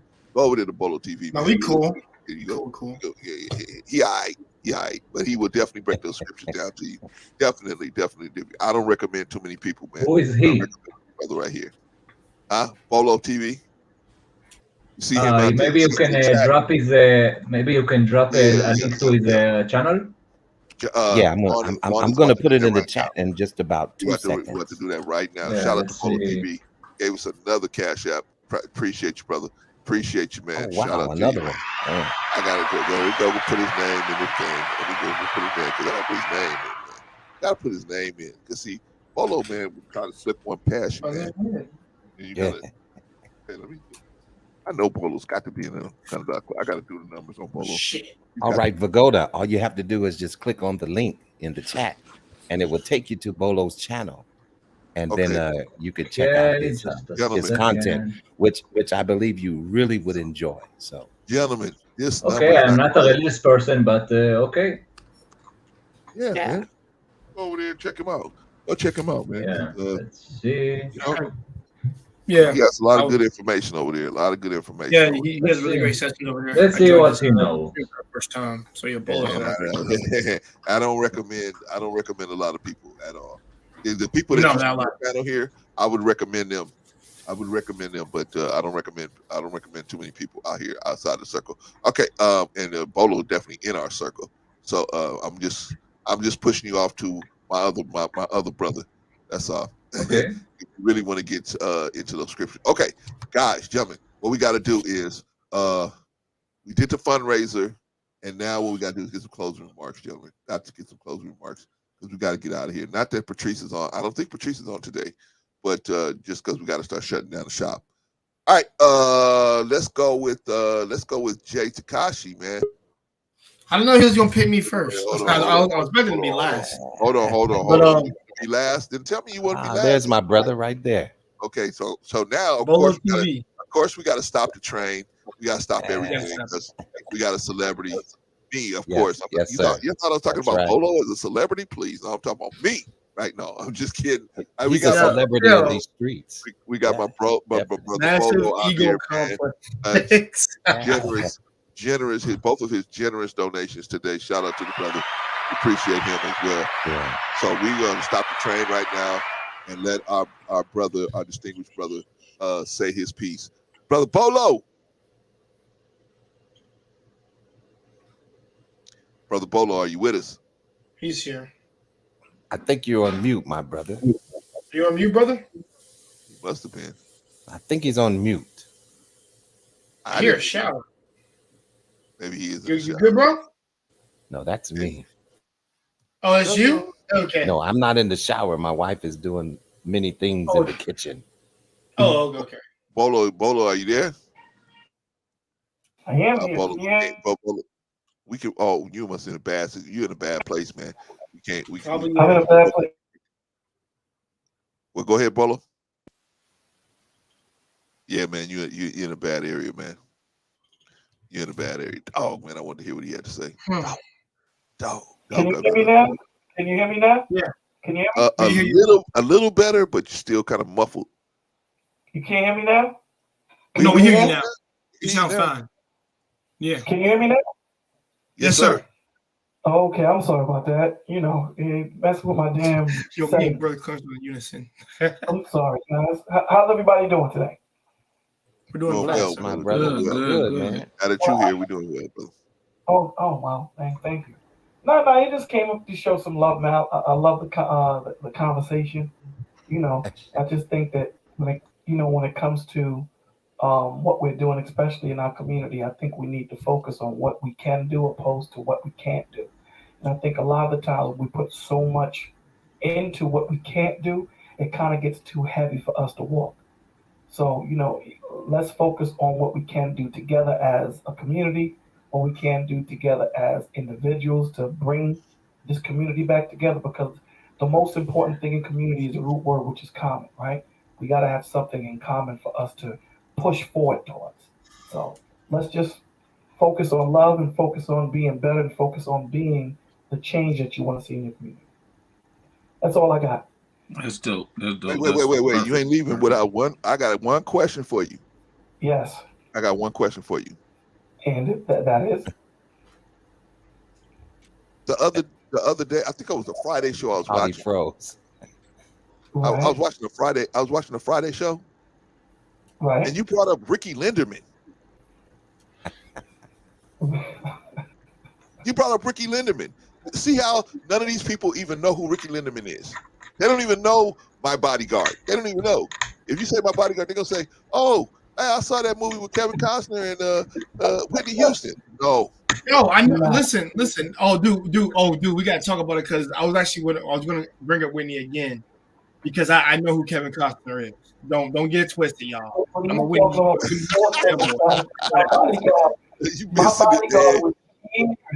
My Bodyguard was years before actual Bodyguard was Whitney Houston and Kevin Costner. That was a classic, with the kid being bullied and he brought that was a classic movie. And I think that, a lot of, what we were and where we need to be and where we're going was in these movies. These movies had words. These movies had intention behind it. We look at these things now, there's nothing. It's just empty cars, garbage that we're taking in. And when you leave the movie, you're worse off than when you walked into it. Man. So, all those movies back then had a common goal of what it was for. And you look at the progression of how society is going, it's getting dumber and dumber and dumber. As we see, even when we used to watch G.I. Joe, they used to have a one to grow on at the end of the cartoon. Yeah. Now it's pure nonsense. It's nonsensical at this point. So, we need to hold on to the past because that's going to teach us what we need to do when it comes to us in the future and where we need to be in the present. So that's our guiding tool, right? Life is meant to be lived forward but understood backward. So that's what I got. What's your next show, Bolo? I'm thinking about doing something tonight. I don't know. I got something I'm working on that's going to be pretty big, Lord willing. So I'm trying to see if I can get it kind of locked in. If I can, then I'll make the announcement tonight. So yeah, but my next show will definitely be Monday morning for the reads, as we do every day. All right, brother. Thank you guys for having me, man. You guys have been knocking it out the ballpark. I'm gonna step down, let you guys have it. Before you leave, I want to say to you something. You saw that I now subscribe to your channel. Oh, I didn't know. Thank you so much, sir. Yeah, I'm Thank going you. to check you out, bro. Please do, and bring some family Yeah, with you. Man. Bring some family with you. Now, this is what I'm yeah. going to tell you. You know, we deal with love. We give the truth, and we wrap it in love. So Okay, you know, this is not. as long as you respect, as in general, as long as the people respect me, then I will give the same. No So doubt. that's okay. If No you doubt. have, Ain't nobody gonna do yeah, if you have, stream meetings like in here, then I will be happy to jump to those as well. But anyway, have a Absolutely. wonderful evening. We have our streams on Friday where you guys come up and we can we talk about what's going on in your life and we build. So Fridays is called Testimony Friday. So I look Friday. forward to Okay. people go there. Yo, Bolo, I have one quick question for you. Isn't that your Sabbath? Yeah, I Friday, don't know Sunday. how you say Friday. What I don't know what exactly is Friday in English. Yes, it's probably the Sabbath. But Yeah, right now Friday. I'm in vacation, so I can be in this. But anyway, Okay, we'll leave. How about this? We'll leave the lights on for you, right? So Yeah. whenever you can come in, you come in. yeah, just if you doing a live, then do a timer for it that I can see where you're going exactly do it in which area you're going to do it exactly. No doubt. No doubt. Yeah. Thank you guys. And thank you for Welcome. subscribing. Oh, Thank you for your Have a wonderful generous day. donation, brother. Thank you for Bolo, your take generous care, brother. donation. All right, Appreciate you, man. Dave. All right, guys, brother bless. Bolo. Good to All right, see you, baby. sir. How's the wife doing? Good. She's doing good. She's in there making Sunday dinner right now. So Oh, that's all the that's it. chatter and noise you hear in the background. Sorry for that, gentlemen. I thought he said beans for a second. I'm like, what? All right, new growth. Everybody be good. Have a blessed day. All Guys, how right, you all too? right. Bolo, appreciate you, brother. Peace. All right, that's All brother right, brother Bolo, man. Branch. Yes, sir. For you, Vaughn and New Growth, since y'all old school right here, who and hopefully I get the answer that I'm looking for from both of y'all. Who you got, Whitney Houston or you got Beyonce? I think it's a simple question. I would say Whitney Houston. Yeah, I would say Whitney Houston, definitely. New Growth? But that Oh, yeah, doesn't I take said away. Whitney. But that doesn't take away from Beyonce's gift and talent at all. Right. That's true. I would say Whitney because she was married to the king of king of R&B. The, So the king of the king my of favorite pop. artist of all time was Bobby king of Brown. pop. Bobby Brown. Yeah, baby. Now he wasn't my favorite. He was my favorite. prerogative. He was I do my like favorite Bobby Brown. artist. He was my favorite artist, not because of the singing, because he was just a regular dude. He would mess up. He was a regular dude. True. He was just a regular cat, man. You know what I mean? I mean, he would get played. He was just a regular dude, man. You know what I mean? So I can relate to Bobby Brown, man. But and have you ever heard a better song than Mr. Telephone Man? Wow. Mr. Telephone Man. That is, Roni, nothing's better than Roni. Roni is the best song ever. Roni's all right, man. Roni's all right. But I think I'm going to love him for the rest of my life. Girl Next Door is a good song too. Girl Next Door. I love When I Rock with King You, of baby. That's Stage, one of my yeah. favorites. Oh Rock yeah, with You, yeah, that's another one. I love that. But I love Mr. that one. Telephone Man with the shag and the Telephone Man is waves. really good. Telephone Man is really good. I won't bash that song. That song is really good. My line. Yeah, get it, Vaughn. Mr. Telephone Man. You know what I'm saying? Yo, bro, Craig, you should have been with us yesterday, man. We was listening to all the old school songs on the backstage, and that was really good. I got both the Vaughns, Dr. Dr. Vaughn to come on. Yeah, we had a good time. We had a good time back Yeah. there, man. Oh, Yeah. It was all good. All good. All right, y'all. I put a pause on everything because Brother Bolo came up, and you never know what he's gonna drop. Right? He might go into one of his. Yeah, he got in and out this time. Yeah, he got up here real quick. I want to be more like him, but Clarence always sucking me in and pulling me in to. Right. And I end up here all day and all night. You know what I'm saying? I concur, brother. You guys, Bolo knows how to get in and out, but I'm just that's because he ain't spent too much time with me yet.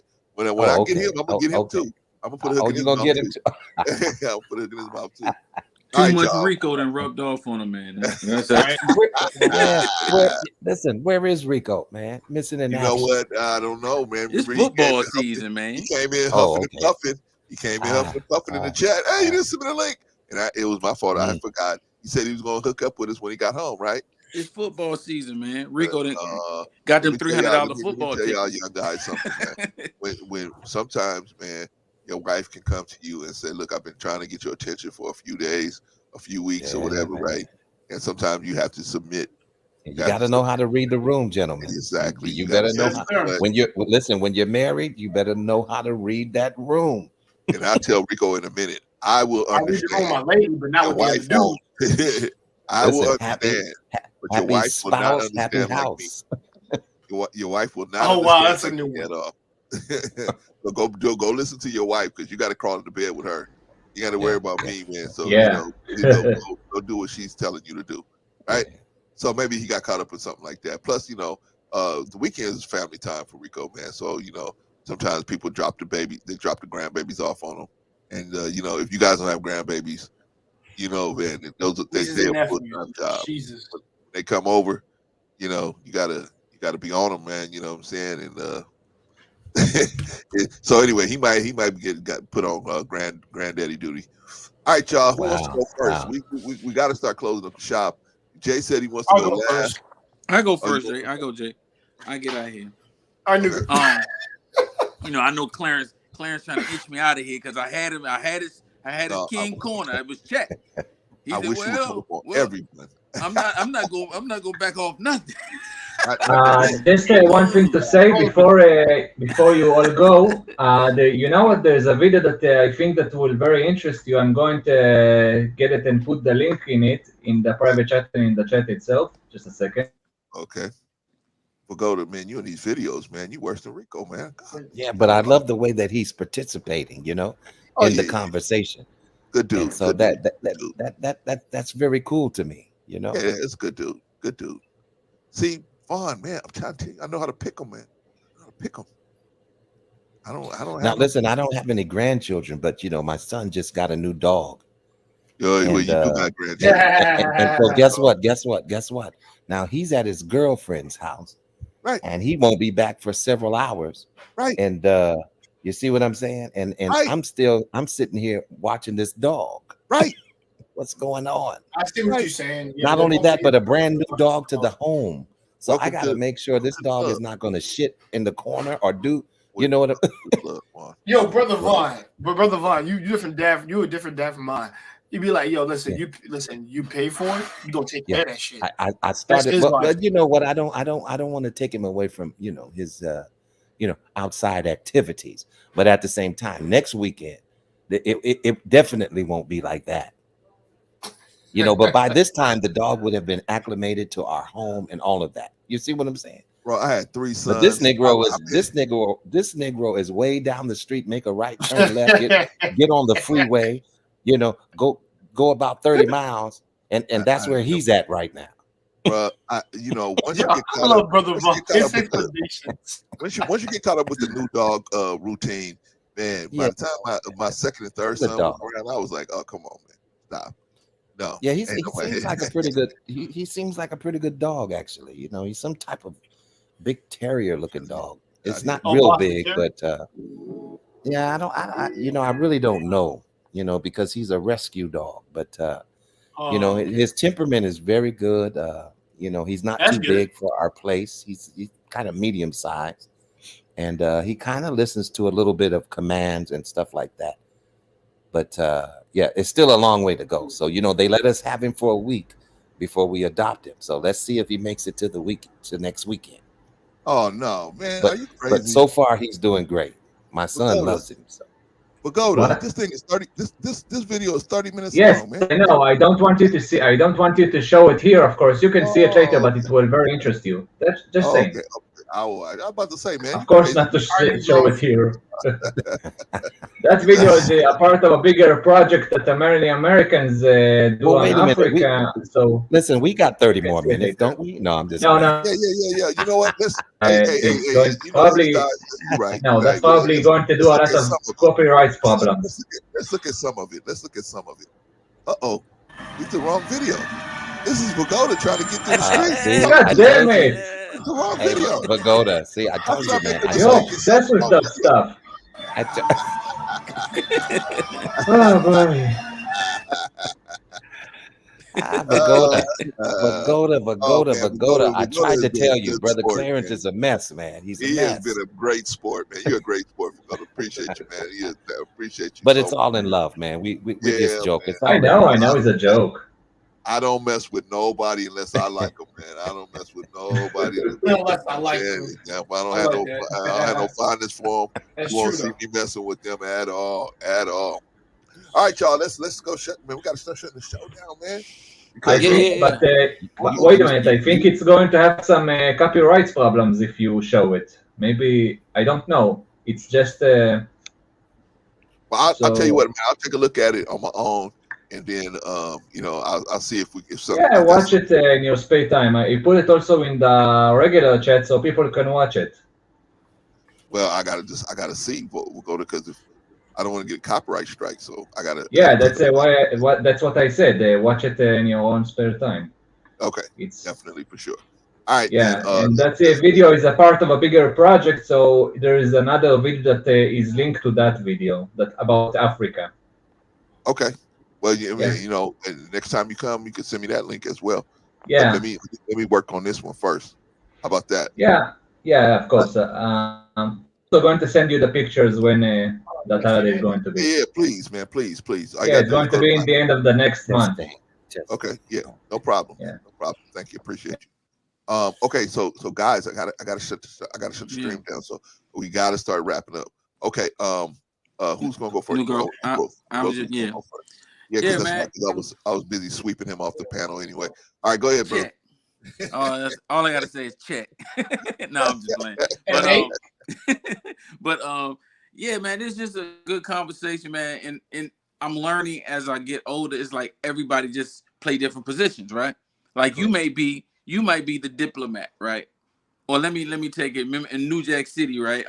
G Money was the kind of smooth guy. Nino was a different kind of guy.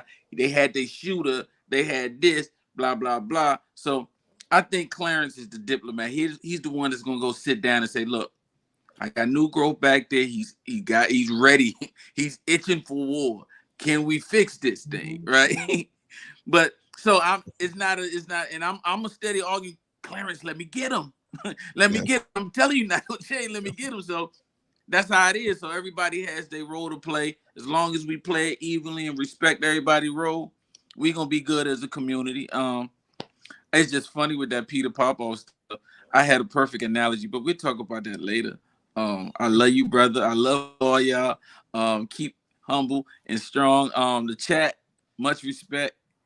Let me try to. Anania. Yes, sir. Anania. Yeah, that's her name. Anania. Anania. Okay. Anania. Yeah, yes. Nia. So it's just Jill, sister Jill, she give us that chocolate fix all the time. That's our sister. We love her. Yeah. Hey man, Jay Takashi, man, nice seeing you, bro. Always nice to chat with y'all, man. And my Israeli brother, man, send me a ticket, man. We can go out there and visit the Holy Land. Okay. All right, we'll go to it if everyone. I'm gonna drop down. Y'all be good. All right, bro. Man. Thank you. New Growth. That's my brother. New Growth. Shout out to him, man. I'm gonna pull you down, man. Okay. Let's move on. Okay, let's go Vagoda. Me? Okay. It was a very honor. It was a fun and an honor to be with you guys, and thank you for the wonderful time. Same here, man. Same here. Always good to see you, Vagoda. Yeah, always good. Have a wonderful, brother. Yeah, thank you. And like I said, if I'm if I'm bumping into your what you say, then just say Vagoda, wait a minute, or Vagoda, shut the hell up. Or something. I will. Yeah. Say Vagoda, shut the hell up, and go go write your sukkah. if I haven't done it yet, that's only because you haven't done it yet. I'm a little bit rude here and there. In general, if people and the average person here is more rude than the average American. That's I can promise you. So holy smokes, really? Yeah. Wow. Okay. Yeah, like you saw a little bit in the video. That's of course that video that I showed you is is of course it's a joke, but the Israeli the more many Israelis say a lot of stuff in the face, and they say instead of sir they say buddy, bro, and that stuff. Yeah, very direct in the face. That's how we are. But anyway, have a wonderful evening or day wherever you are. We're in the afternoon out here, brother. So appreciate you, man. Thank you. Have a enjoy your Sakat, and we appreciate you, man. Appreciate you. Yeah, man. God is blessing us, man, because we man, we people that's good-hearted people, even from all over the world, man. Love that, man. Yeah. I mean, Tel Aviv, come on. Tel Aviv, man. How did they get wind of you, Brother Clarence? Tel Aviv? I have no idea. Like what happened? I have no idea. I don't know. Maybe they was watching me on on another program. You rogue, Clarence. You rogue. You rogue. You rogue. You got to say something slick, ain't you? Yeah, they do try to mock. I will say they do try to mock you, Brother Clarence. But don't take it personal, man, because these people. Man. You should hear. Listen, you should hear how they butcher my voice. When they try to imitate me, they're like, "Oh, this is Von Bryant, and I'm just trying to tell you tonight that." See, I don't even talk like that, but I get it though. People like to make fun, and so it's okay. It's okay. Yeah. See now, but they do a good parody about you though. By the way, let me quit. I'll take it back. Yeah. No, they do. They do. I got it. I can't. I had to tell them. Hey, that was a good one. I got to give them that one. That was a good one. Okay. But you're a good brother though, man, and they know that. People know that. People know that. Yeah, none of us are perfect now. But see, they know, especially black men. They know I don't take that stuff personal. They know. It's all in fun sometimes. Yeah. I ain't gonna trip. Okay, unless they say, hey, bro, I saw Brother Clarence coming out of the strip shop. No, okay, now I'm gonna be like, wait a minute. Oh, like you do with me talking about that's my favorite video, right? But see, you reap what you sow, brother. But that's different, boy. That's different. I see you wrong. You wrong for that, bro. Rogue. Okay. All right. So let's let's cut out. Which one of you guys want to go first? Jay? I'll go next. Okay, go ahead, Jay. No, Jay. Okay, so great stream as always. Also, love the man supporting. Like I said, I love Brother Clarence supporting his cause, what he does over here. Gives everybody to speak. Doesn't get too crazy. Very respectful over here. And also, I love rocking with the OG cats a lot. More than I do stupid people. But wow. Awesome. I had to throw a jab in here one time, but not y'all. That's not y'all. Y'all cool. Wow. What a compliment. Yeah, exactly. I'm gonna say this. I'll tell everybody. Listen, there's a lot of what Bolo said earlier was very true. Like some of the stuff that portrays us in movies needs to be looked at. Whitney Houston is one of those people.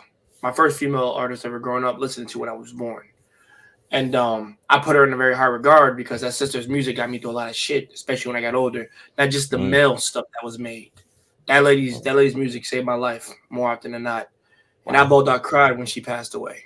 So that was Well, we were all hurt behind that. Yeah. Because and the reason and guys, I was on I told Brother Juan after we left for the music thing last night, I was listening to Whitney all night so I could fall asleep. Okay, nice. Because like I said, I remember her just being one of the best sisters. Oh yeah. And by the way, our sisters were gorgeous, so I don't ever want to hear nobody that none of them sisters look good. Motherfucker, I can go look at old videos of SWV. Like our sisters are beautiful. Trust me. Want to not? Yeah, and look, Brother Clarence, Brother Jay last night when we were behind the scenes talking and we hipped him to Karen White, and so he saw Karen White's picture. He said, "Oh my God, man, she's beautiful." Yeah, our women are beautiful. Let's not hate on. Babyface married her, right? Or with LA Reid married? I forgot one of the two, but the reaction of him, seeing her and acknowledging, her beauty, because we all thought she was fine back in the day. Absolutely. Well, I know I did. Absolutely. Right.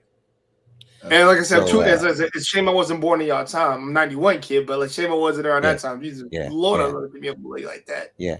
And she made a career for herself, Karen White. You know what I'm saying? Mhm. But we Sister can sing. went through a lot of songs. We need to do a like you said, a show about some of these songs and kind of We'll do play one. like 1 minute or 2 minutes of it, so we don't get And you know what I'll do? You know what I'll do? We'll plan a stream for that, and I want everybody to come on for that one. I'm gonna play all the old school stuff, from the ladies to the men to all that. We'll play all that. Man. Because good I really music, want. man. I'm gonna make sure I have a day off for that because I might start a little early. I would definitely say it's the soundtrack to my life. A lot of the music in the 70s, all the way up to, just the soundtrack. I'll still wait to Marvin when you Gaye mention as a well. song, I can remember where I was. Yep. And the reason why I did ask that question for Brother Clark, because this is my closing remark for this. The reason why I asked him about the Whitney Houston thing is because I was on a Whitney Houston rant last night, but also it did remind me of a lot of things that she went through, but also how talented the sister was. Hence why I think she is probably the epitome of the best Black female singer we've had. We have others, but I think she is like the nexus for me because of what she's done. Natural voice. All her stuff is rewatchable. Brother, you're muted too a little bit, I think. Okay, I said. Oh, there you go. Her natural, just from a natural singing voice. No, you don't have to have all these studio effects to make her sound. And it's she to me had that voice.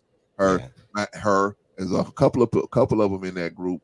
There's another lady named Minnie Riperton. Khan was another sister who had a voice, and I can go back further than that, but that didn't need any of the effects. Yeah, Minnie to Riperton make their sound. Yeah, man. Remember Minnie Riperton, Vaughn? Oh, Riperton. I don't know definitely. if you're familiar with Minnie Riperton.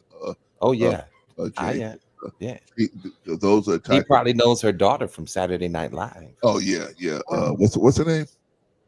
I forgot. Oh God. Wait a minute. What's her name?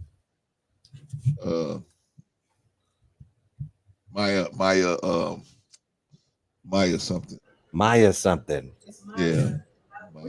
Maya Rudolph. Yeah, Maya Rudolph. Yeah, from Saturday Night Live. Thank you, Miss Vaughn. Appreciate you.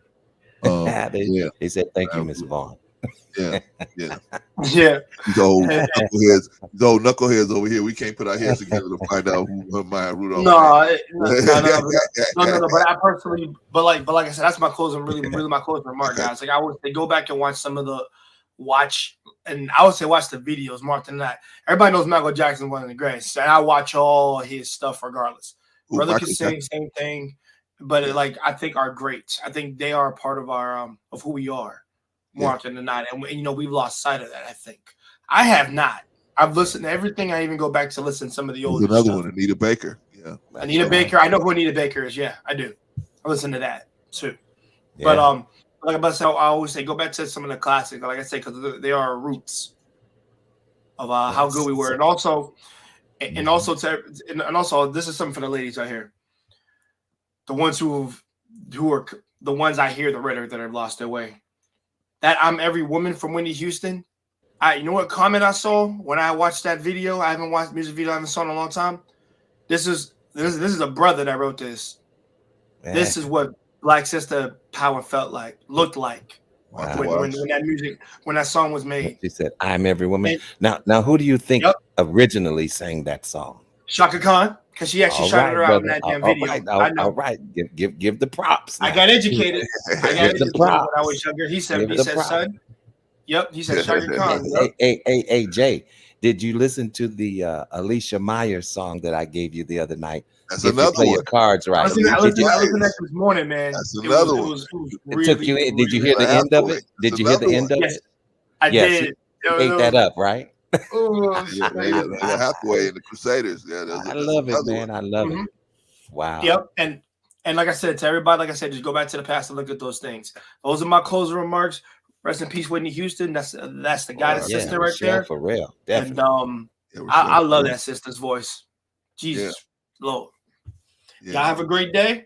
Support this man in the freaking fundraiser, please. The backpack donation, please do that. Like I said, I might be donating again sometime this week.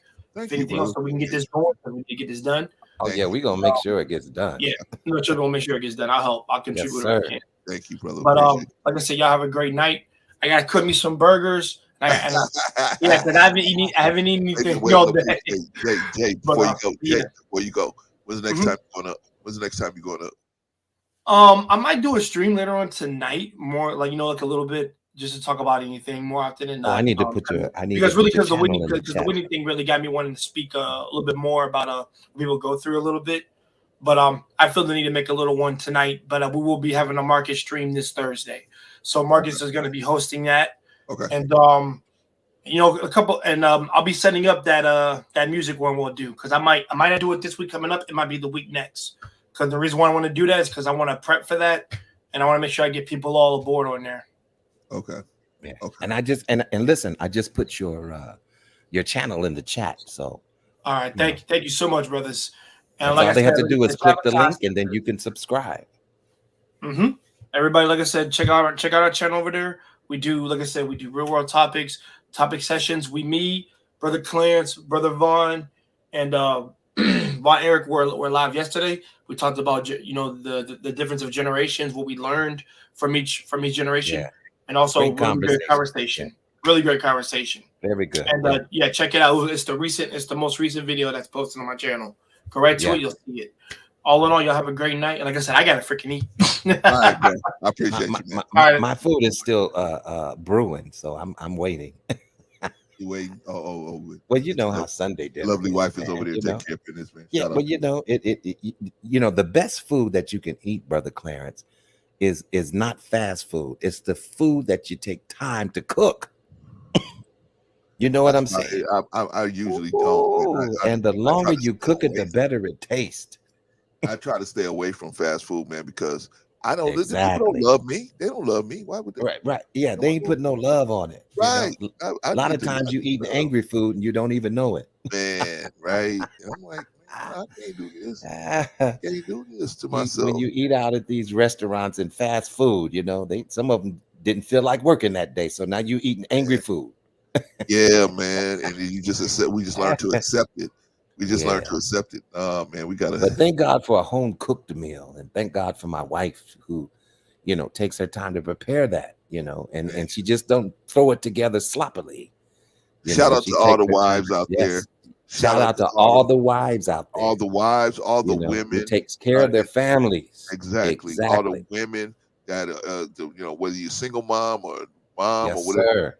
Shout out to everybody out there that preps those meals, that get those clothes ready, that do all of the stuff that nobody says thank you for. Even when they don't feel like it, oftentimes.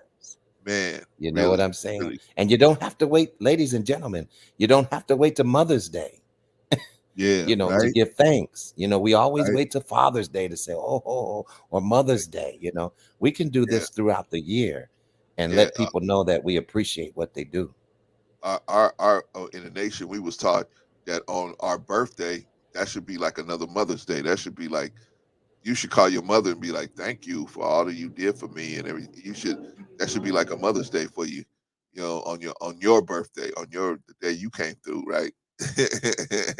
So we got to think about our mothers at all the year round, man. Yeah, all year round. Give thanks all year round. And when we and Brother Clarence, when we all look at it, man, we are so blessed. Yes. And a lot of us don't even recognize it. Yes. Of course, we have some obstacles and things that we're going through. All of us do. Yes. You know what I'm saying? But instead of if you were to count your blessings versus what you're going through, believe me, the list of blessings would be way longer. Than your circumstances that you're dealing with that may not be as positive as you would like them to be. But man, I'm so grateful tonight, man.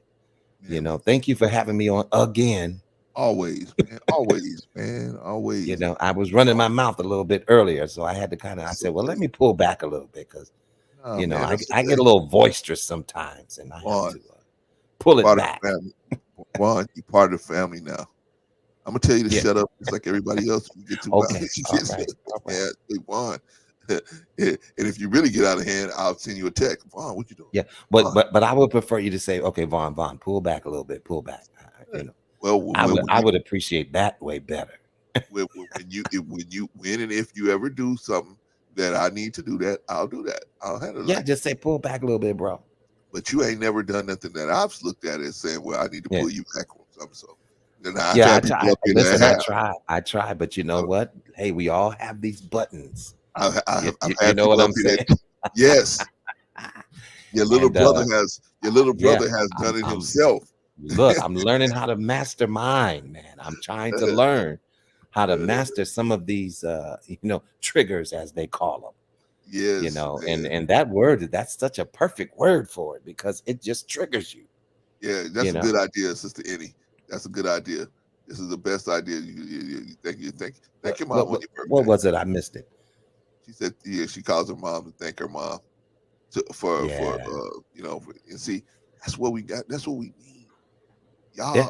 I hope we will be the channel that shows people how to be thankful, man, in the face of whatever we're going through.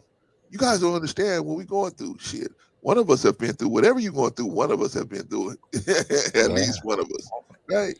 But see, when we talk about what we're thankful for and how grateful we are, and people see us doing that on a consistent basis, see, they're more likely to jump on the bandwagon. Yes. But when you're just talking about negative stuff, yeah, and it just, all the time, yeah, that's not uplifting. That's not uplifting. I mean, people want to see entertainment, but Vaughn, after a while, man, it gets kind of beats you down, man. I just bought it. Let me tell you something. Well, you can always get entertainment now. I took my granddaughter, my wife, my granddaughter, and two of my sons, man. We went to the bookstore on Friday night, right? And so while I'm in the bookstore, I went to the bookstore for my granddaughter, right? To get a book for her, because I said, I see what's coming around the corner. I see that she's smart. Now's the time to get her scholastically attached, get her moving on the stuff scholastically, right? She's smart. But she's basically going to a pre-K thing, but it's pretty much daycare. It's not where they actually teaching her what to do, letters and words. So I said, okay, let me get a book to get. But in the course of doing that, Vaughn, I bought two books. Bought one book on Tesla, and I bought another book on Jeffrey Epstein. Right. I'm already like a lot of the ways through the first book, the Epstein book. But my point is this. I was getting so burnt out on the YouTube thing, because I would come home, watch YouTube. I watch YouTube in my office, then watch YouTube on the way home, listen to like some of the. I was like, okay, I'm a little burnt out, and then I start back reading books. I was like, oh, okay, I used to read books a lot. Yeah, you definitely have to have a balance, man. You got to have a balance, man, because it's quite draining in these spaces. Man, it will almost suck the life out of you if you let it. Yeah, so you got to get some other activity. But the point is, I was able to find some stuff for myself. I wasn't even looking for myself, but I found some stuff that I was interested in, and bought some books. And so now I got some books to entertain me and keep me, because, like I said, like you were talking about, man, some of this YouTube stuff, man, it can get you down, man. I was just watching the stream. I'm not even gonna say that. Let me say, I'm gonna say that for me and you were talking offline. I was watching something and I was like, man, it was a mutual person that we know got caught up in something again, and I was like, so let me leave that alone. Wow. I'm just like, man, I'm tired, man. I'm tired of even watching this situation. Yeah. Because people are that, some people are just hell bent, my brother, on going downward. It's like they're swayed, they're bent. You know what I'm saying? Just on the road down, instead of like, wow, you can really turn that around, but you just refuse to do it. So I think that's the only way they know how to get. That's the only way they know how to engage everyone else is through this type of but it's very dysfunctional. It's very dysfunctional. It really is. It really is. And many of these young people have made it the norm. Yeah, because they're so used to seeing it that oh, this is a normal behavior to them. But for those of us who have good sense and good insight, we already know that this type of behavior leads towards destruction. Oh man, I feel so bad for the brother, man. But yeah, you know what, man. You know, hey, man, everybody, you know, a hard head made for a soft behind. That's what Grandma used to say. So I mean, you know, and listen. Even the scriptures say that the way of a transgressor is hard. Yeah. That very simple statement, but very true. The way of a transgressor is hard. You know, when you are in that position of transgression, your life is not going to be easy. You know, just because you got bling bling don't mean your life is easy now. Yeah. You know what I'm saying? Just because you got fame and fortune don't mean your life is easy. Because many of them are walking into ongoing traffic with all of these accolades and celebrity and fame and fortune. They're walking into ongoing traffic because it wasn't satisfying to them. It wasn't enough. Yeah. Wow. Yeah. I just hope these cats can, you know, one day get away from that kind of behavior for good and just leave it, man. Just leave it alone, man. It's so much more to life than that. But hey, maybe we got to show them. Maybe we got to show them. Well, we're trying to have a channel where we can talk about things. We don't all agree on everything all the time, but at least we got the respect for each other to at least hear the other person out, right? Let me comment on. Am I supposed to give final remarks? But go ahead. I see Sister Nia has a woman could lose her life through giving birth, though there are not enough thank yous I could ever express to my mom for that. Yeah, I mean, same here. Unfortunately, for me, so true. My mom passed away a couple of years ago, but I was sorry always to hear that. I was always there. But see, you know what taught me? You know what taught me how to be right there for my mom? My father, man. Yeah. I had an aunt, right? So all my father's, you know, the people that like older people that disciplined him, they had all passed away except for this one aunt that they all had. Like all my father's brothers and sisters had this one aunt that was living, man. And her name was Dia, Aunt Dia. She would call her Aunt Dia. And so we would go over her house. Man, listen, Vaughn, me, my brother, and my father would be over her house, man, sitting on her porch over there in LA. And all my aunt had to say was, she called my father Pee Wee. She called my father Pee Wee because when he was born, he was so small, and then he grew up to be this huge guy, right? But anyway, they called him Pee Wee. Yeah. Right? They always call the big people tiny and stuff like that. Thank you, Jill. Appreciate you. So anyway, she said, Pee Wee, you know what? I sure am hungry for some barbecue. Man, I'm telling you, man, this man wouldn't even say nothing. He would snatch me and my brother up like we was a bag of potatoes, throw us in the car, and we out of here. And next thing you know, we on our way to the meat market. We buying some ribs, we buying some pork chops, we buying all this food, and he would cook half of it for us and half of it for her.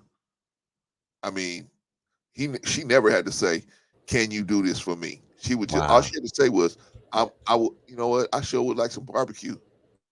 He'd be like, remember in Color Purple when the girl told Oprah Winfrey, "This hit my joint," right? And she slapped Oprah, right? Remember the piano player? The piano player closed the piano and said, "Oh man, look, yeah." Listen, when the piano player shuts it down and pushes in the bench, you know, it's time to move. It's time to go.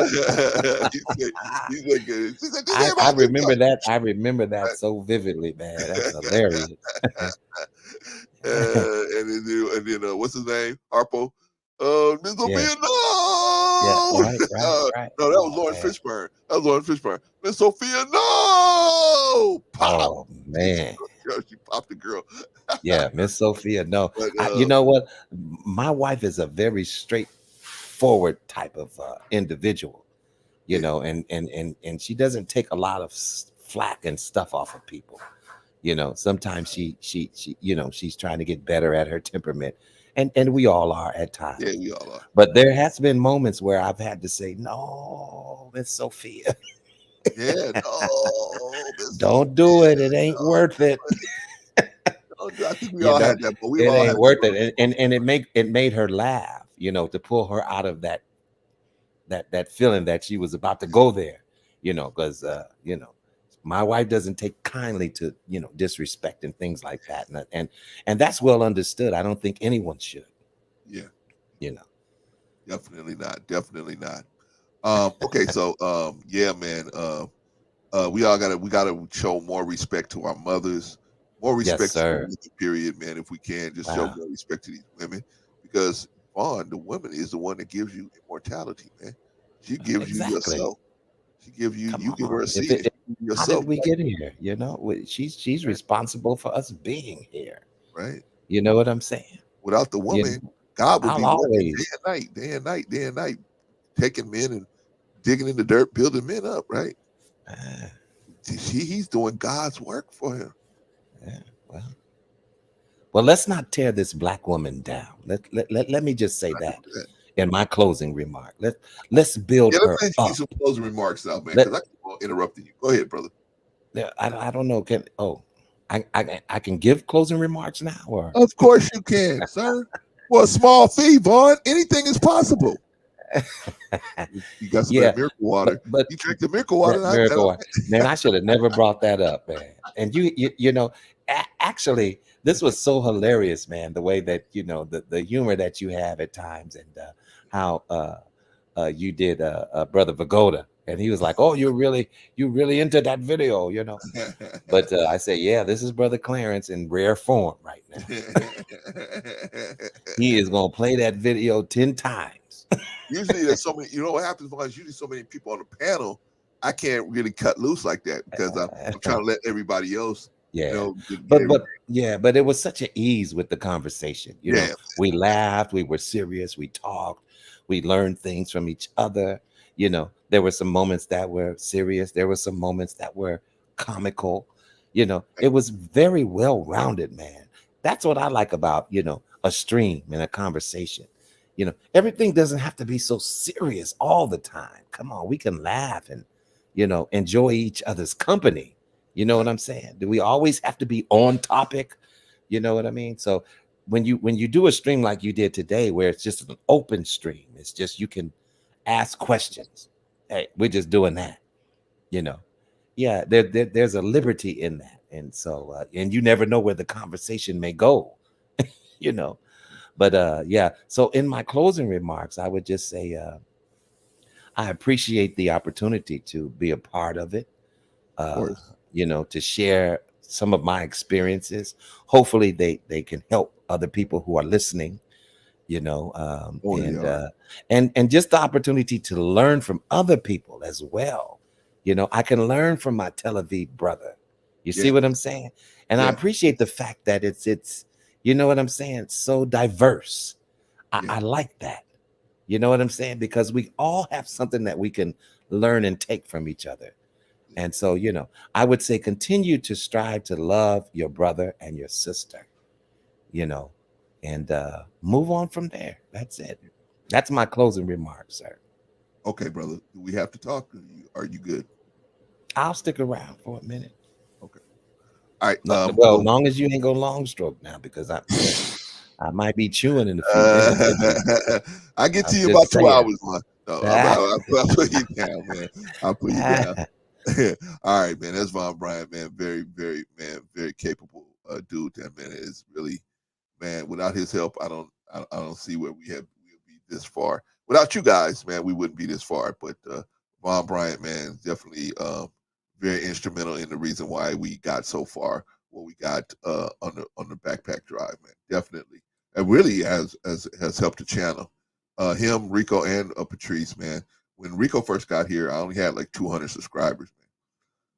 So shout out to Rico and Patrice. Same thing, Patrice. We only had like 200 or 300 subscribers, and they came and just started bringing people, and then Vaughn came, and then so everybody brings a little bit of the spice to the meal here, and we hopefully we serve you guys a meal that you guys can eat, laugh, and think about later, and say, you know what, let me go watch that again, man. Let me go watch that again, and see, and hopefully we learn something.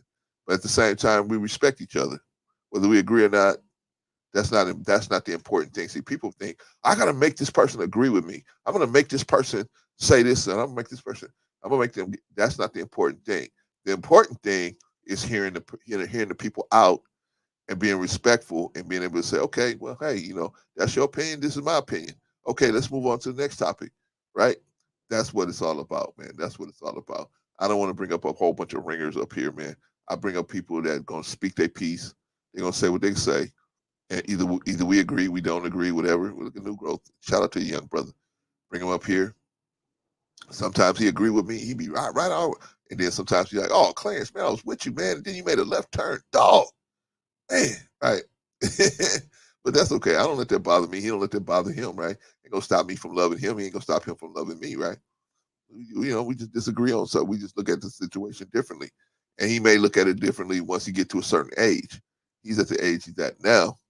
And you know what I'm saying? So it's just a different thing because I looked at things differently when I was his age.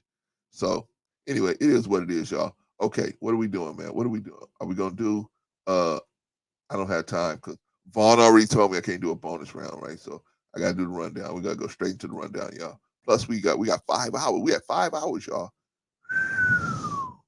But I appreciate everybody for sticking around so much, so much. Yeah, still all love, Jill. Still all love. But I definitely want to put this out here. Sister Innie said, "Oh, my dad is the greatest man I've ever known. Shout out to you. Shout out to you. That's what we expect you to say, Sister Innie. Shout out to you. The inheritance of his strong seed is forever in me. He showed me love that, to be honest, is the bar for me. Yes, yes. Now here's a little thing, Sister Innie. You may find somebody and they may be a little rough around the edges, but if they have the humility, this is what you got to look for in men: humility. If a man can say to you, "Oh, okay, I made a mistake," and he's humble enough to say that, you might have a keeper there. You might have a keeper, because when you got men that can't admit to their mistake, or women that can't admit that they made a mistake, or they're too proud to do that. That is a bad sign. That's what we call a bad sign right there. Got to have humility in the person because they got to be willing to be able to be told. You know what I'm saying? What do they say? A fool despises rejection. A wise man loveth reproof. Right? Wise man wants to be told, "Hey, you out of order in this situation." Oh, I am. Let me correct that. But a fool don't want no correction, right? As I said, a fool despises correction. He don't want to be corrected. He don't want the thing. He just want to be right. He just want to be right. That's the most important thing to him, is being right, not to be correct, but for him to be right, which is to have the other person submit that he's right. Anyway, here I go on another tangent, y'all. Here I go on another tangent. Come on, Brother Clan. You're supposed to shut the show down. Okay, I shut the show down because I got Vaughn back there. He's waiting. Okay, let's see. Everybody in, let me do the rundown. Who did what today? Okay. Let's go to the chat. The chat is where it's at. The chat is where it's at. But the devil. Uh-oh, I got my wrong board here. Chat is where it's at. The chat is where it's at. Most valuable people is the chat. The people in the chat. Y'all kept the riffraff out of here. Appreciate y'all. Keep doing what y'all do. I appreciate each and every one of y'all, man. Even everybody in the bushes and everybody in the chat. Shout out to all of y'all, man. And all of y'all who gave so generously to the backpacks. Shout out to all of y'all, man. Everybody that gave today. I think Vaughn Bryant gave and Brother Bolo gave. Shout out to both of those guys. Appreciate you. Yeah, great job. Great job. Thank you, Vaughn. Great job in the chat, everybody, man. Everybody. Appreciate all of y'all. Appreciate all of y'all. Sister Annie, you better call me when you get somebody on the hook. Call me. We go. I gotta talk to that dude. Make sure that he's make sure he's the right guy. Make sure he's the right. He's coming with the right intentions, and I'll check. I'll make sure he's humble enough. Yeah, definitely. But you know, I definitely got some information that I could give you when you at a deeper level of commitment with some dude for sure. Not some dude, but the right guy. The right guy, rather. I should say that. All right. And that goes for any one of you guys, any of the rest of you guys, Jill, any one of you, the rest of you guys. If you want it, I got it. I think I done made enough mistakes to tell you what to stay from. I done did enough stuff right to tell you what you should look for. So, you know, your little brother can tell you some few things to help you. All right. Shout out to the chat. The chat's where it's at. Most valuable people is the chat. And of course, the chat always has a very, very solid performance. Solid performance. You better, Jill. Better take my advice. You better do like Innie's gonna do. And when she finds that special person, you know what I mean, and they look like it's gonna get a little go a little farther down the line, they're gonna call me up and, hey, let's sit down, let's do a what do you call that? A StreamYard. Let's talk about it. Let's you know, who are you? I'm a relationship advisor. The advisors are back. The advisors are back. All right. But shout out to the chat. Very, very solid performance as always. Very, very solid. Very, very solid. Very solid performance. Shout out to the chat. Okay, let's move on. Let's run down, man. See, I'm old, y'all. I have to write everybody's name down so I don't forget who did what. Let's go through it real quick. What about Bolo TV? What about Bolo TV? What do y'all think about Bolo TV? Did he came through, he stayed for a minute. See, that's the thing, man. I don't ever know what Bolo's got going on, so I don't want to make him feel like, oh, you got to stay, and then or he got to, you know what I'm saying? So I just let Bolo run his own program when he come in. I just let him, okay, well, he knows how long he can be here, so I just let him talk as long as he can. But shout out to Bolo, man. Came in. Not only did he generously donate twice, generously donated twice today. When he came in, and he always dropping jewels, man. He always drops a jewel or two, and then he's out. So I don't think he had time to play today. So he had to go get some stuff going because he got his stuff for his own channel. You got to get ready for it. But shout out to Bolo, man. If you haven't already subscribed to Bolo TV, go on over to Bolo TV and subscribe to Bolo TV. And you're right, Jill. A very, very solid performance from Brother Bolo. Very strong, very solid. All right, who we got next? We got Von Bryant. What about Von Bryant? What do you think about Von Bryant?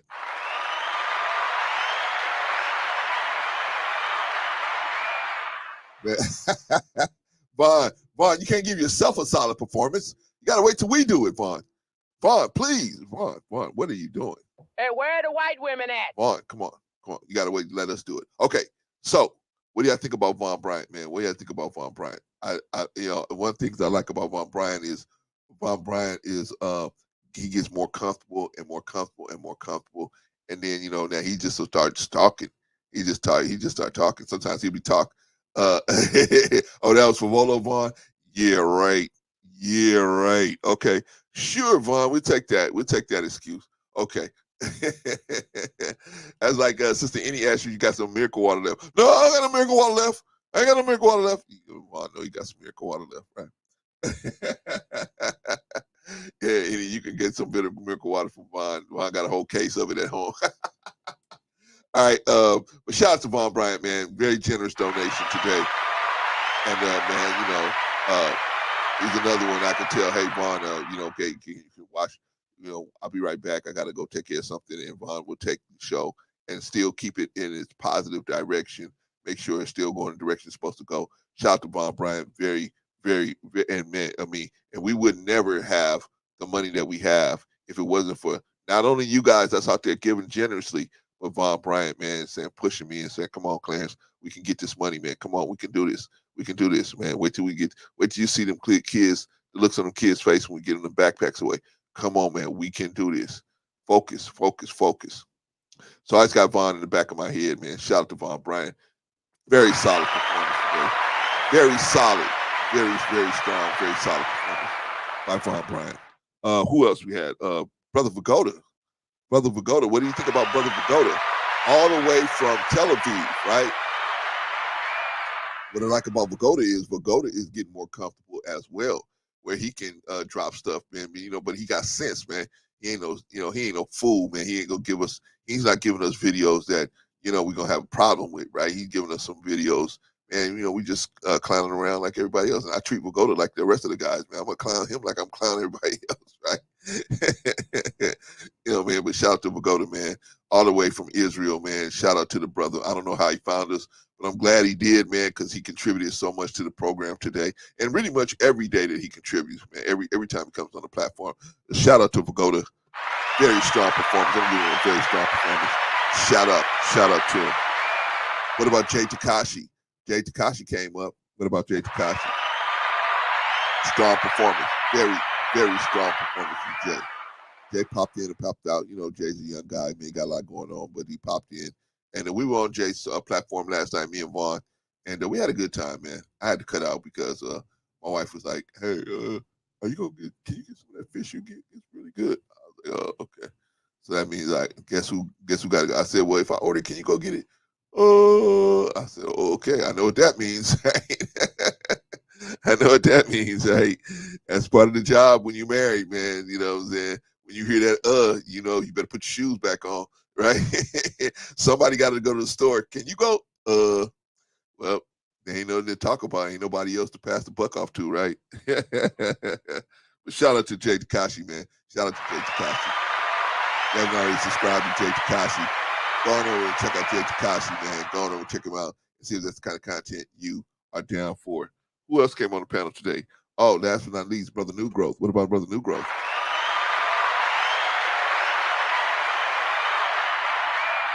What I like about New Growth, man, very focused young man, very fire, focused.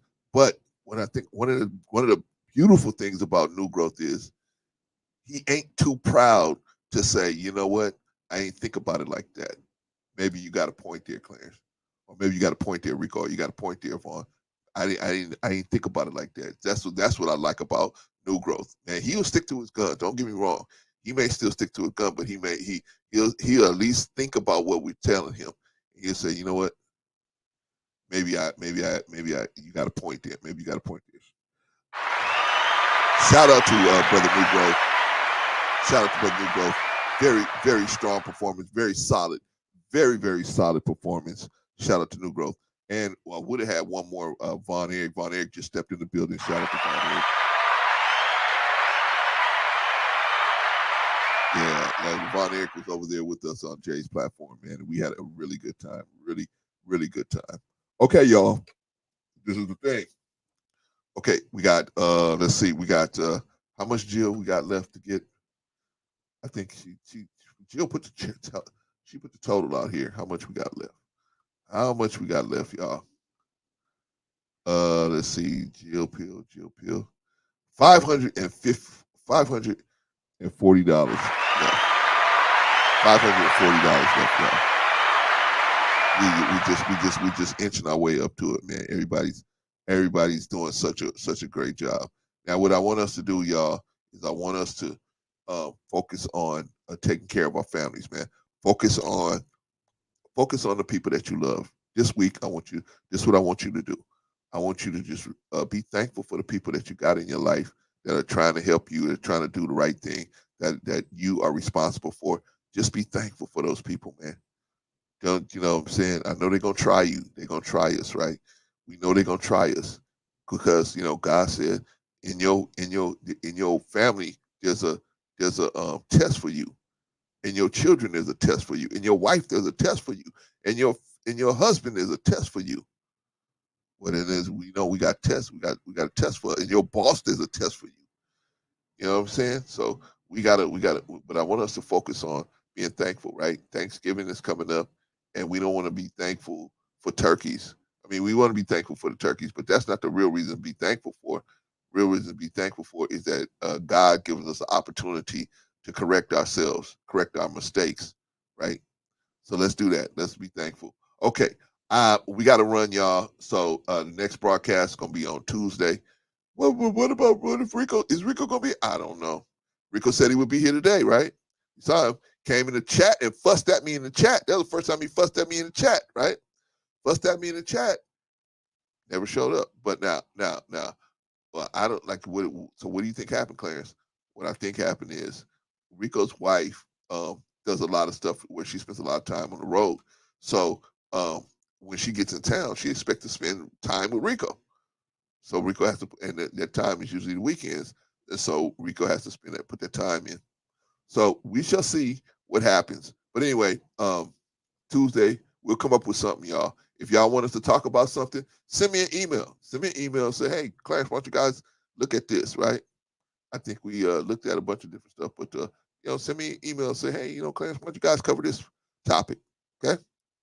All right, y'all. Until Tuesday, we will see y'all later. Thank you guys, everybody, for hanging out and coming over. That's right, Jill. Family first. Family first. Family first, right? How can you love me, who you don't know, you never met, and then but you say you love your family member, but you ain't never putting the time into them, right? Or showing them the same amount of love, right? Got to. Oh, thank you, Jill. Appreciate you. Strong. Thank you. It was a strong performance by all of you guys. Sister Annie, Jill, everybody in the chat, Vaughn, everybody in the chat, man. You guys did a great job. We will see y'all on Tuesday. Let me get out of here. All right. Peace, y'all.